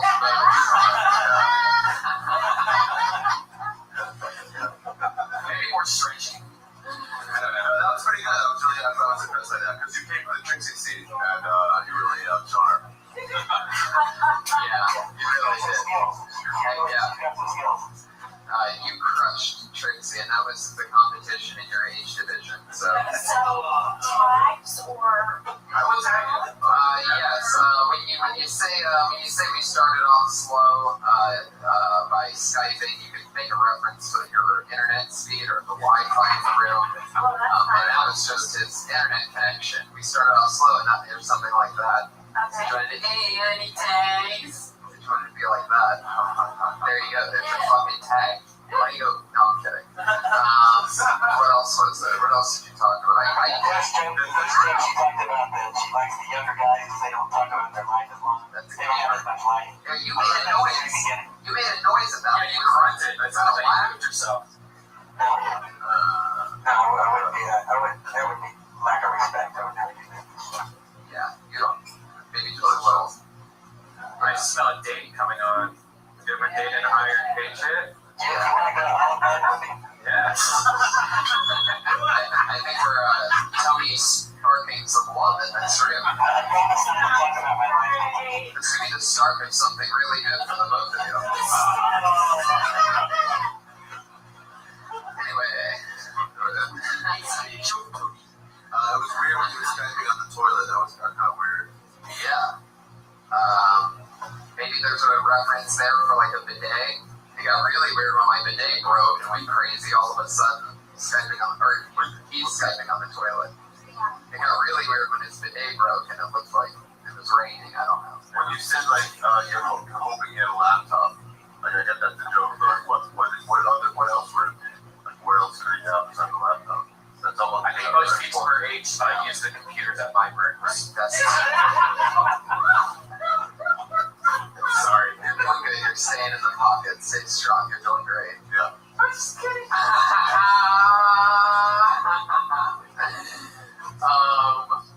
Yeah. Sexual tension on this stage there. That's actually a great note, by the way, because what you don't about what else could it be? You know what I mean? It's just a laptop computer because it's true. There are no more desktop computers. It's pretty much in the bathroom. Like, what else would? It's like the joy is. I'm hoping it's not. You know, you would think one thing, but it's maybe not the other. You would only think one thing here. Right. Be a laptop. Yeah. Or else we Skype in the bathroom. Right. I think that was a joke. Yeah, but what else could it be? It could be a She joke. couldn't be shitting. Or She's riding on poopy. Like, and when you're on the toilet doing it, do you Skype from back to front or front to back? Okay, so maybe that's not a good joke. I'll drop that one. Well, maybe it is. Like, what I just said got a laugh. You could always take that. I mean, you'd have to deliver it with precision timing. I love you, Robin. I love your spirit. You have a great sense of humor. Put your hands together for Robin. That's some good tags, by the way. You're acting like you didn't get it. That's some good stuff there. And you have some good jokes. I like the shorter story to the younger guys. The Black Friday thing, you really hook up with guys on that Black Guys on Friday? that was a good one. You do? What do you do on Thursdays? Alright, anyway. Put your hands together for your next comedian, Damien Spencer. Damien Spencer. Blacklisted. Do we have a blacklist noise?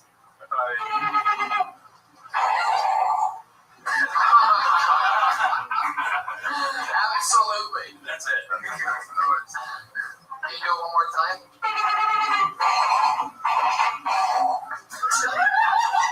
You're doing that with your mouth, right?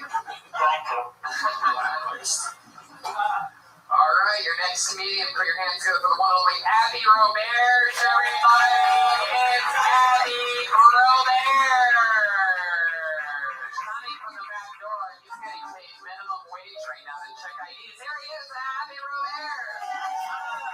Our first ever Comedy Store employee that's getting paid while doing the show. Yeah, here he is, everybody. One more time, Abby Robert. Here he is. What's up, guys? I work here. I gotta get a second job. It's fuck out of breath. That's serious. I gotta get a second job, dude, because I fucking need money to cover my drinking habits, man. I drank all my grocery money because I fucking party and I'm not married yet.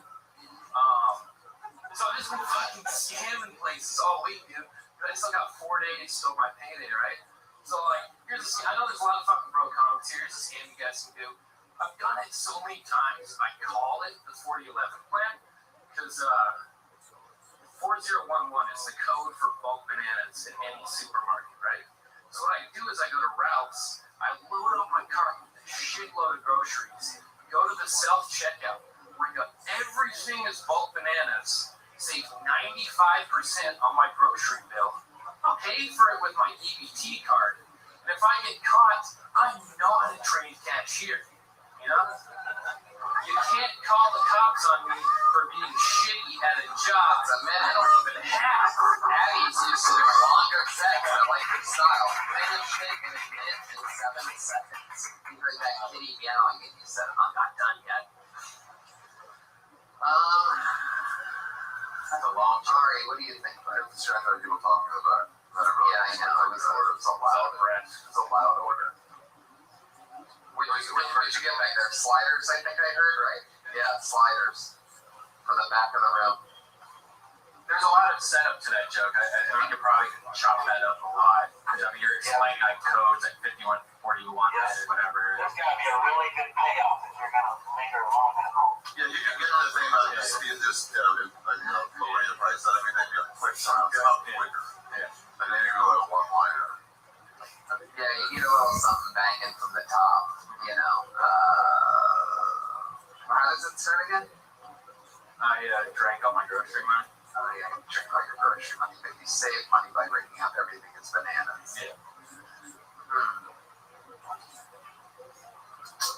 The punchline is you can't call the cops on me for being shitty at a job. Right. That's good. Yeah. If you would have gotten to that faster, or at least threw in a couple grenades in the middle of that, because I mean, the whole setup, I'm like, all right, I'm doing numbers in my head, I'm trying to figure out why bananas. Yeah, the longer you go with the line, the more people, like, one by one, like, will tune out a little bit, and then once it kind of, like, wanders their mind, and you're gone. I don't know if you need to say the code. I think you might just be able to say, I know, because I know the code for bananas. Yeah, I bring everything in as one banana. Yeah, you don't have to worry about 95. One of the cheapest things there. You can really spell it out. Yeah. And then you just get there. And yeah, it's a good premise with a great payoff, but you just got to get there, or else everybody's daydreaming. I'm listening to some guy order sliders from the last row in the back of the room.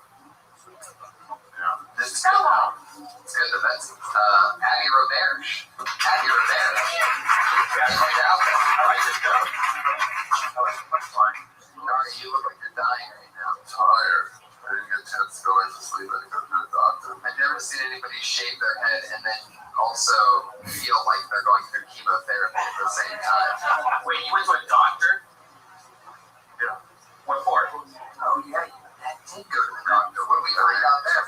Oh, yeah, I mean, it's not really the best to go to, like, coming down from mushrooms the next day. Right? Like, dude, you look horrible. I know. You're notorious for having what a lot of people say is the grossest ball sack in show business.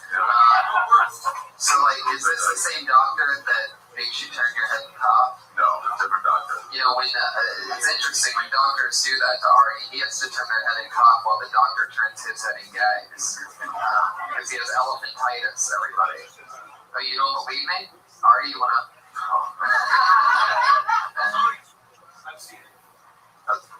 Thank you. Iron Patriot, will you shoot that guy in the head for me, please? No, I'm kidding. All right. Another sound effect from Iron Patriot. I'm impressed. I love the sound effect he did to. I'm growing every day like a seed vegetable. Yeah, you are. You make a laser sound?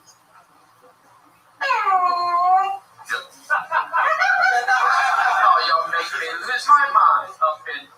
Yeah, up in here. Oh, y'all make me act a fool. Up in here. Up in here. That's right. I love the way that you do. Like, it's so like you have no choice but to do some form of the robot. How much does it cost? $4,500 and $600 to ship for gold. That's cool. I might get one. Wow. I think we should all wear these one night now. I agree. Heck yeah, real pussy fat son's gonna get us.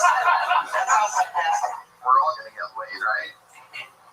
We will. Alright, do you have a problem when you get really big? You go to a store, you buy shit that you definitely shouldn't have bought, or you just like buy things? Oh, yeah. I almost bought a Darth Vader outfit the other day at a comic book store. It's so badass. It was like on this mannequin. It was homemade by a guy that did like FX work, you know, for movies, and he just built this beautiful thing. And I went to pay for it, but my credit card got declined because it was like security for such a high amount. I think it was like $2,000 or something.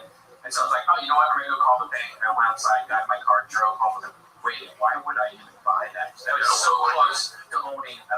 Why would I have that? Right? No reason. You're notorious just buying shit you don't need. Right. Well, you are too. I've seen your shit you've been giving away. That's over 10 years of accumulation. Right. Yeah. Yeah. You're a hoarder. Wait, what you guys both have in common is that sometimes you'll buy things By the time line and not you won't remember it when it gets delivered to your house. Like you bought like Snuggies and things like that. And Redman, for example, has Asian women that appear from Tokyo or whatever. Best thing that ever happened to me. I haven't smoked a cigarette since. You know, that's the most forced foreign in California is Asian. Really? Yeah. How do you know that? I saw that statistic on the internet. That's because Asians are better at computers. So they're all on porn. Yeah. Looking at porn. Why do you think that they blur out Asian vaginas? Only in Japan. Only Japanese. It's illegal to show penetration in Japan in porn. Really? Wow. But we have tentacles coming out of it. Wait, What's the craziest thing you've jerked off to recently? Tell the truth, Patriot. Honesty is the best policy. You guys like feet? Oh, wow. I love you. You're a real creep. Do you like to masturbate on the feet, or do you just like to look at the feet and masturbate? Well, I think everybody appreciates a beautiful woman's foot. Don't you think nice arms and nice? I mean, you don't want big old gnarly long toes on your feet. Right. That's what every foot fetish guy says. Yeah. You don't want bugs, but who has bugs? Right. Not many. Nobody. So what would be your perfect fantasy layout? Are you like using the women's feet to like jerk yourself off? Are you sniffing? That's not the only thing. I mean, it's just a beautiful arch in the foot. The teeth girl. What do you like to do with that arch? Put it in your mouth, put it in your butt, chop it off.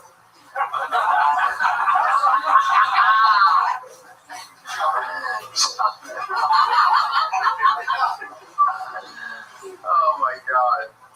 Because we only have, I think, about 15 minutes. Okay. We have a bucket full of people. I already pulled out the next name, and his name is Hormos Rashidi.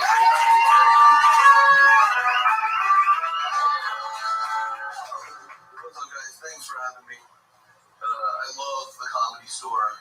Who knows that? I actually got to smoke a blunt with Suge Knight at the Comedy Store a couple weeks ago. Yeah, it was some bucket list shit. And while I was smoking it, I realized why Tupac Shakur had to die. He died to spare me the agony of watching him turn into Ice Cube. It's like I would kill myself if Tupac was in a Coors Light commercial. Oh, you guys are right. If Tupac was alive, yeah. You guys are right. If Tupac was alive, he would be doing amazing things. On NCIS Atlanta.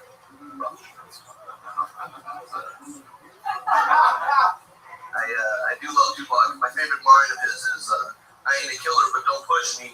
Revenge is like the sweetest joy next to getting pussy. Because that tells you that for Tupac, pussy was number one. But what it also tells you is that Tupac preferred revenge over blowjobs. Alright. You talking about Tupac? I mean, I just don't believe it. I had with the name drop at the beginning. I just spent 20 seconds on it, and then be doing the joke about the Suge Knight. I love Tupac. How long has he been dead for now? 30 years. I mean, look, you're probably not going to listen to me because you probably think only God can judge.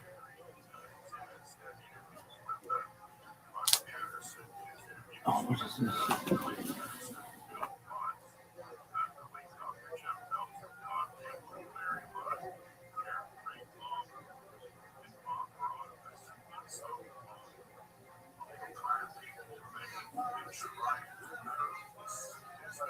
Uh-oh.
No.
Dustin, I do a pop. Storage room in Jim, what else you got? Rain, I drink a lot. Mix it with your shot.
Welcome back to 10 Minutes to Shop. Thanks for tuning in. As always, join the Patreon, join the Reddit, join the Discord.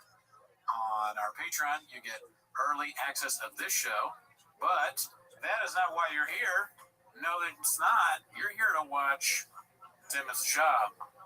So start the timer, play the chip plan. You just showed your whole phone. Ah, yeah, come on. God damn it. Yeah, start the timer for real. We know you're just phoning it in this week, dude. There you go. You started. I saw you guys. You saw the timer start. Yeah. Alrighty, let's see what we got on Chang's this week, dude. How's your Chang's week going, dude? You know, I haven't really been checking with Chang's a lot this week. So you're depressed? Yeah, it's, I've been hyper focused on my side business. Calci, yes, and truck stuff, truck business. I like your hat. Thank you. Yeah, I just got this from our favorite business. Oh, did you do that thing you said you were gonna do? Dude, I tried. Oh, yeah. What happened? Well, you want to tell the audience what? Sure. So we've been trying to. If you guys remember, there's the Drive Fast All Gas website, and they have the pictures of all these people that have bought the merch, and they write really fun, cool stuff about the merch that they bought. And I wanted to do that because I bought merch. We bought merch. Yeah. We had this hat. There's another Drive Fast All Gas hat that we own as a team. We own it as a team. And I looked, and I looked through my emails, and they have these like old emails where it's like review our product. Yeah. You click on it, and the link is dead because we bought it so long ago. So I think we need to buy a new thing, and then they'll let us do it. But buying another thing of merch from him. But I want more golden hour jackets. Do you have those? No, sadly, this is a collector's item now. Yeah. Golden hour jackets. Some girl was like, "I like the jacket." Keep in mind, she doesn't know anything about this world. She goes, "Next." I just say next out loud. She's like, "I like the jacket, but I want that." This is somebody you have to cut out. Let me finish what I'm saying. Sorry. And then you'll cut her out. Yeah. She goes, "I like the jacket, but why do you have two?" If you like it, it was one for you, maybe. But, yeah. I mean, what do you mean? You like it, but why do you have two? Because if one gets stained on it, I don't know. You like it. I'm a B-boy. Yeah, what are you talking about? All right, let's go. Chang's here. Start the timer. Play the Chang clip. So, new brother 6308 posted this one, timing in all caps, because Brendan Sharp is still gay. Is Brendan Sharp still gay? Yeah. Just a bad look, dude. It's a weird. Does he have a toothbrush in his mouth? Yeah. It's just don't have something in your mouth while wearing a leotard, Eddie. I wonder who. I think we probably asked this last time, but like, whose idea was it, or did he require convincing, or? I will say this, dude. Saw some spicy comments. Oh yeah. Why does it fit him so well? It's his. Yeah. He had this in his closet. She's like, "Why don't you put on your leotard?" Oh, my jammies. He has it in his cubby. That is so funny. This is his jammies because it helps him sleep. Why does it fit him so well, dude? Why are his muscles like perfect in this thing? That's not a woman's leotard, Daddy. How did you even find it? Did they order it on Amazon? That would be a funny thing to get, their Amazon history. All the redacted shit they ordered. If you see shop at an Amazon return thing, that'd be, I don't know why that's funny, but that'd be so funny to me. He's saying he's trying to stick like this into the return thing, it won't fit. I bet shop often he's like unable to fit the returns in. The code doesn't work. He's like holding up a QR code for some other website. They're like, sir, that's a McDonald's QR code. Whatever. I'll bet you I will get it. I bet you I will return this Amazon. They're like, what? What? Slow Joe definitely just gets buzz balls off Amazon. Just a bunch of different color buzz balls. You know? Right? That's fine. I'm sorry, I'm pretending like I know, but what's a buzz ball? Oh, it's like that Latina drink. When you're spicy, you get a buzz ball. It's like a little ball. You know those balls at you know the balls at like liquor stores? They're called buzz balls. Oh, no. Or liquor. Oh, fuck, damn. She watches money. She just goes on Amazon and gets buzz balls, dude. Sad. There could be. That would explain the content. Yeah. She's fucked up. Yeah. All right, let's see what else we have. I'll cut that part out. This is... okay, that's very loud. Okay, have you seen this? No. Dave Oz66 posted this, dude. That's Daddy's number. Cosplay at the rodeo. It's pretty great. We can watch this probably 30 times, dude. We don't need the music. I don't want this to get Gadoosh. Yeah. But just look at Brendan's face, dude. Why is he doing that? He's eating a hot dog, Eddie. You know? Comedy genius. Mm-hmm. Oh, it's time. Time for Skids and Bits. Skids and Bits. What do you think? You're so quiet. I thought you were I'm taking it in. So it's the same thing over and over again as reaction, but yeah. He's doing a bit, right? He's doing the classic hilarious face, right? He's on camera, so he's turned it on because he's always on, and this is the best he had. He looks young there. Yeah. He's like aging. It looks like gracefully. Yeah, it's depending on the day, he has a different. This day he actually looked different. He's younger, but usually he looks older. Crystalia sees this and goes, "Yo, what do you mean?" Crystalia sees this and he goes, like the Joker laughs. That's what. And his body is starting to look like the Joker too. All these guys are having horrible things happen to them. This guy's realizing, oh fuck, I'm on chains right now. I'm here with Brendan Shaw. Yeah, dude. So that's Daddy's outfit. He's got the bandana on too. Mm-hmm. I'll give him this too. He's also somebody he's gonna do the bit. You know, if the bit is dressing up like a cowboy or whatever it is. Brendan's not like, I'm not putting that on. He's never once said that. I'm not putting that on. That's something he just won't do. Dude, same with the leotard. Yep. This is big, like 5'4" energy, you know? Right? Doesn't he look shorter? He does look smaller, yeah. He's got the smaller guy face on. The bandana makes you look shorter. I don't think a 6'2" cowboy is going to be wearing a bandana. This face, it looks like a guy that you could beat up. Mm-hmm. You know, this is not the intimidating guy. He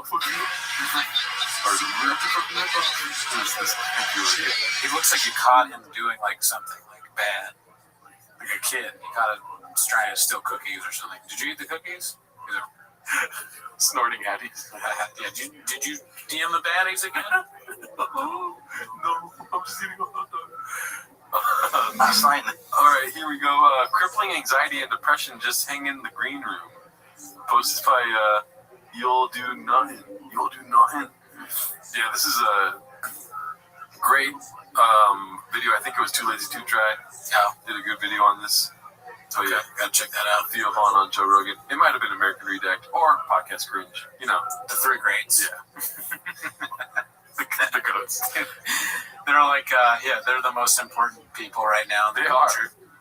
They're Siskel and Ebert, or it was like we're three things, that three amazing Andrew Tate, Nico, Myron Gaines. All right, let's go. Last night in the green room, it was Shane, Ron White, Tony Hinchcliffe, Brian Simpson, Asana Ahmad, Derek Poston. We were were just laughing and laughing. It's so fun, and everyone's going on stage and fucking tearing it up. It was exciting. Oh no, man, we gotta get you up for living in the present, son. You're losing your fucking marbles. You think I am? Come hang out with us. Just chill. I'm here. Just chill out at the mothership tonight. I don't want that. I don't want it. Maybe when I'll eat a hot chip. I wonder what that would be like. For them, it probably is great. Yeah. It's just for us that don't really get it. Yeah, aren't a bunch of redacts we don't understand. Yeah. It's not for us. They're playing on a different. There's levels to this shit. We're on like whatever level we're on, and they're 4D chess. I don't know, Cooney, because my doctor the other day said that I was gonna have to take some medication, and I was like, dude, papi, but I'm in the mothership green room. And he was like, oh, my bad, bro. His name was Jamal. He was an Asian man. Asian man. Yeah. Well, that makes sense. It's like instead of Pagliacci, it's the mothership green room. Yeah. But I am the mothership green room. Okay. I don't know what I mean. Dude, papi, what are you doing, bro? You can always save it with some sound drops. Yeah, dude. That's why it's here. That's how you know how hard Brendan bombed. You just push like 5 buttons. I'll push 5 buttons and I'll remember longingly the dolphin sound. Unscathed. Yeah, that's how I left it. One usual 4460 posted this. Gotta love how her weight journey is documented with pics of her. Feel bad for Leopard in Minneapolis. Weight journey. She just looks the same. She has a fat fucking ass. We get it. Yeah, there's nothing wrong with either one. This is a hair journey. You changed your hair. Yeah, it's the same person, but virtually identical. Is she 50 years old? How old is she? I don't know. Good Lord. Can we just talk about this picture for a little longer? I'd be horny. You horny dog. You horny bee? Shout out to you, Slojo. We are wishing the best for you. Give me some buzz. Oh, shit. Here we go. Favorite time of the week, dude. What happens next? Part 25. Icarus Lives has been on a streak. Yeah, I'm happy that there's always that on this thing. It's a fun time. Let's see. This one's a short one. What happens next? And he's got to be. There must be something really amazing about him. I was at a gym one time in Hollywood, and they kicked everybody out because he came in with his crew. No way. And what'd you do? Dude, no way. It turns out he's a fan. No way. I think it makes sense. I think he's a fan, dude. Both are so funny. Baba is like, nah, I'm not doing it. Grease me up, daddy. I like him, the idea of him not leaving. He's like, I got fucking a few more sets. And what'd you do? You hit under the water fountain? No, I refused to leave. Oh, nice. And they let me stay. But then they eyeballed me for the rest of the time. Yeah, that voice. All Callan thing for the rest of the time. Yeah. Dye does that a lot. Jeff Dye. Did you ever think of voting Republican? That's Jeff Dye. And then I was like, women are a bitch. Yeah. I thought, dudes are cooler without hair. Actually, toupees are awesome. Do you really need listeners on a podcast?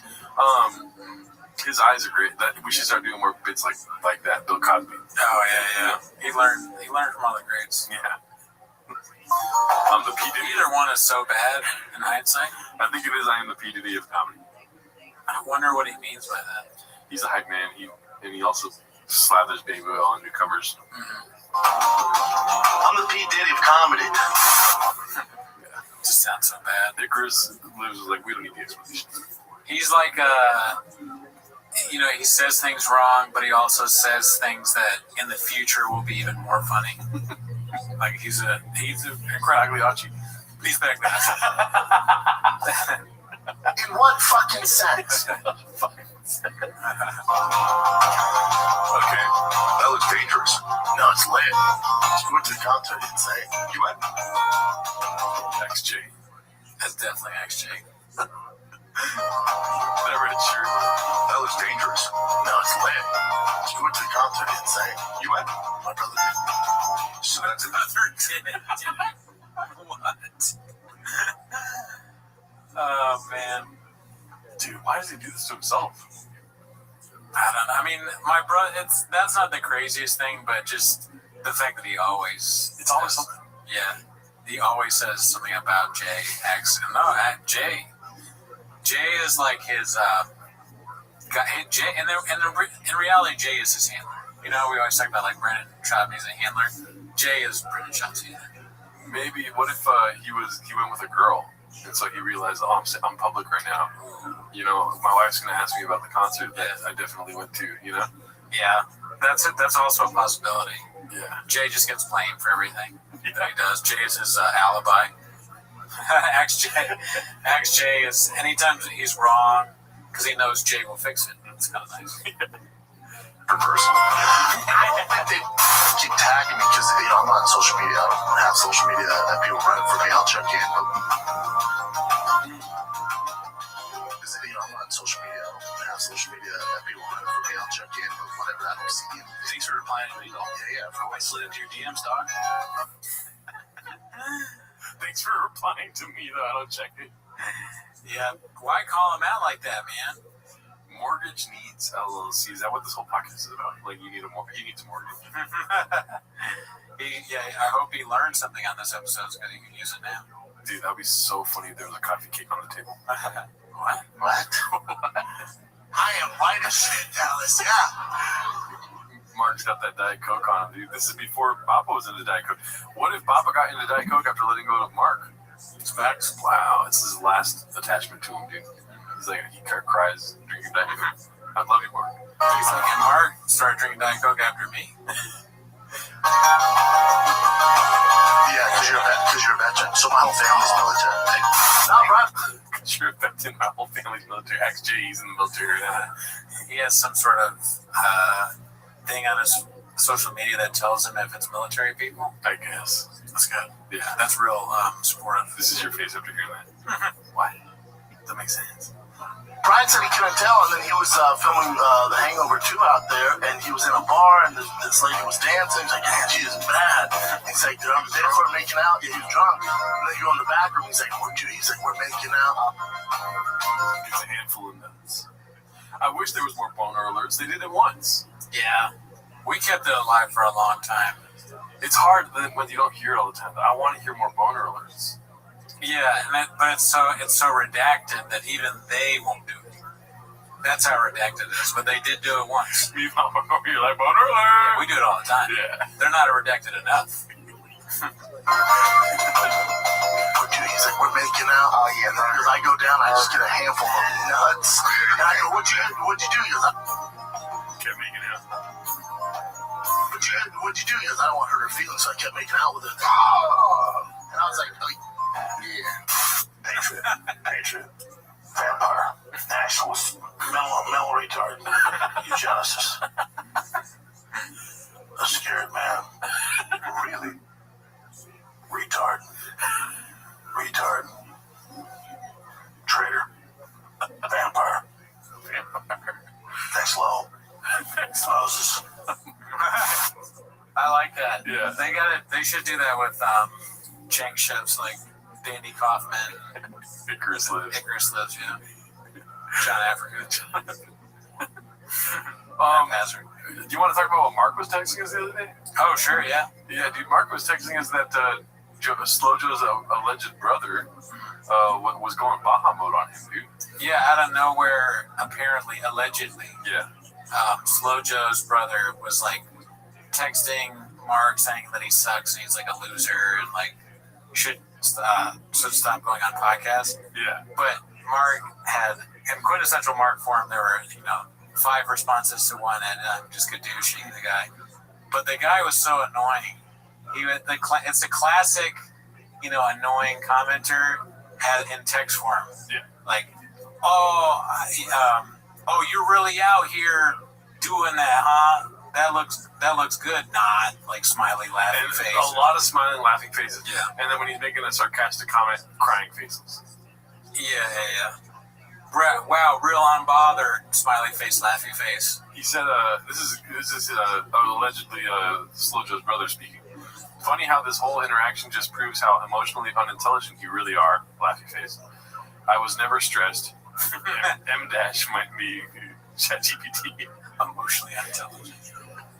I was never stressed and never will be. Meanwhile, B has clearly been living rent-free in that empty head of yours, Kadoosh.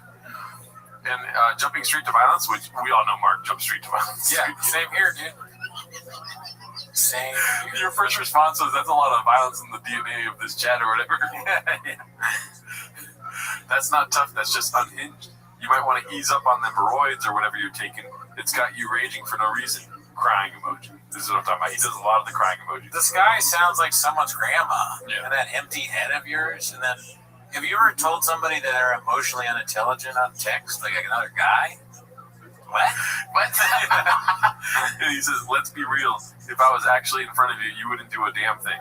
I don't think you want to test that. No, I don't think so. He lifts cars. Yeah. Should we remind him, you know?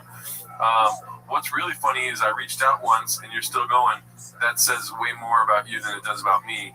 Anyway, enjoys those guest spots on low budget podcasts, which, by the way, major offense taken. Yeah. Now you got two problems. Yeah, dude, you got a big problem. I hope you're not in Los Angeles. Yeah. Because I'll fuck you up. Okay, I'll twist your neck off, dude. Push the button. Okay. I will snap his fucking neck. Yeah, we get it. I have a show about 10 minutes to shop. It's a low budget thing. I get all that. Okay, but at the end of the day, this is not social media. This is real. I will fuck you up. Okay? If you come into a room and I'm in that room, I'm leaving. I don't know if you're leaving. Okay? I'm leaving that room. I'm going to be fine. All right? Sequin, stay with me. I will fuck. What are you going to do? What are you going to do, Gabe? Yeah, ask your friends how it went for them, dude. Yeah. Ask fucking Shab how it went for him, dude. All right? Ask Brian Callen how it's going for him. You want this? You don't want this. Okay? Ever heard of it? You're going to the hospital. And I will say, Mark, it did not disappoint with the amount of replies. I'm like, no way. Mark's not going to reply 35 times. If I was the brother of Slojo, allegedly, I'd be like, yo, I regret this whole thing. Why did I reach out to Mark? Why are you reaching out? Yeah. It's a very weird move to reach out to the former employee of your sister's husband. Like, what? Yeah. I'm sure you're unbothered by it. You're very bothered by it. Otherwise, you wouldn't have sent so many texts. They're all just spicy. Let's keep that in mind. You know? Yeah, it's a spicy fan. But Mark's like, oh, hold my beer. You're spicy, dude. Check this out. I'll fuck your whole family up, dude. That's true. And I would too. The faces you make when you were defaulting on all your assets. Okay, that's a rough transition there. Posted by Big Battle 9416. We don't wish any ill will on these two here. No, I want all the success possible. It's a weird way to hold your arm around another man. You know? Do you think he's wearing the leotard right now? It's possible, I guess. He's crushing Diet Cokes, dude. They're always He squeezes them. They're always eating food out of it like that. Like it's always in a paper. This is how most of shop meals get eaten. It's in like a to-go stadium container. Anything that reminds him of Erewhon. Oh yeah, that too. He wants anything Erewhon. Not a lot of cooking going on in the shop house. Yeah. A lot of eating out. Okay, here we go. Wake up. Be more banger content from the shops. Just dropped Big Battle at 9416. Him in a leotard. We need to see it all. Solid. Yeah. Butters 16666. I think I put too many sixes, but I genuinely feel like I figured it out, guys.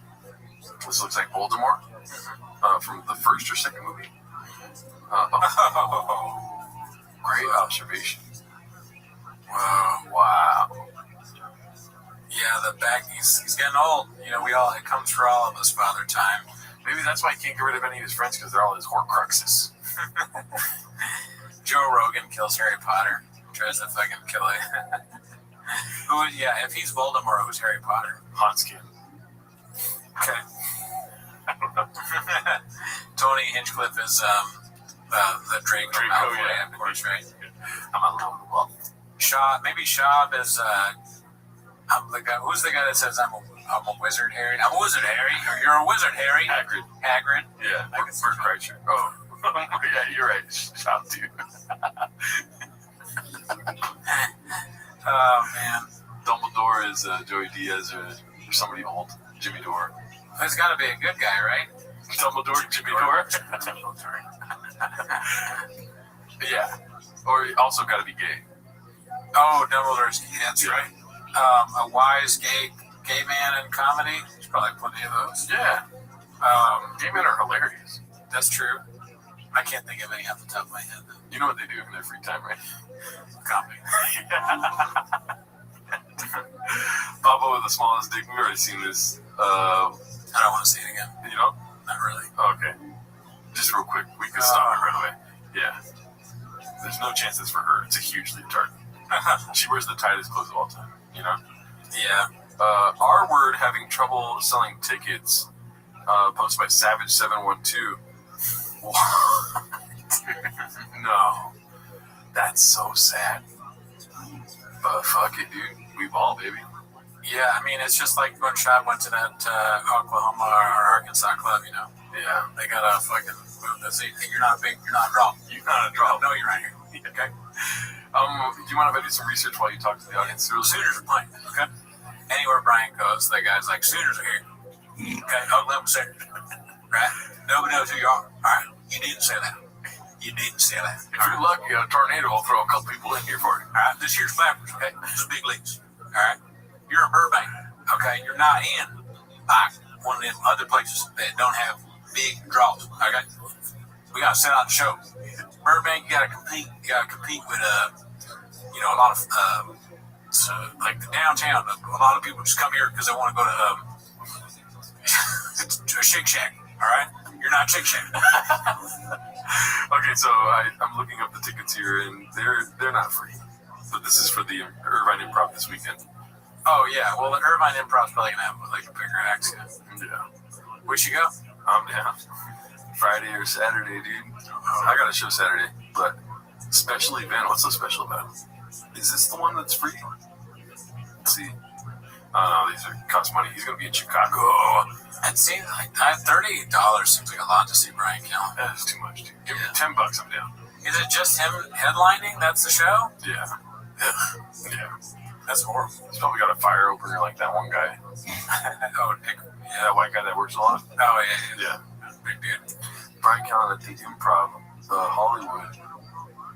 He's an improv. Okay, yeah. Who's buying that? To have him go out and be like, I'm like, I don't know, I'm lifting and I'm getting old, but like I'm hot. Yeah. My phone is like controlling my life. That would be great if I took a chick to go see Brian Callen. And I just act like it was my favorite comic of all time. Maybe she'd ignore it. Just be okay with it. I'll tell you one thing. I don't care what happens. Next week's podcast is going to be neat. Yeah, you'd have a lot to talk about. Yeah. That's the narrative. I would definitely wear like glasses and a mustache though. Just in case. I don't want to die on a Friday night. Beast of a Mom posted by Williams TJ01. Now these kids need fucking Easter baskets. This shit just never stops. Yeah, I mean, that's not the worst joke I've ever heard. No, it's pretty funny. And when I saw this, I liked it. As you can see down here. Pretty good. Granted, she didn't make the joke. No, it's stolen. Reposted. Yeah. You know. The scam got rinks explained. Okay, so you know about the scam thing? No. You'll do nothing posted this. Basically, Brian Callen fell for a scam where Amy Poehler was wanting him on her podcast. Really? Yeah. And people are alleging that that's when he started getting really sad. Yeah, so Let's start with the email. Let's actually read this email. A candid conversation on comedy and culture. And this is the episode where Tim Dillon bimbified himself. Oh, okay. He put those huge tits on. Good news. So someone sends this email. Greetings, Tim. I hope this finds you well. My name is Julia, and I handle guest bookings for Amy Poehler, host of the Good Hang podcast. On the show, so immediately I'm like, wait, what? Well, I'm supposed to do Amy Poehler's podcast.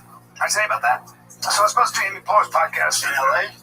Yeah, her assistant reached out, and she was like, "Hey, we'd love to have you on Storytime with Amy." Dude, this is hard to watch. Not even the name of the podcast. How could he think that that's possible? Oh my god! That Amy Poehler would have him on his show. Why? He's like this young lady. Okay, I'm sorry. I was ready. Nobody heard that. Just delusional to the extreme, you know, just, I don't know, man. Yeah, Right, he's a big podcast, Yeah, right? big podcast. You know, and I know Amy from back in the day. I love Amy. You know a lot of people. I love Amy. I've known Amy for many years. I haven't talked to her in a long time, but I love her. Here's what's sad about this. This is being emailed to people that are so excited to get booked on this show. Because of the state of LA right now and how these people haven't worked in a while, and you know, but they still have a home and like, you know, they're paying a mortgage, but they're looking at the money in the bank, you know, the hourglass is turned over and it's getting less and less every month. And because we're gonna actually, I found out it was gonna be a Zoom first because she does it with you, so you'll have somebody comes on the internet and then talks about the person there, and I was like, it's a surprise. It was probably like a friend of mine. So I was like, okay, great. So they have to make sure that your camera is all, you know, and oh my god, so embarrassing. Should cut this part out. Is it even embarrassing at this point, though? Because, okay, in my mind, it stops getting embarrassing after you do it wasn't even only, it was like Pornhub podcast or whatever he did. What was that? Was it Pornhub? Something like Bang Bus. Yeah, it literally was something like that. He like literally did the Bang Bus fucking taxi podcast. Dude. He fucking, like, Bang Bus picked him up on the street. The Bang Bus picked up Brian Callen did do a podcast, and he thought he was gonna get fucked, and he was so happy they didn't fuck him. They just did a podcast. But dude, after you do that, bits aside, I really like that's as embarrassing as it gets almost. So him falling for a prank that, you know, Amy Poehler is somebody you knew, just a mean prank. It would have been embarrassing had he not done the Bang Bus already. If he didn't have a Bang Bros credit, if he didn't have a Mike in Brazil credit, dude, then he would be embarrassed. So this is nothing to him. He let another man hit him with a fucking whip dressed as a cow. Oh my god. So, this is nothing. Keep in mind, he got those wrinkles done, whatever that eye surgery thing is, yeah, right before Chris D'Elia went down, dude. And then he went down months later. So that's what his trajectory was before all this. It was like, I'm getting my eyes done. I'm a fucking dude. He's probably still planning on going on the Bang Bus.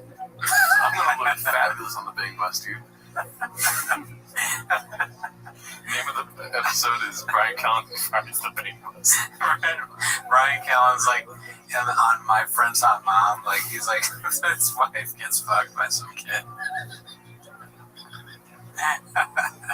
Brian's gonna start doing cameos in porn.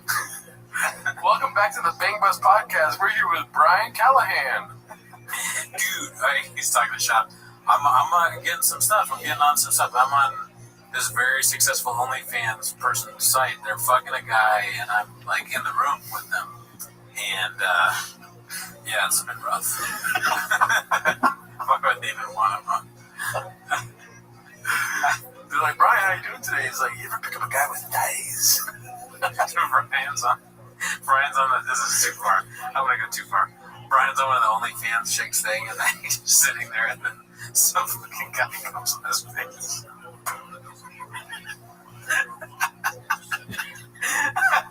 That's the prank. It's not even a prank, he knew it was gonna happen. How far is it removed from a guy hitting you with a thing? Like, maybe he's dressed in the cow thing. Yeah. Alright, some guys. I can't let it say you come past this chat. Sorry, coming on Brian's face, dude. How far away is he from porn? They keep saying that, like, Slow Joe and Chop are gonna do OnlyFans. No, Brian will do it first. It's like, hold my beer, dude. I met Amy years ago, and we had a nice little conversation, but I cannot believe that she has followed me and wants me on this show. And I know Amy from back in the day. I love Amy. You know a lot of people. I love Amy. I've known Amy for many years. I haven't talked to her in a long time, but I love her. And my producer calls me and goes, hey, did you, you know that Amy Poehler podcast? Do you know it's a scam? Next email is you send your bank info.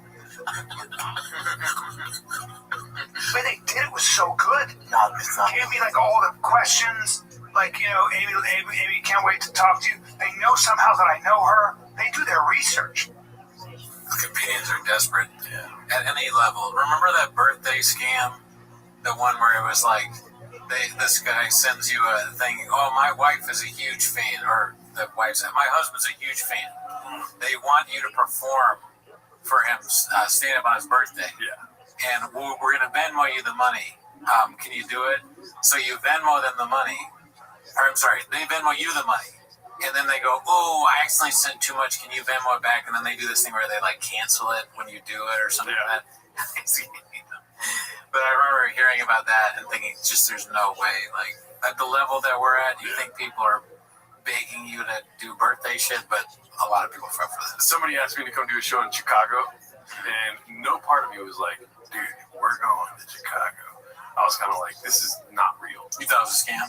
Immediately. Yeah. Because I suck ass at comedy. Oh, really? You want me to go there and do something you've never seen me do?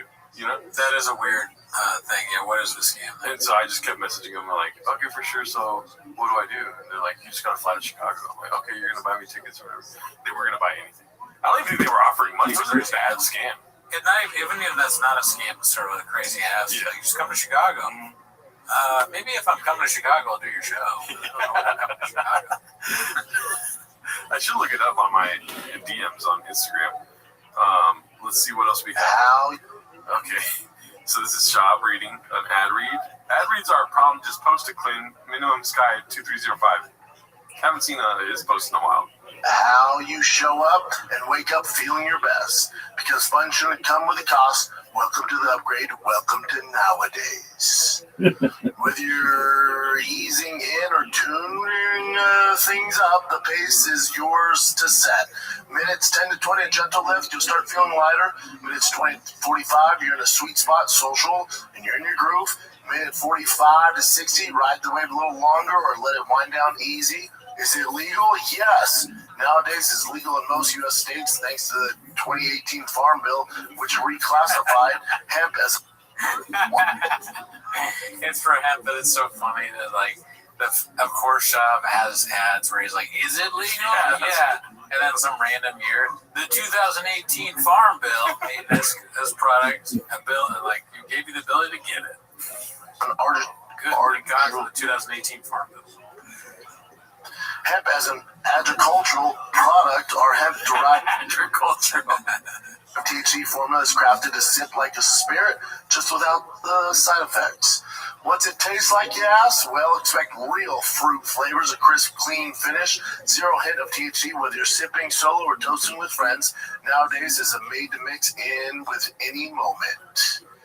It's nowadays.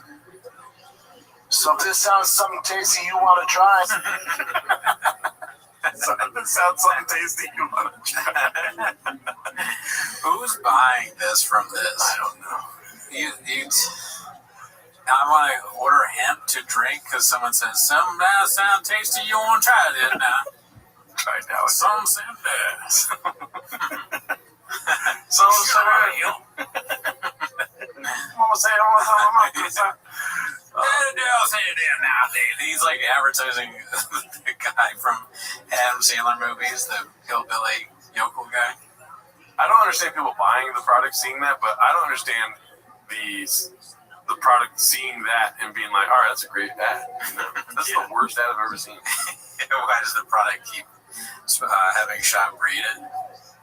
Yeah, imagine this guy's like down in the dump seats hitting you up to be like, dude, I need people to sponsor my podcast. Like, can you please help a brother out? I used to fight in the UFC. And then you're like, oh man, he gave me a real sad story, you know? Like, I should probably help him out. He hasn't paid his mortgage in 3 months. You know? That's what nowadays said. Yeah. They're like, all right, yeah, we can get you a little ad read or whatever. They give him like a trial run. He's like, so if you want to drink something like that, then go for it. They're like, don't drink it before you do the ad read. He's like, I'd never drink it. I think nowadays probably, okay, here's my redacted. So nowadays, they make the product. They get hemp is legal. They do the big legal fight, right? Years into it, they, everything is set to go. The CEO sits his boardroom down. They're all sitting, right? And he's talking.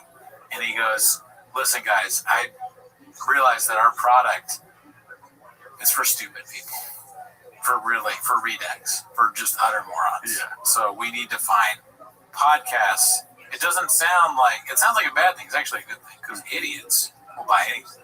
So we got to find the dumbest podcasts that we can find. It doesn't matter if they fuck up how it's said.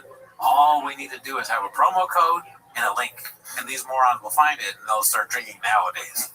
So get on. Anybody got any ideas? Anybody got any?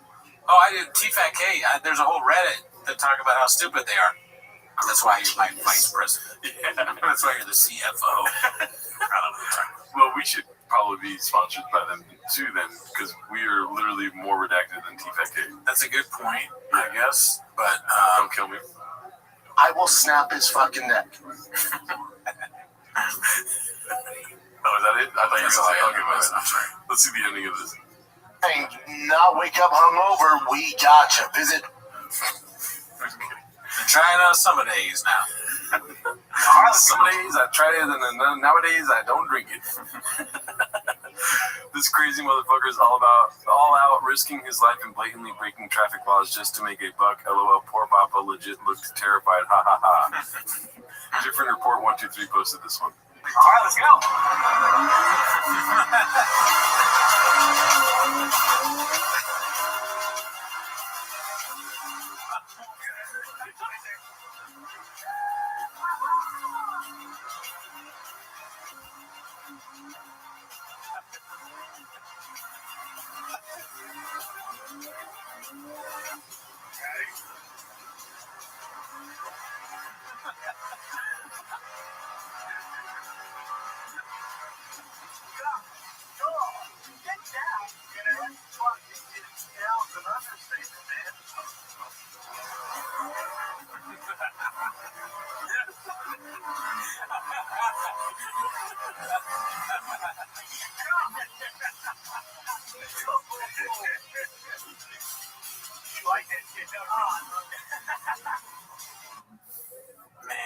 That's crazy. Clearly doesn't. That's the funniest narrative is that he doesn't even like trucks. He's so stupid. He thinks something he doesn't like, he's afraid of.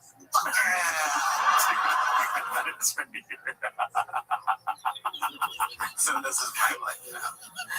You're probably asking how I got myself here. Why pick something you don't like? I wouldn't want to be in that either.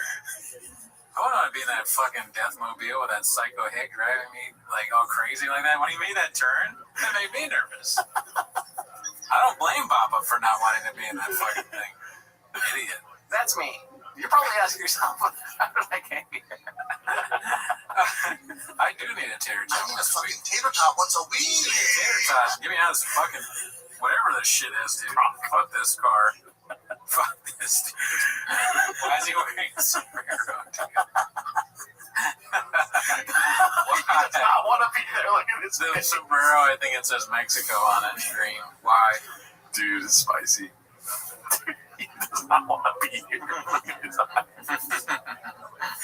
Oh, that's great. His arm is so close to the other guy. Like he's going to grab the other guy and be like, hey, save me or help. I'm scared. That's just crazy body language. And then the guy at the end says, you like that? He's like, I love that. Yeah, that was a little weird. Yeah. Pause. Wow, that was great. That was fun. Shout out to you guys. Different Report. Great post, dude. Good eyebrows. We've got another one here. Talking about lip fillers. What else you got, Clint?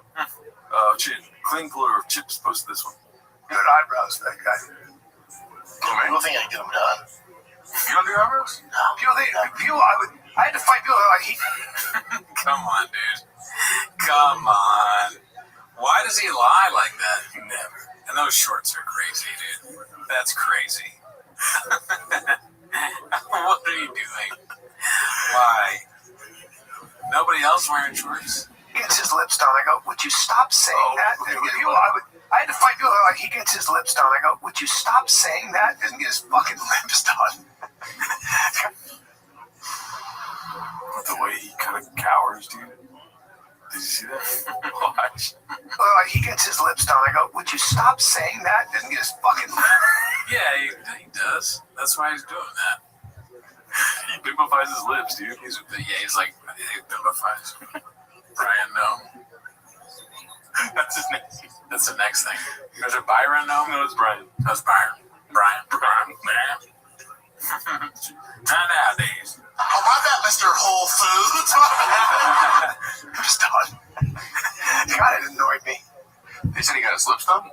Yeah, they're like, he gets That good. You know how I know you're gay as a guy? Yo, you got some DSLs. Yeah, I got some fucking DSLs. You got some DSLs on you. What else you got, Jim?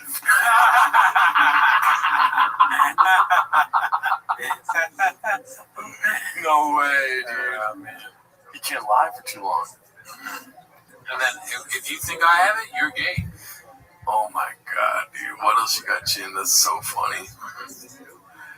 Why does he keep saying that? Which one? What else you got, Jim? It's like, I don't know, it's a transition. He's got nothing else to do. Like, he's like, you really think I suck dick? I guess that makes me a big old pussy. Why would you ever consider, like, as a dude, getting your lips done? I don't get it. That's like just the craziest. I don't get it. Yeah. DSLs. Yeah, I got some fucking DSLs. You got some DSLs on you. What else you got, Jim? Move on, dude. Why the fuck you lying? Why you? Oh my god. Dude, what happened? If not that? Spider bite? Some sort of facial thing? That's why on our other show, Raccoon Tweeties, I'm very honest about all the weird things going on with me, so to stave off, so you don't think, like my small teeth, it's been like that. I get them made smaller. My big gums, I didn't get them bigger or whatever. The horn on my head, that was there. It's been there. It's been always been a horn guy. This is so weird. Always lying. Stop fucking lying. I mean, does he not know that people can take pictures of him? He's like, people can take pictures of video. It's just, everyone is saying it, and then also there's stuff about him going to Mexico. So, smoke, there's fire. Yeah, wherever there's smoke, there's definitely a disaster. Always lying. Drive my son to baseball practice. That'd be funny if he was going to get his lip filler. My son did lip fillers. When he saw the message from Nate saying you're a big old pussy. Every time he gets called something like that, it's when he's getting lip filler. He'd say, oh man, again? Actually, I was driving my kids. Oh my god. This is insane looking face. This has to be photoshopped. Very puffy. Addie's drinking lip filler. He's like, dude, I don't get lip filler, but when I'm drunk, I get lip filler. I'm glad that I don't. I'm glad that I'm not affected as much by, like, I had a McFlurry last night and my face doesn't look like I have big lips or a puffy, weird drinking problem. You're making it hard for me. Yeah. I like that original song, Too Close. It's great. It's all about a guy just getting a boner. That's a great song, classic. It's so funny. And we got BGL stopping by. One of our guys. Bob is here to discuss his comedy chops, posted by Not Yet. And somebody asked me about like what their dynamic is and like how much sympathy you should have for Callan, and I go, it was painful for me to watch Brian because Brian, for whatever his fault, I can separate like his faults and whatever, and I can speak his praises independently. My praises for him are he's really good at setting people up for bits and being a comedic partner. He'll play the like, oh, what do you mean? And like let him roast him or whatever. So he's good for a guy like Brendan, whose default is just like shit on everyone around you as a form of comedy. Right. Like just push down and like you suck and you're wrong and like the opposite of yes and. But Brian can turn that into funniness. It's just over time when you never get to reverse it, it's like, okay, dude, yeah, is this like bully Brian Kallenauer? And especially like once Brian had to kind of be on the show and had no other options, he's like, oh, a power vacuum, and it's sad. But somebody asked me, do you think they talk about this? Because it's like you're airing these grievances that sound like it could be a private conversation, of how to fix things. And I go, yeah, Brian has had these conversations where he tries to explain the basics of comedy, like yes and, or how to keep a bit going without going negative or shutting him down. Brendan isn't trying to hear it because Brendan thinks that he's an expert on comedy by virtue of having had a special. You know, I'm like, well, it was so well received. I understand why he think he's an expert at it. You know, everyone really liked it, and they liked his follow-up. That's right. That's right. I should have thought about him. He is a phenom. He was just this sort of child savant in comedy who stepped into the game. And you know, it's like, is this Dave Chappelle or, you know, how did he get so good in such little time? Was he secretly doing stand-up the whole time? Did they go see it? All right, I don't know why this is supposed to go on Chinks, but I do like how Mark Harley talks about TFK like it's the JFK assassination. You know, except there's nobody that died. But he's like, you know, he's discussing like the magic bullet, like yes and. Yeah, he definitely he gives it some gravitas. You know, he talks about it well. It's very important stuff. Yeah. I agree. He keeps it grounded. Yeah, this is like some of the most important stuff going on right now. Yeah, I think is what's going on. Still. Drop the TFK files. Yeah, I mean, he dropped a lot. Yeah, and more stuff is coming. Yeah. Gabe Zanella was just the tip of the iceberg. Allegedly. Yeah. Okay, so we've seen this, I think. But this is a 5-minute video. Frederick Bastiat. You know, BGL just goes. Yes. If there's anything he took from the Papa playbook, is just like, don't stop talking. And if you're not done talking, stop them from talking. You know? That's the narrative. And eat the coffee cake. Pronunciation is very hard, part 10. This is a 5-minute video. We can, if you want to skip, yeah. As an hemp as an agricultural product. I like the shame of not knowing how to say that. Is it that he doesn't know the word agricultural, or is he just worried he's not going to say it right? You'd think that a cowboy would know what agriculture is. That's a good point. You know? Yeah. Well, he should ask Jeff Dye about it. How about this? Chill out. Okay. Damn. I forgot about that. He should have threw away the bit right there. Yeah, then Jesus didn't laugh. Chill out. Bring back some hardware as a team. Because we were promised one thing. We were promised a flaming young, and we were promised. I'm laughing. I didn't even know this was the Flaming Young clip, but he said we were promised a Flaming Young. We got spaghetti. No one asked. We were in the mood for a flaming young. Nobody was in the mood for nobody asked for spaghetti meatballs. You were not expecting in any facet. Yeah. That's an older thing. Go to Whole Foods, man. Go hang out in the produce section. I get it. And then you just go, these chairs are popping. And then conversations. He sounds like me. What do you mean? I mean, I say stuff like that all the time. Go to the produce section? No, like the whole podcast we just did, I'm like telling you what to do when you're on a date with the chick. Oh. I sound like it. Don't be too hard. I gotta change everything I'm doing. I'm gonna get lip filler. Chairs are popping today. Cherries. Oh. Look, these chairs are popping. Is that what it said? And then conversations. These chairs are popping today. Cherries. Oh. These cherries are popping. I thought you said cheers too. You speak weird, but Brendan is an attractive guy. Yeah, right. Because but you're also a blind chick. You do with a blind chick. She would be like, who's this idiot? You couldn't get any blind girl. Hey, nor would I want to. So the government's gonna get theirs. They're gonna get theirs. And I realized that when I got the bill for the property tax. I went, oh shit, yeah, I'm not paying state, but I'm paying almost double in property tax. Oh, you kind of evens out. They're going to get theirs. Like, you're not going to escape that. There's nothing you can do. There are... Like a nice flaming young. I'm still confused. He says flaming young all the time. That's just how he says it, dude. Oh my god. You don't have much to lose. You're shooting for the moon, but you're probably going to land on the stars. There used to be a high-end, grade A steak, ribeyes, the best fish in the world. They used to make it handmade. It was exactly what you wanted. You knew exactly what you're getting. You were going to get the best of the best every time you paid your pay-per-view money. There's none of that going on. Right. It's all a Farsi. It's all, I don't know. Farsi. That one's good because it's like he looked at the word and he made a guess. He think like farce. Yeah, farce. He looked at the word farce. I thought he was saying facade.